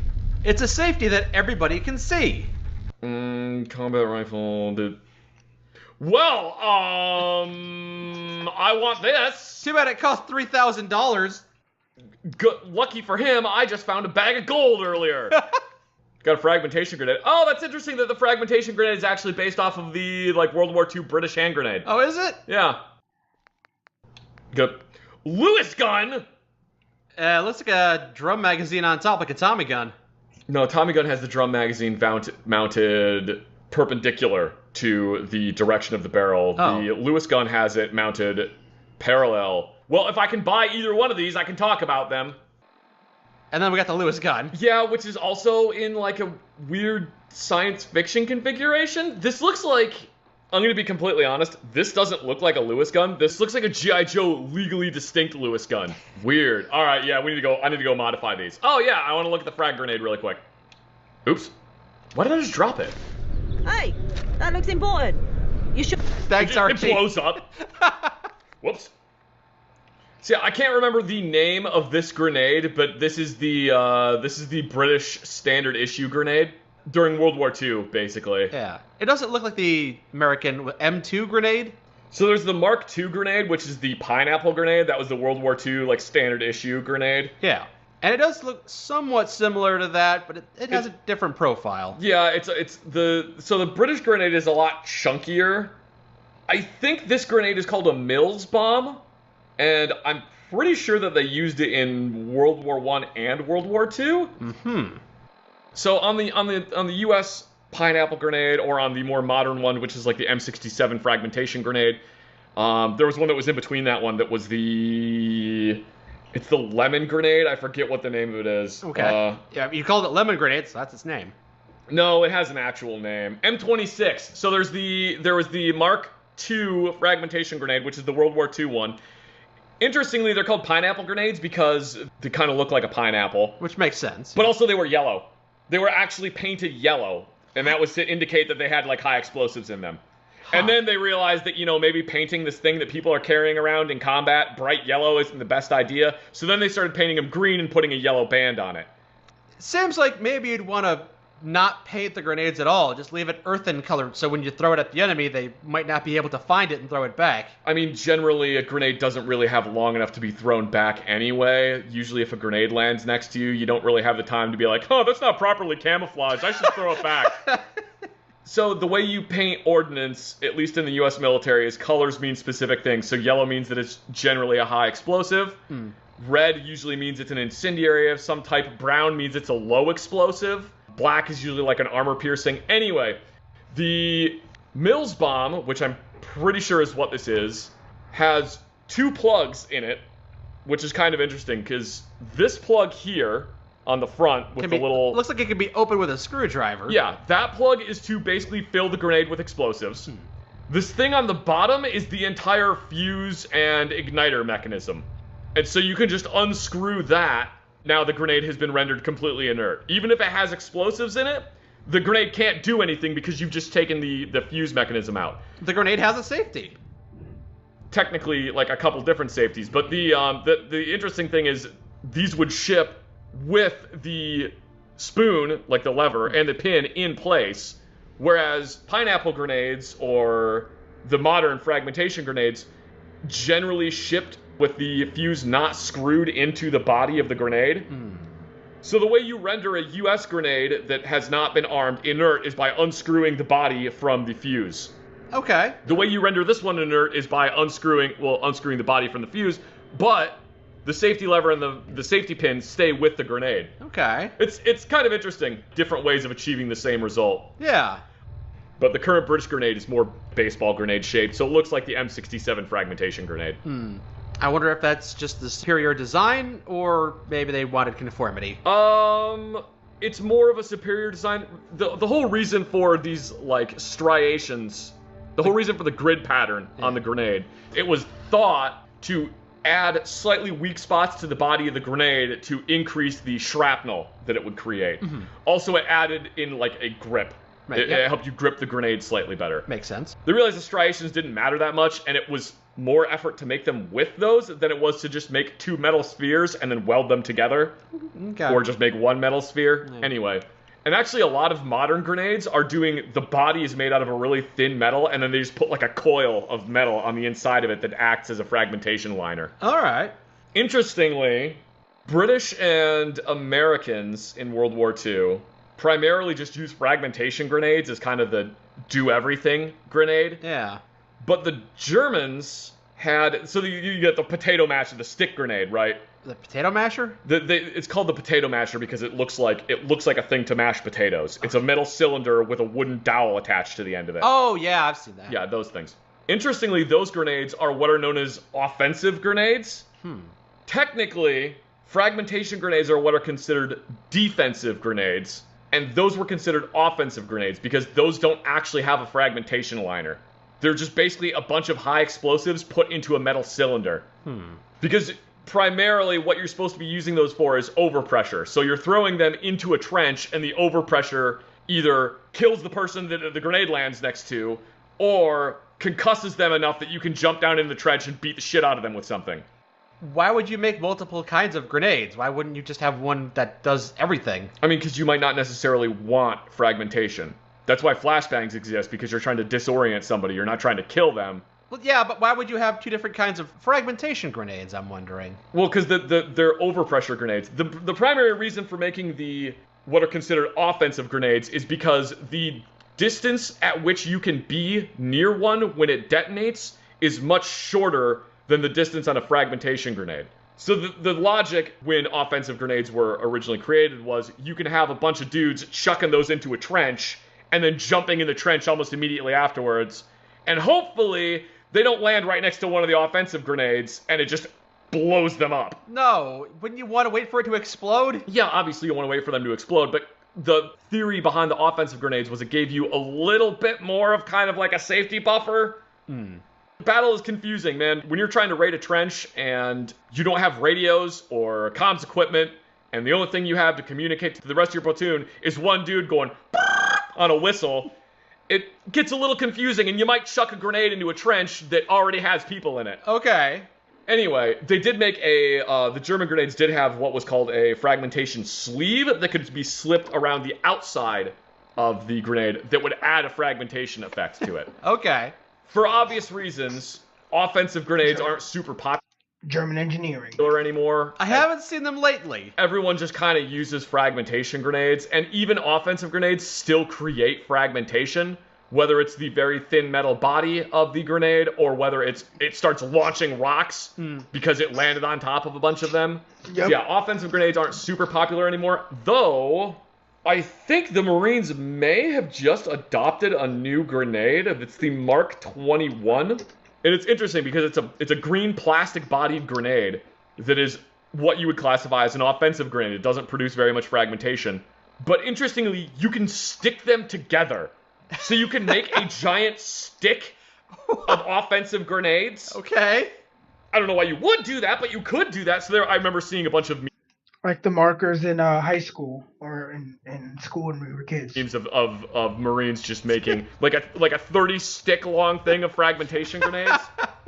There's actually a lot of countries that are using plastic grenades now. The Czech military, I believe, has one that's the URG-86 that is an entirely plastic-bodied grenade. But it has a really interesting feature on it. It has a little lever on it that in one position it's just 5-second delay. So you pull the pin, release the safety, and then the grenade goes off in 5 seconds. The other position is 5-second delay or impact detonation. So the moment the grenade hits something, it detonates. And then that's a way that you keep people from picking it up and throwing it back, potentially. Okay. Anyway, the URG-86 is really cool. I have a dummy one of them. I think hand grenades are fascinating. Can you tell? Yeah, you seem to have a lot of information on them. I think hand grenades, are really based. Cool. I think they're really interesting. To get completely off fucking topic, there is a flashbang grenade that is used in all kinds of media. Super popular in the early 2000s. You still see it periodically. There's a cylinder in the center, and then there's octagons at the top and bottom of it. And it has a differently shaped fuse, and then it has 2 pins for it, one of which is triangular, and the other of which is circular. What is that model of flashbang? Did you see that newcomer who came into town? He helped out the doctor, came outside and talked to a grenade for an hour. It's the M84 stun grenade. So yeah, the M84 stun grenade, I saw that a lot in a bunch of different media, and I actually had an inert one of those when I was in Iraq. They wouldn't let me bring it back home with me. which was incredibly disappointing. I don't think the military really uses the M84 anymore, because this specific one is what is called a one and done stun grenade. It just goes bang really loud, and then that's it. Yeah. Now they have ones that are what they refer to as like 3 bangers or 9 bangers, where they go off 9 times. Oh, it's just shit. Bam, bam, bam, bam, bam, bam, bam, bam, bam. It just keeps exploding for like several seconds. Yikes! All right. But yeah, I remember seeing that grenade in a bunch of different media, and now they're like impossible to find anywhere. I have another flashbang grenade that's a inert one. Yeah, there's another one that's the Mark 155 Mod 0 diversionary grenade that's basically just a little practice grenade. And again, those things are like almost impossible to find. Or they're almost impossible to find inert ones. Those ones are interesting because it's literally just an aluminum tube that you screw a diversionary device into that looks like a grenade. Oh, and I completely forgot to mention the Mills bomb, this one, that little hole in the center of it is, I'm pretty sure you screw a rod into that, and then you stick the rod down the barrel of your rifle, and then you fire a blank, and then it launches the grenade with a stick attached to it.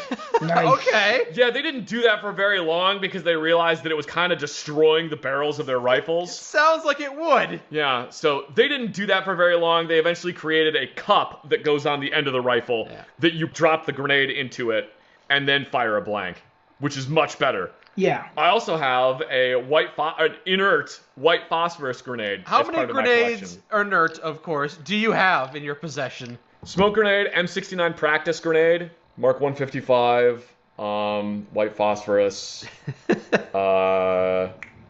British grenade, More grenades than you have fingers on your hand. and then the URG 86. So 7. I have 7 currently. Okay. We don't really use the white phosphorus grenade that much anymore. And it's big. Like, when you compare the white phosphorus smoke grenade to other grenades, it is huge. Really? And Twice it's the size? heavy. I wouldn't say twice the size. It's maybe like 25 to 30% bigger. Okay. Slightly bigger than a smoke grenade. The lethal burst radius of a white phosphorus grenade is like 25 meters. The average soldier can throw it 15 meters. Yeah. Oh, Just like, fuck. oh, that's not good. Yeah, that's not good at all. Stupid. Why would you do that? But you look at the white phosphorus grenade. So when you look at the white phosphorus grenade, it doesn't look like other grenades because it's got like a weird, I guess, like beehive taper to the bottom of it. Ice cream cone. Yeah, it looks kind of like an ice cream cone at the bottom of it, right? Yeah. The reason it's shaped like that is literally so that it fits into one of the cups to be fired out of a rifle grenade launcher. Oh. Because the average soldier cannot throw it far enough, so they had to make it so that you could launch it from a rifle grenade launcher. So that you would become a casualty of your own shit. I see. WP grenades are kind of interesting. Yeah. I haven't seen a lot of white phosphorus being used, which is probably for the best. The smoke grenade launchers on tanks use white phosphorus. But they're smoke grenades, not white phosphorus grenades. White phosphorus is smoke. Oh. The reason tanks tanks have what are called grenade dischargers on them. And basically you can push a button inside the tank and it goes doop. The reason they use white phosphorus on the tanks is because a standard smoke grenade makes a pop noise and then it burns and it takes a while for the smoke to build up. Tanks use white phosphorus because it is instantaneous. You push the button, the smoke grenades pop out, and within 1 second they have popped and spread smoke everywhere. Okay. So the reason for that is because if you're in a tank and you're trying to make yourself not able to be seen very quickly, white phosphorus is kind of the only way to do it. You're gonna need a lot of smoke fast. Yeah. So yeah, that's why tanks use WP grenades. I see. Which means that if you have infantry supporting the tank and the And tank also, suddenly... I'm going to take a quick break. I got to go to the bathroom again.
decides that it doesn't want to be seen, your infantry is going to be very fucking mad at you.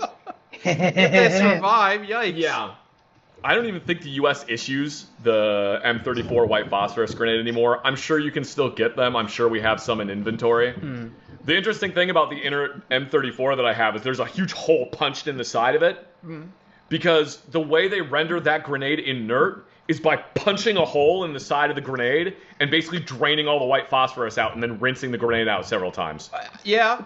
Usually they just destroy the grenades, so it's like the inert white phosphorus grenades are really hard to find. Oh, so what you have is somewhat rare. Yeah, because usually they just destroy them. It's your retirement grenade. Kind of, yeah. That one and the 2 British L111 grenades that I have are kind of like the retirement grenades because, like, you can't find those. Yeah. Ever. Anyway, now that I talked about fragmentation grenades for an extended period of time, I should get an inert stick grenade at some point. Yes. Offensive German grenades? Yeah, one of the stick grenades. The grenades aren't... I still, to this day, say stick grenades are better. I love stick grenades. Pokemon, you don't have to catch them all. I like having them. It's nice. It's neat to have them. Alright. Alright, well, let's look at the Lewis gun. Can change the receiver a little bit, Yeah, none of these are actually the Lewis gun receiver. This is weird looking. It's, okay, so they made it look kind of like a Lewis gun. Like, that muzzle should not be there. The way this is should not be there because this is basically just a hollow shell that goes around the barrel.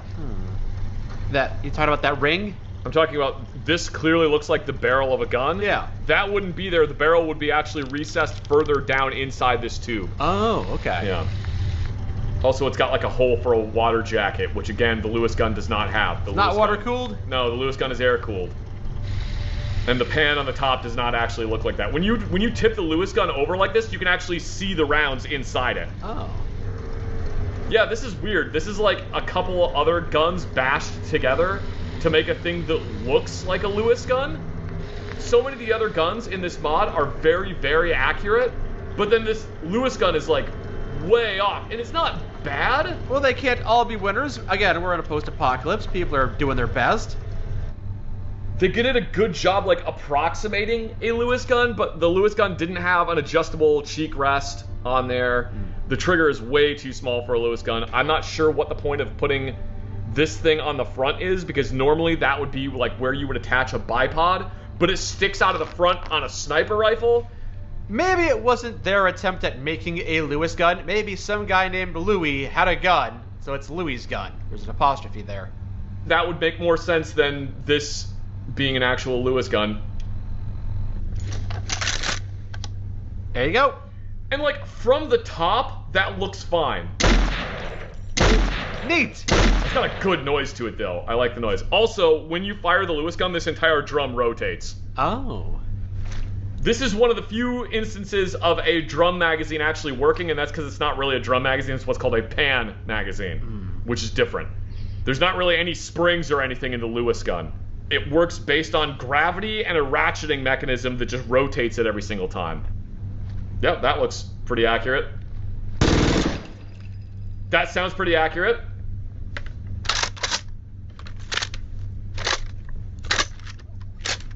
Nice. Decently accurate. The pulling back of the bolt is only necessary if you have fired it until it is completely run out of ammo.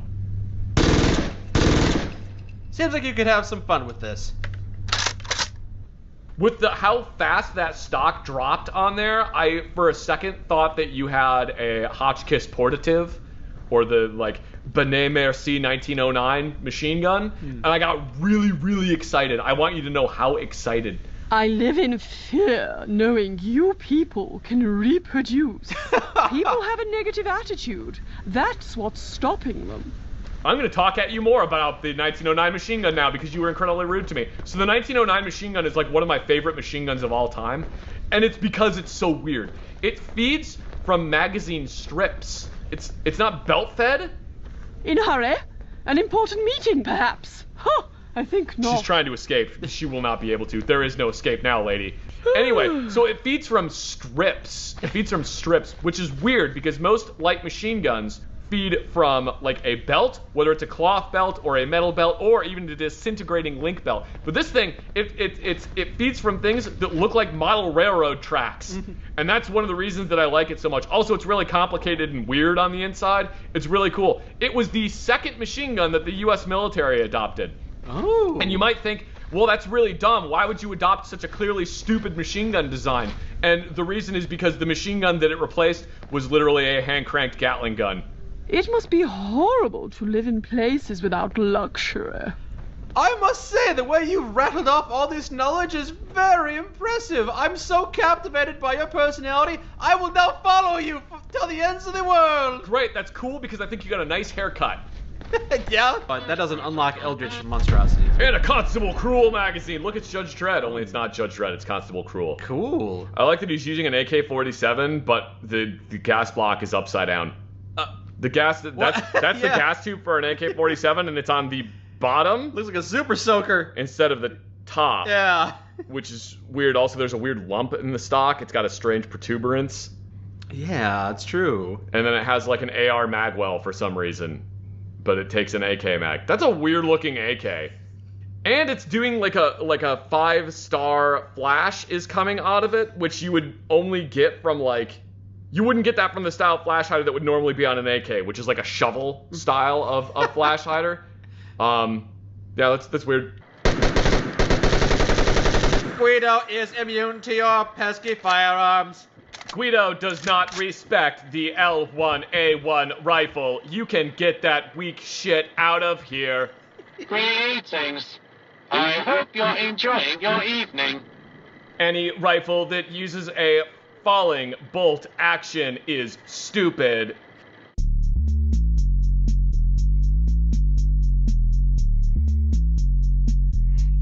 That was interesting and enlightening.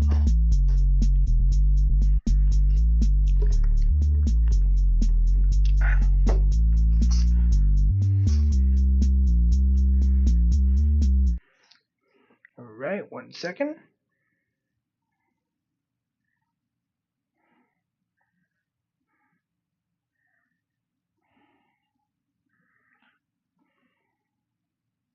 So here's a mythical creature who's got a...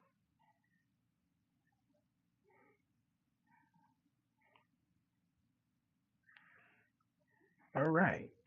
Crazy Creatures, the Chocolate Cup Snake. Let's check this out. By the Mythology Guy. So here's a mythical creature who's got a little treat for you. The Xicalcoatl, or Aztec Chocolate Cup Snake. Yeah, seriously. Oh, you think that snake's holding a cup? No, no, no. The legend states that that is a naturally growing part of its body that just happens to be shaped like a cup, and a cup traditionally used for holding chocolate. Apparently, there are even decorative patterns that naturally appear on it, which at first I thought was really ridiculous, but then I thought about it and, well, snakes have a lot of really cool patterns on them naturally, so I guess I can totally see how this could be a Pokemon. this came from that idea. Anyway, you're probably wondering what he even uses that chocolate cup for. He uses it for evil. He goes to watery areas with people nearby, then submerges the rest of his body to make it look like the chocolate cup is floating on the water. Then people see it and of course think, ooh, chocolate! So they go try to get it, but he slowly moves away to get them to go deeper and deeper into the water, playing keep away like a Looney Tunes character. Once the person's deep enough in the water that they can't stand anymore, the snake then starts causing the water to churn and thrash about until the person drowns. And then they're never seen again, so I'm guessing that means the snake ate them. You thought you were getting a snack? Nah, bro, you are the snack. Man, if this thing were real, that would be some of the craziest evolution ever. Specifically evolving a body part to lure in and kill humans. This is what After Earth should have been. So here's a mythical creature who's got a little treat for you. The Xicalcoatl, or Aztec Chocolate... That was good. That was cool. Thank you for showing me that.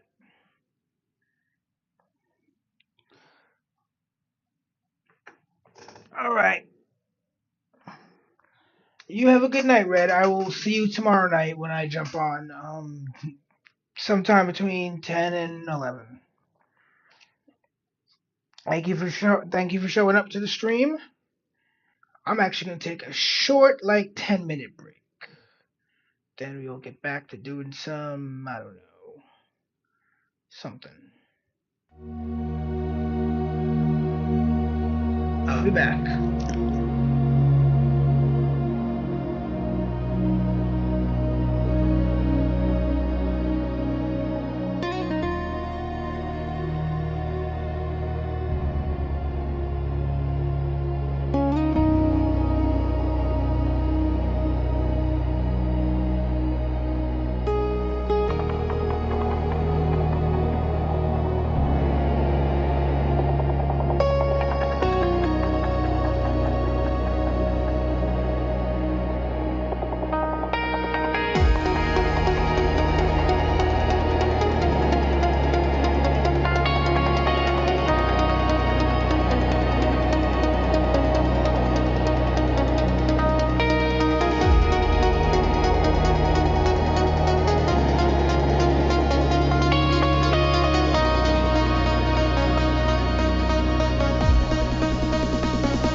that bomb.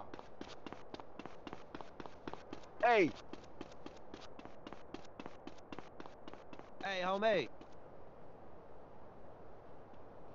Oh, yeah. Come on, dude. Roll with me.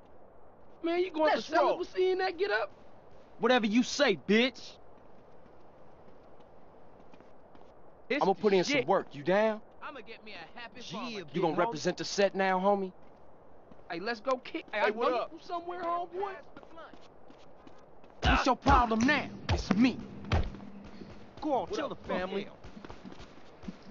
Straight. Hey, what's jump? Where we at? Hey, pass the blunt. Let's roll, homie. Fam. Hey, watch yourself, homie. That's right. Hey, That's you know right. me, CJ. Homie, let's roll Give me on a some dap. busters. Well, let's make it happen then. Hey, I left my gun at the house, homie.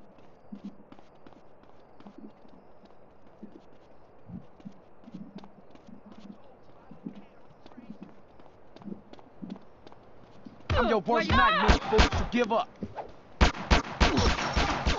Hey, I'll have that now. Hey, kick back, young CJ. Head to a 1037 in Northampton.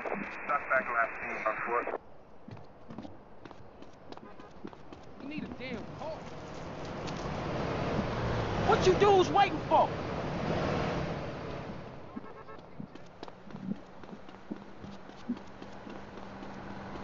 What's your problem? Why your shoes linked to the side, man? Wilder, the beer that brought the forest down. I like to relax after a hard day at work, and I like to relax hard.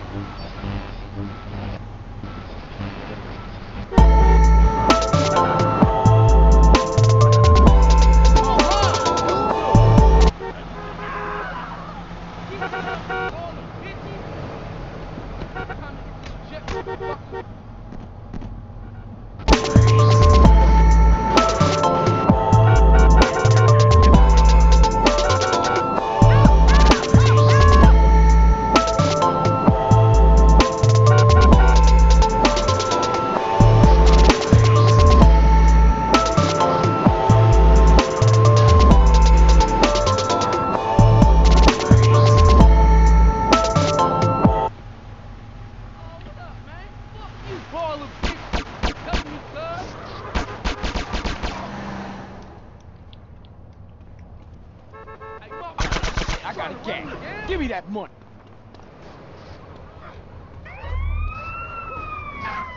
You'll never get none. Whatever with you that say, on. fool.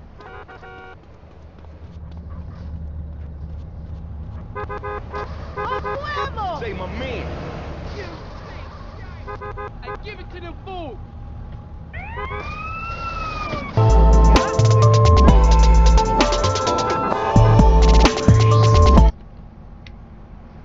You want some lead in you, huh? You bumped into me, homie? Where you from?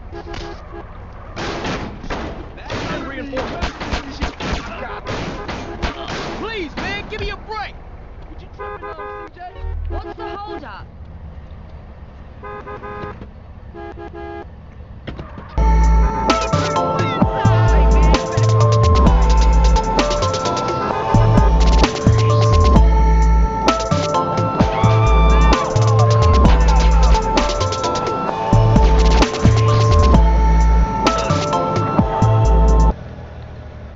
Oh, shit.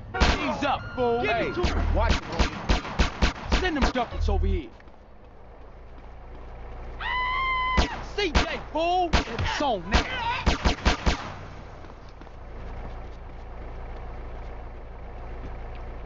So we gonna roll, homie, or what? Well, excuse me, motherfucker.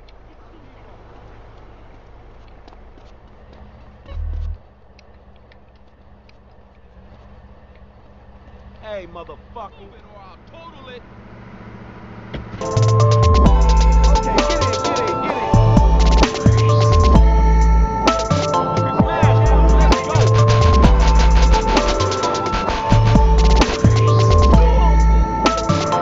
CJ, let's roll, man.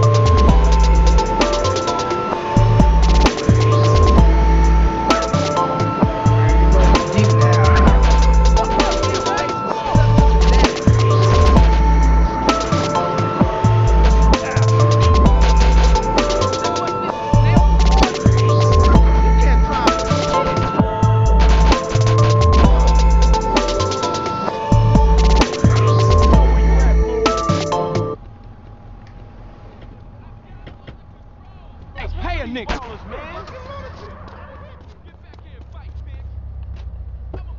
Heroes get popped. Move. Don't you know what road rage is?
Give me them shit.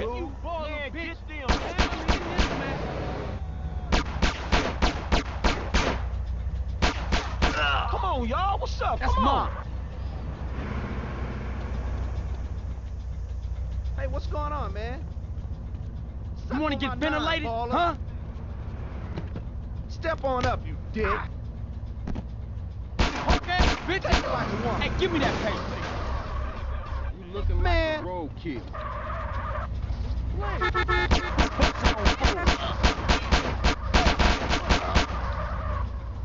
This it? You want some lead in you?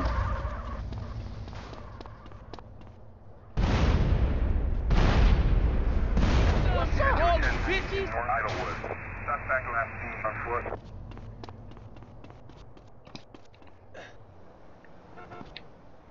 Put you on ice. I'll be right there, CJ.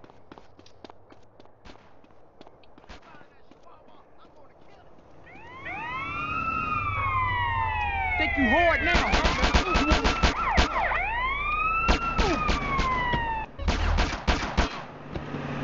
I got a clear shot of it.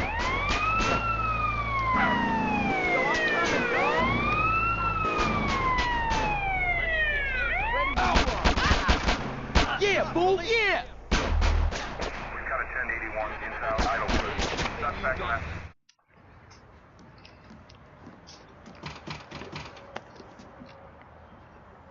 Yeah, you know Jeffrey's been somebody's bitch for the past 3 weeks, right?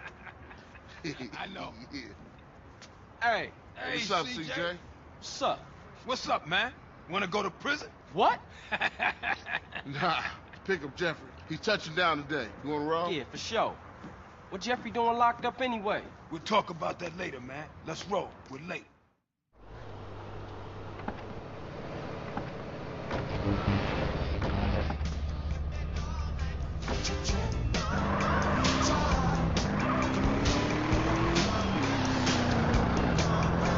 Good to hang with you, brother. I'm sorry I can get a little tense. Don't worry about it. Hey, it ain't Jeffrey no more. It's OG Loc. OG Loc. Oh, yeah. He's a real gangster now. I see. And what'd he do? Anything he can get thrown in jail for his career, joyriding, parking fines, and some other bullshit.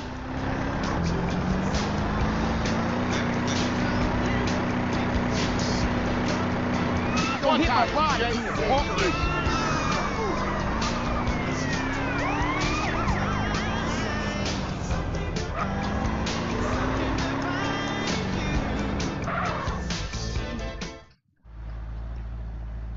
Hey, there that fool go. Look at this fool, man. Perpetrating like he banging. Think he hard. Look at him. Boy, I tell you. I know that fool can't be serious. Hey, what's happening with you, Jeffrey?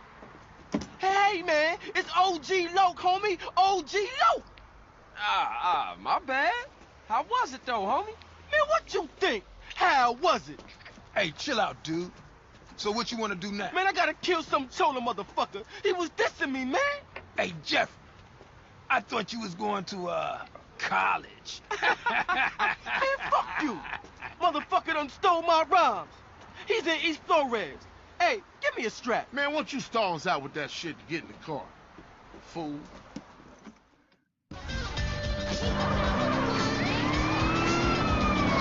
think I give a fuck? What's your plan, big gangster? Now you a free man and all. Man, I ain't free. My parole officer lined me up with a job. Motherfucker always trying to keep a player down. You got that right. Still, ain't so bad. I'ma be a hygiene technician. Coming up in the world, huh? Just a stepping stone to greatness. This shit keeps happening. Man, you gotta ease up some. Rolling, CJ, rolling.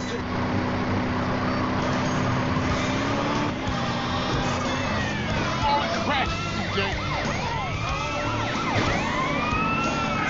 You out your mind.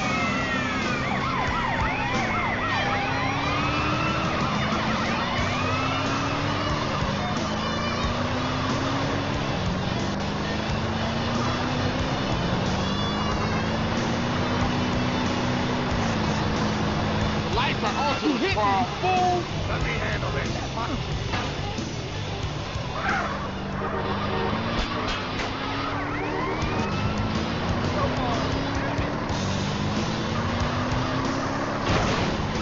Come on, Wise, man. Get in the car. Low.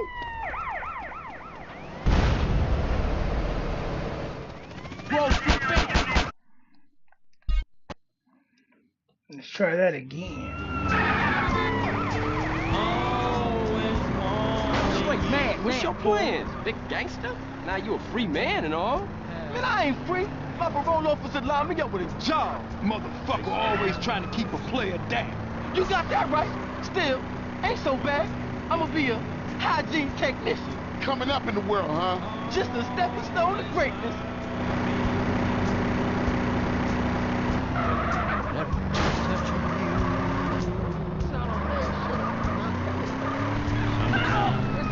Man, what is your problem?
Show me money code. Bro, for life. You think I'm a bitch, huh? Freddy, I've come for you, you motherfucker. Hey, Lo, hold up. Jeffrey, you got the wrong idea, man. That was just a prison thing. I got plenty of muchachas on the outside. I don't need your scrawny ass. Man, ignore him. CJ, I don't know what he talking about. Hey, yo, give me back my rhymes, you thief. I'm gangster. You dropped the soap, sugar. I don't know nothing about any rhymes. Hey, motherfuckers making a run for it. Hey, Lo, get back here, nigga, you crazy.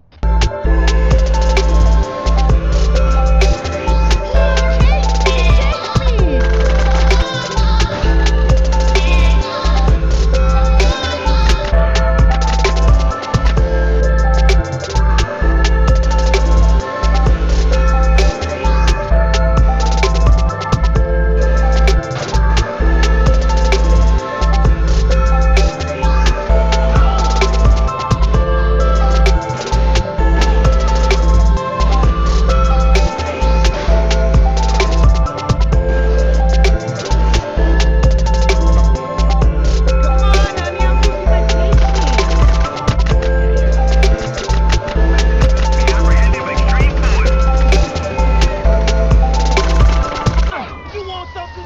I got a clear shot.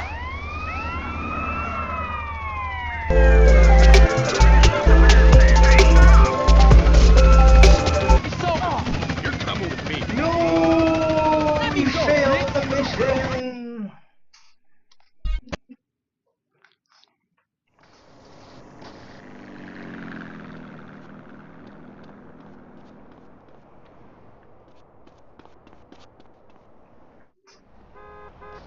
Freddy, I've come for you, you motherfucker! Hey, Lo, hold up. Jeffrey, you got the wrong idea, man. That was just a prison thing. I got plenty of muchachas on the outside. I don't need your scrawny ass. Man, ignore him. CJ, I don't know what he talking about. Hey, yo, give me back my rhymes, you thief. I'm gangster. You dropped the soap, sugar. I don't know nothing about any rhymes. Hey, motherfuckers making a run for it. Hey, Lo, get back here, nigga. You crazy. Hey, yo, back off me, CJ. I gotta protect my rep. Ooh, chase me, chase me.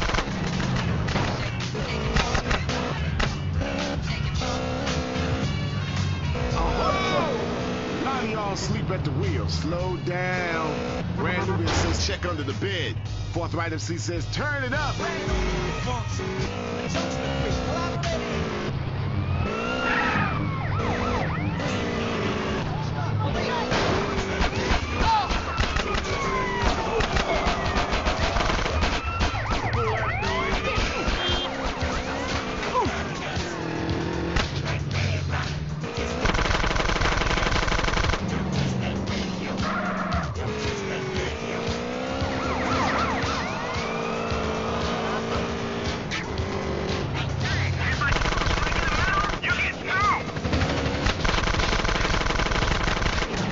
You want something, G? You're fine now. He's over there! He's a guy!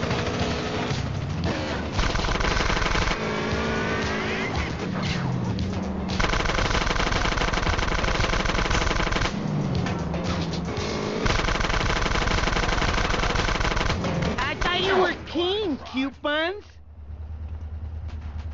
Hey, dickhead, get the hell out of the way.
My best friend has gone away and become a straight man.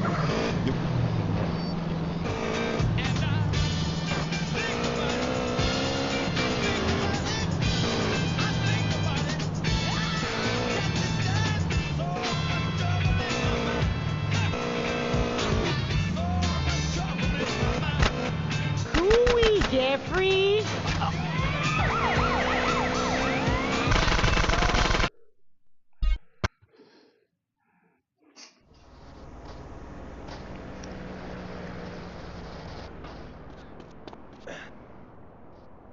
We ain't busters, fool. You want some more of this? Thank you. Now shut up.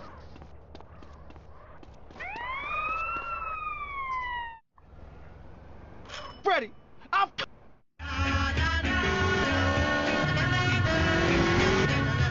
Ooh, chase me, chase me.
I like a nice mustache myself.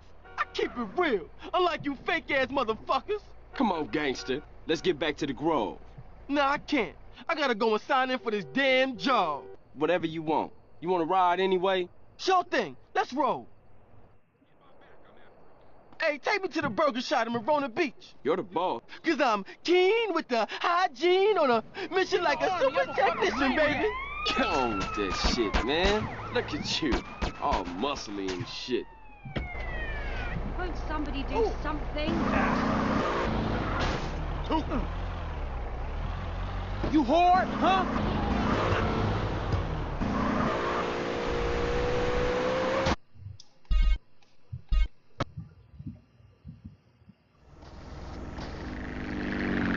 Oh, I gotta do all that again? Nah, man.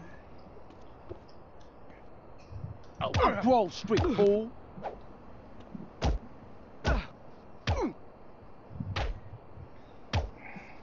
Okay then, let's do this.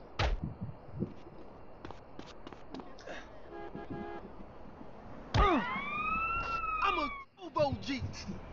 Freddy, I've come for you, you motherfucker. Hey, Lo, hold up. Jeffrey, you got the wrong idea, man. That was just a prison thing. I got plenty of muchachas on the outside. I don't need your scrawny ass.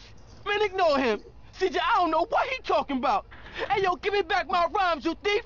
I'm gangster. You dropped the soap, sugar. I don't know nothing about any rhymes. Hey, motherfuckers making a run for it. Hey, Lo, get back here, nigga. You crazy. Hey, yo, back off me, CJ. I gotta protect my rent.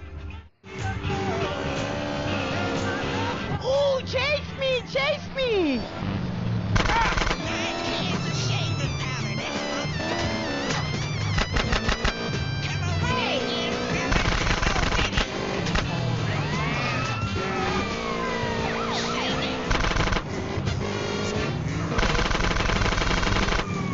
Crazy fool!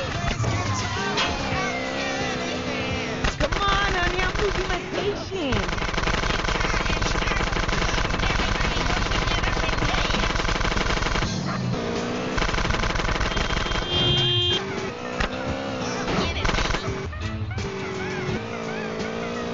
I like the fast ass, not the slow ass.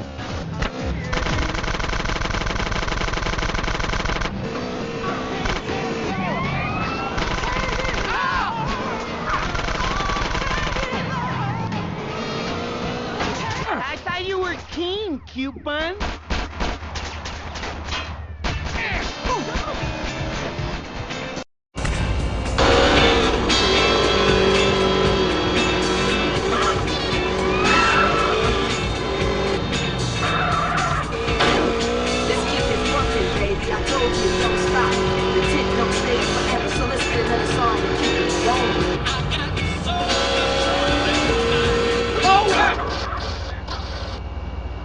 You want something?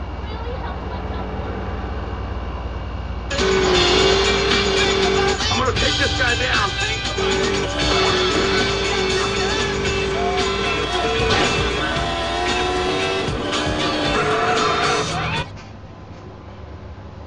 Let me switch headphones.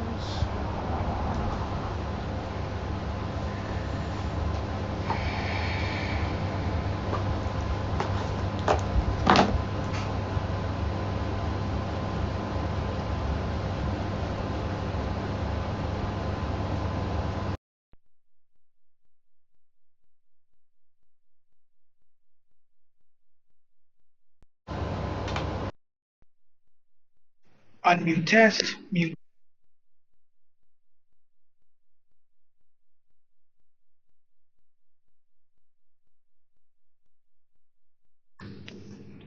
All right, I'm back.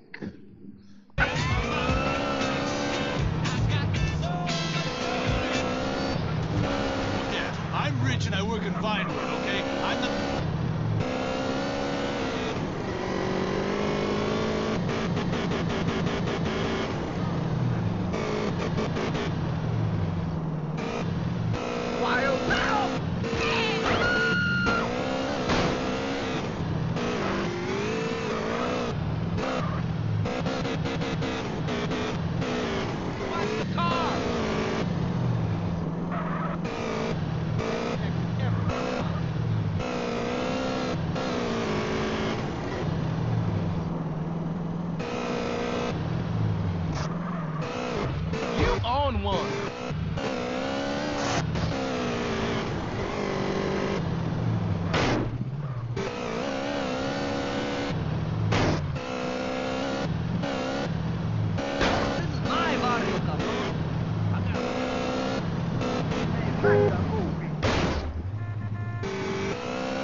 shit, cops.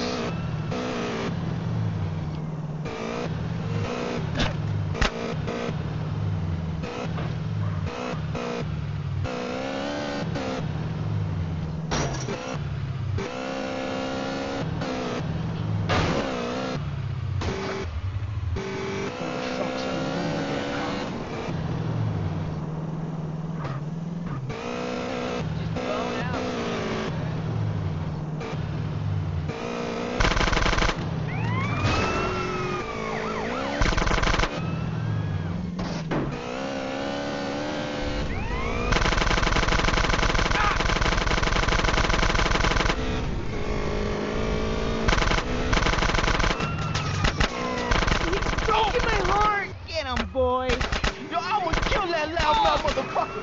Your ass is lying! Oh, no. I didn't mean it like that! CJ, help me out here!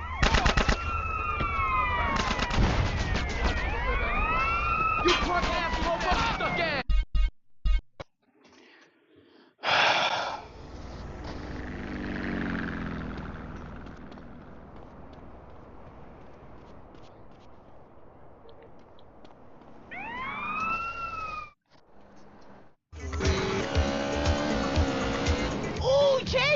Chase me!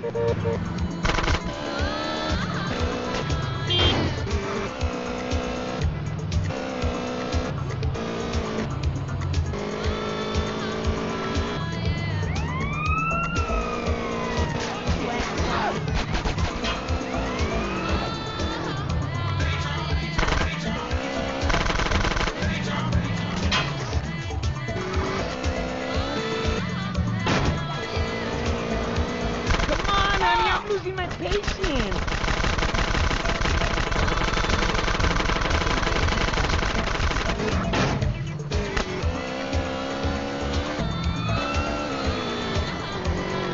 I like the fast ass, not the slow ass.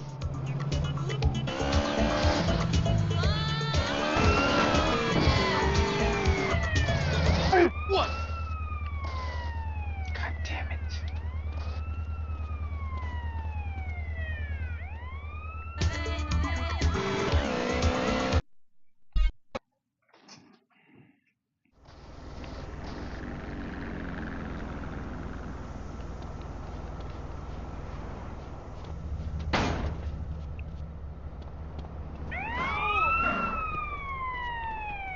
Yeah, keep running.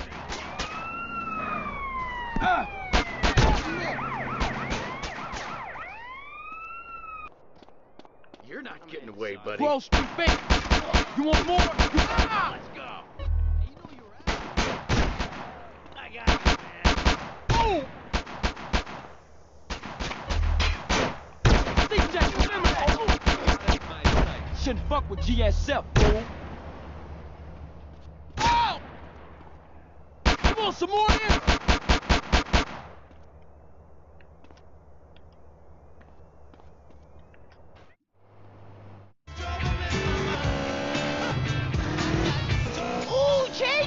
Chase me!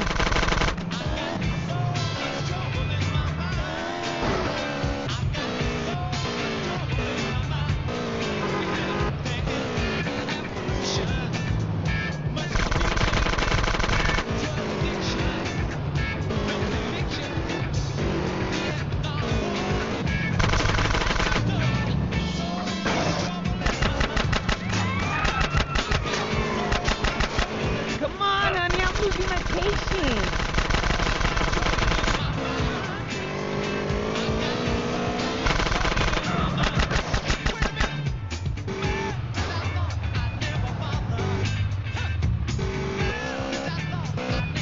I like the fast ass, not the slow ass.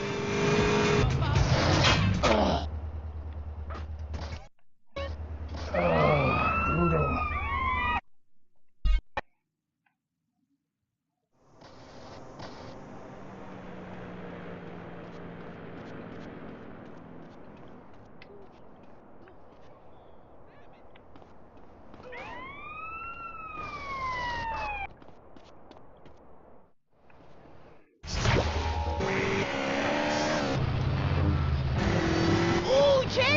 Chase me!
Fucking shit, man. Asshole.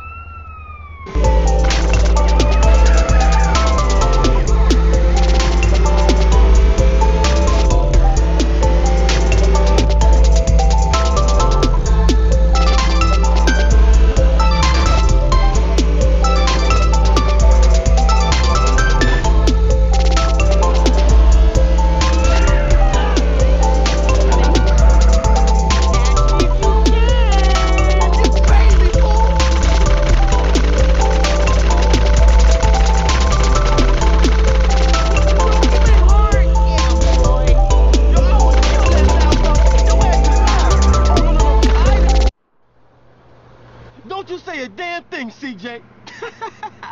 Was you lonely, Lo? Hey, I like a nice mustache myself. I keep it real, unlike you fake-ass motherfuckers. Come on, gangster. Let's get back to the Grove. Nah, I can't. I gotta go and sign in for this damn job. Whatever you want. You want to ride anyway? Sure thing. Let's roll.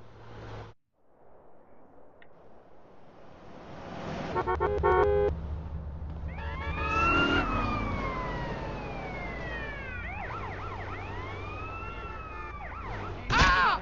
Take some water, huh?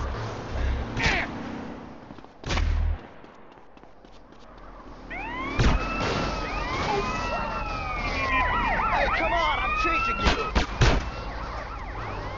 Don't get popped over no car, punk.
Oh, why?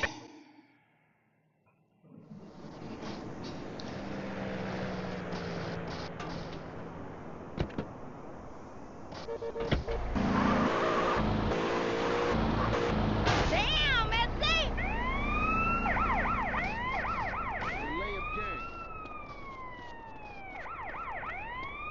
You want me to blast you, fool?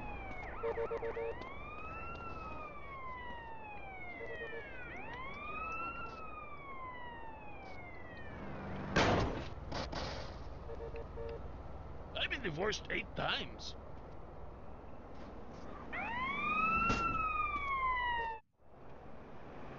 Freddy! Ooh, chase me, chase me!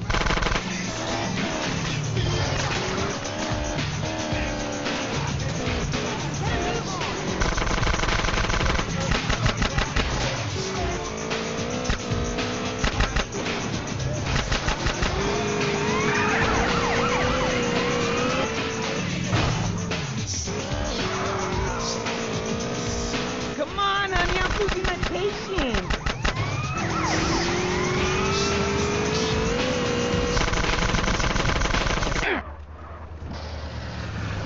Oh, shit!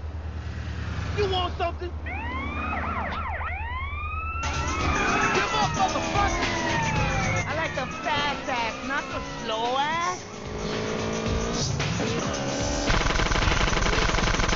Hold up, DJ! Grove Street block. Yeah, boo, yeah!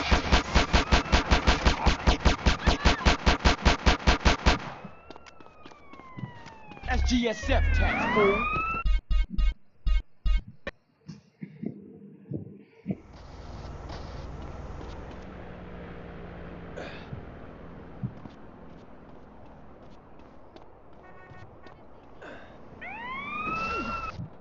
You want something, G?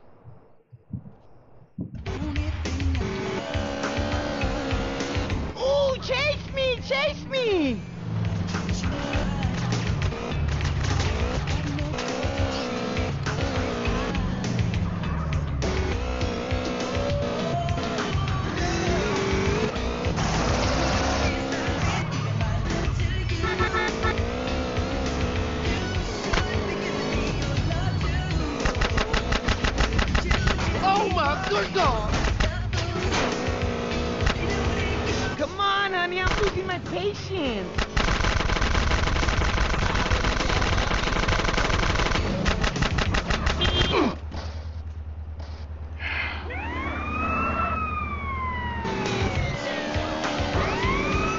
I like the fast. Put him where I can see him. Motherfucker! You better lock me up, cause otherwise you...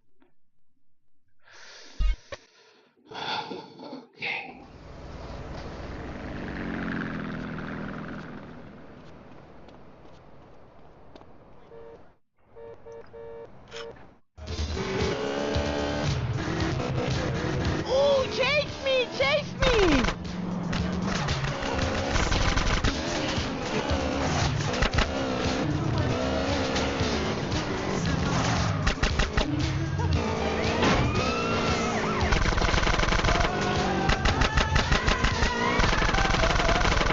You crazy fool! Oh! Come on, honey, I'm losing my patience.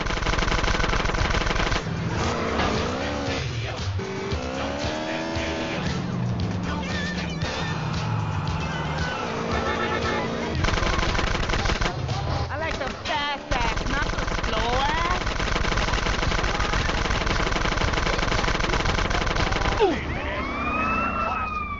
Oh, come on with this shit.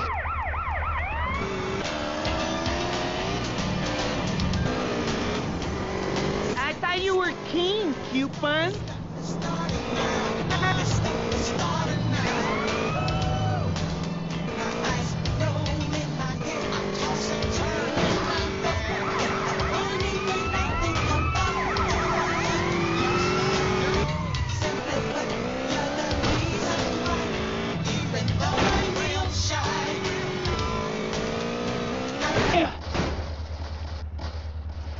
You holding up my date.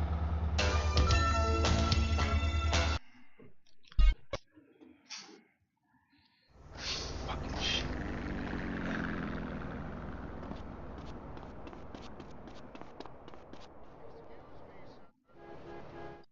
Prepare to be scared. The new.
I thought you were king, coupon.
thing, CJ. Was you lonely, Lo? Hey, I like a nice mustache myself. I keep it real, unlike you fake-ass motherfuckers. Come on, gangster. Let's get back to the Grove. Nah, I can't. I gotta go and sign in for this damn job. Whatever you want. You want to ride anyway? Sure thing. Let's roll. Get out the way. Hey, take me to the burger shop in Marona Beach. You're the boss. Cause I'm keen with the hygiene on a mission like a super technician, baby.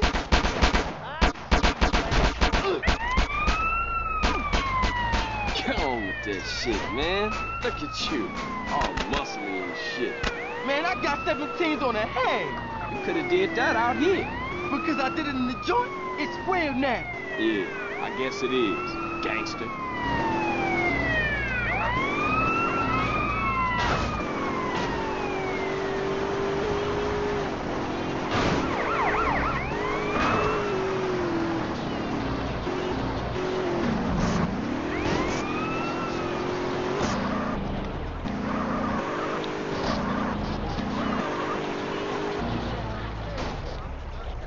We on fire! No, I don't want to die!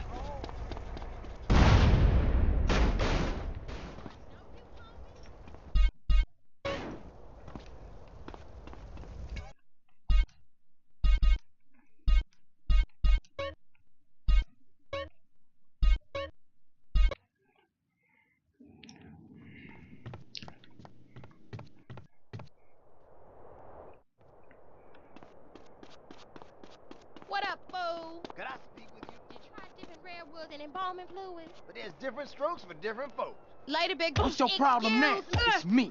Look at that ass. Woo! Let's do it, come on. Thought we was homies, man. You tripping. I almost fudged in my pants when I saw that. What up, All right, family? sister, go tell somebody else. You want something? Let's roll, homie. Families. Well, let's make it happen You, then. homie, let's roll on some busters. Grove Street families is rolling.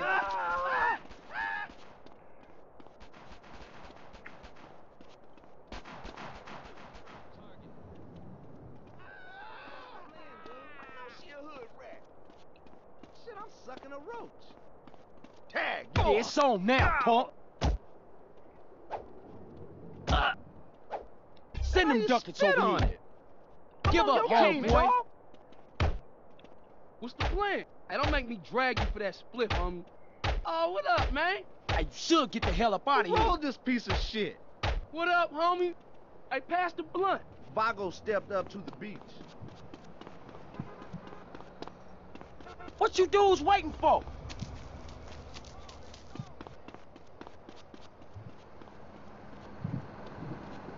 Come on, stay close. Get that heap of crap out the way, man.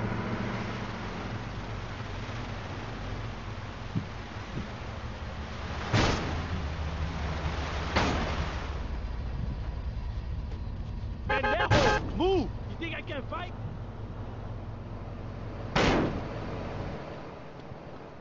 Hey, who you mad dog? Who you on?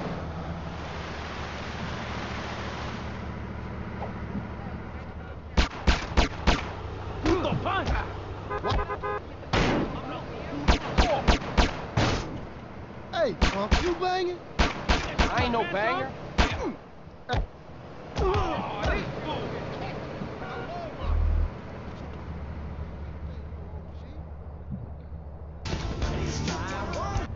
Come on, bitch. I deserve more respect than that. Abusado, pendejo! That's going in my retirement fund.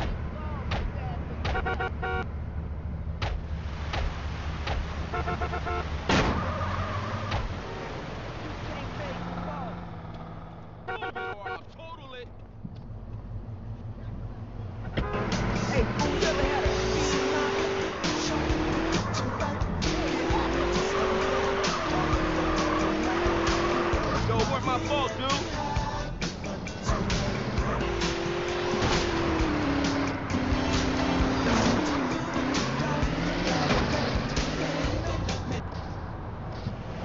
Want me to bust you up, huh?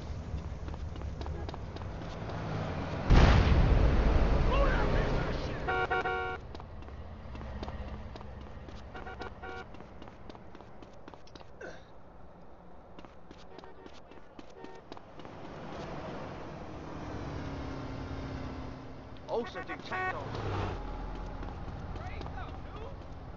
Come back here, homie. It's your buddy.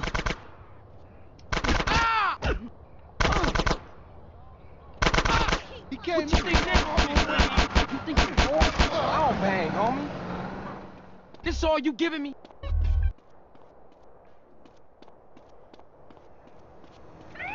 Fight like a you, Mark. I'm not that hard. Where's the laser scope when you need it? Oh! Give me that money. We gon' roll, homie, or what? Yeah, big What you homie. saying? Just you and me, punk. So now. We gotta take care of some shit. Let's roll. Whatever you need, CJ. I'm close, fool.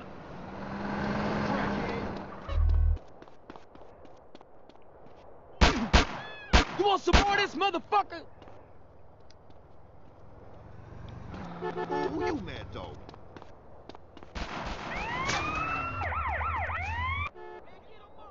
Now talking to bitch. You want some more of this? Shoot, man, I'm right behind you.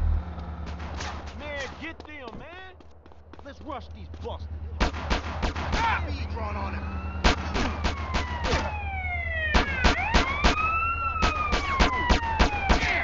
I got my eye on you, pal. Back here, Sonny. All I gotta do is pull the trigger. We ain't busted, fool. I can see you. Idiot! These fools while I get at 'em. Ain't you tough?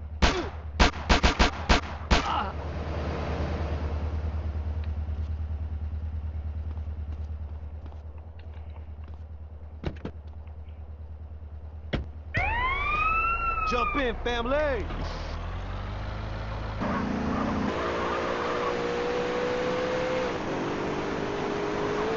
Put my seatbelt on.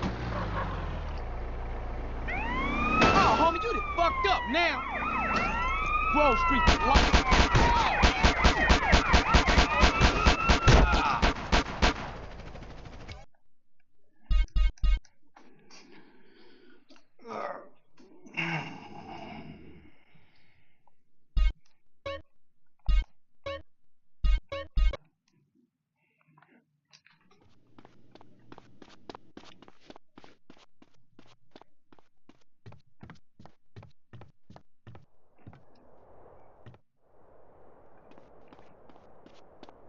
You hear this on the radio? You wanna roll with me? You know it, relative. Come on, dude, roll with me. I'm down.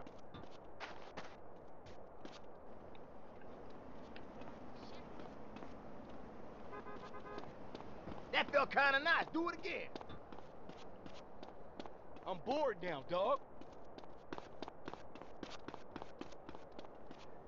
Families for life, homie. You Bible down? st- I'm gonna put in some work. Hey, You know down? me, CJ. Head up.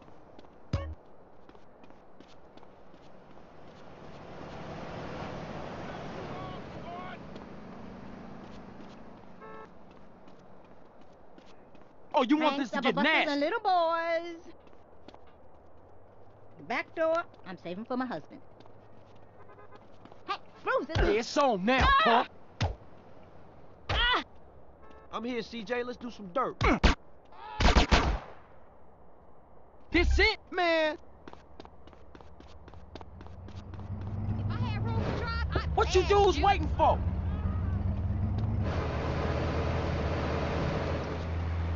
hey, watch it, boy. This G Street. Why your shoes linked to the side, man?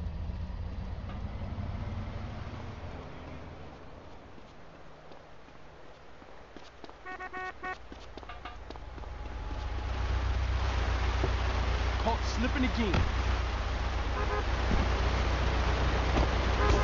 Get in, homie.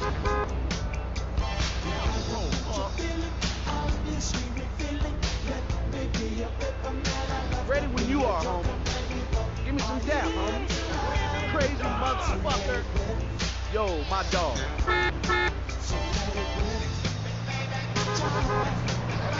what's the holdup? Not again. Cool, baby, cool.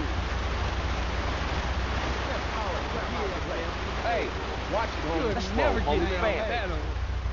Let's roll. We got some work to put in. You down? Yeah. Oh, you think I'm a bitch, huh? Rookie driver! You never seen no gangster? Go on, run away. Hey, move it. I don't want to get my drink on. You know where you at, fool? Hit me then, homeboy. Come on, we have 2 bitches in there. Hey. Okay, you ready now? Come on, homie.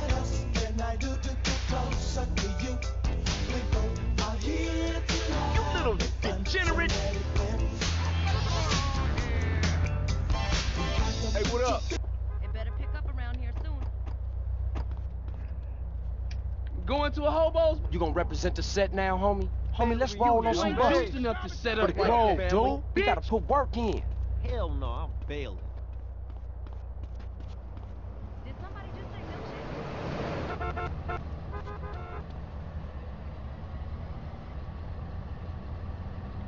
You bumped into me, homie? Where you from? You wanna roll with me? Who you think you are? Shit. Hey, what's going on whatever. With you looked at yourself recently? All I want is the license. You should've stayed at home. Ooh. Hey, what's up with that? I thought we was four. You wanna get bust on, huh? Oh, you think you whore? Give me them chips. Hey, Playboy, watch that. Hot beans, get the hell on, man! I got crabs the size of baby.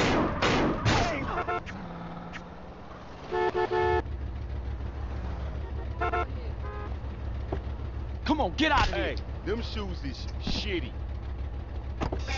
Jump in, family. Let's go, DJ. You dumbass fool.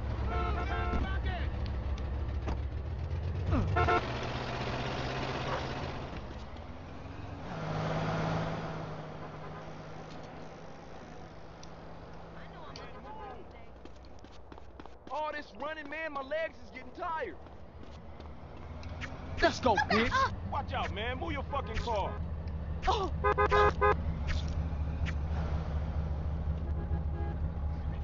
so you want to show out, huh? Oh, look. What, dog? Don't ever wear them shoes again. You like my asshole always holding up shit. You tripping. Hey, let me get a swallow of that.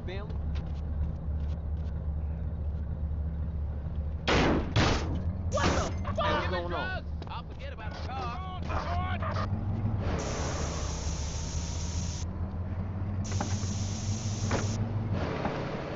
So what's been going on? Hey, watch it.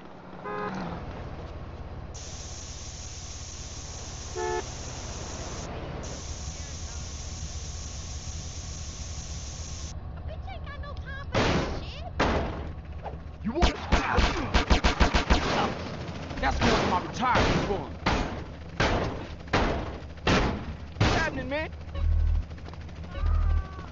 I know you didn't just try to hit me, you fool. This fool liable to get mad. I ain't never walking. This all you giving me? Hey, you think you hard? You got squabs, huh? Hey, let me hit that, baby. Head to a 1037 in Northampton. You in a whole lot of trouble, tough guy. I gotta call my pimp. You in it for life, huh? Want Mickey to use Say that. you in tricked. I'm here since they left from third. Hey, give me that paper. You mark. Hey, watch it, homie. Hey, man, take 2 hits and pass. Oh, you think you whore? Come on, CJ, why you doing that? So what's the 411? Hey, what up? Hey, what's the hold up? What's your problem now, family? What's me? Come on, CJ, what's up with that? Come on in, homeboy, hit me. I got places I gotta be.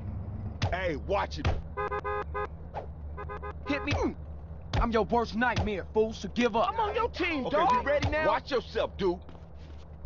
What's cracking, fool? Don't be bombing our town. Let's do this.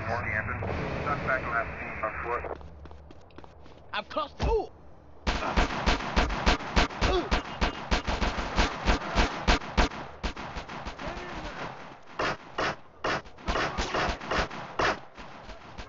Game over, asshole.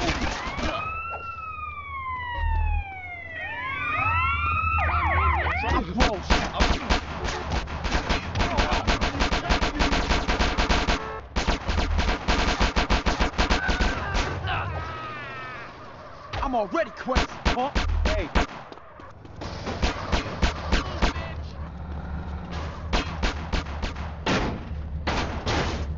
Fuck you, you better watch it.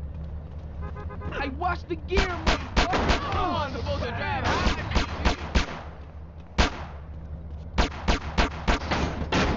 You ain't on me. Get the hell out of here!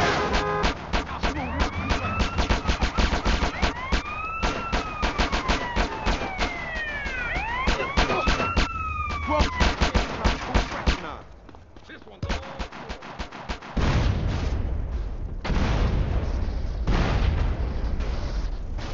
You down for the Grove, bitch? We got work to do, homie. Let's roll. Come on, bitch. We got shit to take care of. Man, you love the Grove, homie? You ride with me, not the other way around. GS7, you in the game, homie? You gonna roll? We need a few more homies than you got. Come on, homie, roll with me. No, man. Hey, fool, you sleeping or something? Somewhere, homeboy? What's happening, man? Hey, my kicks, motherfucker.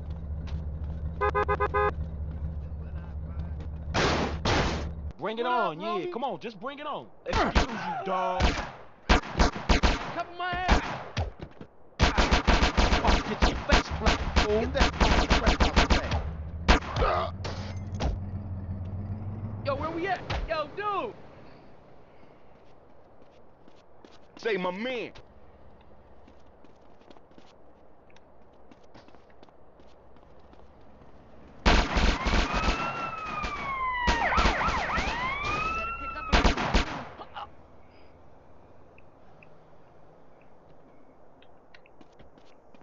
Little bitch! Hey! Fuck this shit real ugly, huh?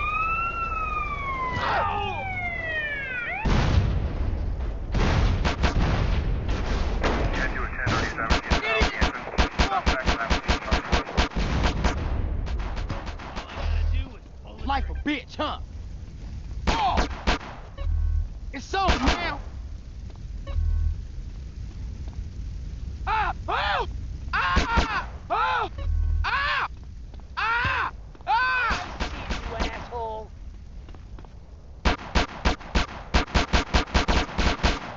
CJ, remember that!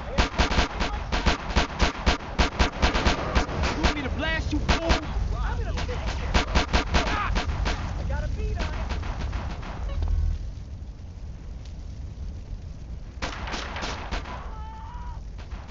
Aim everything you got at it. Fool. Had you attend 81 inbound Hampton,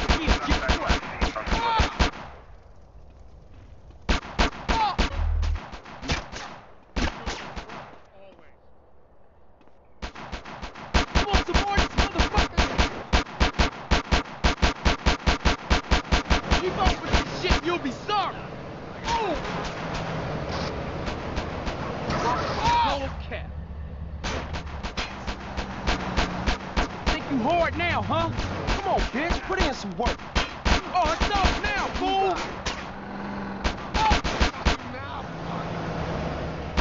I only gotta take care of some shit. Let's roll. Oh, you think you hard, huh?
think that's gonna do it for the night.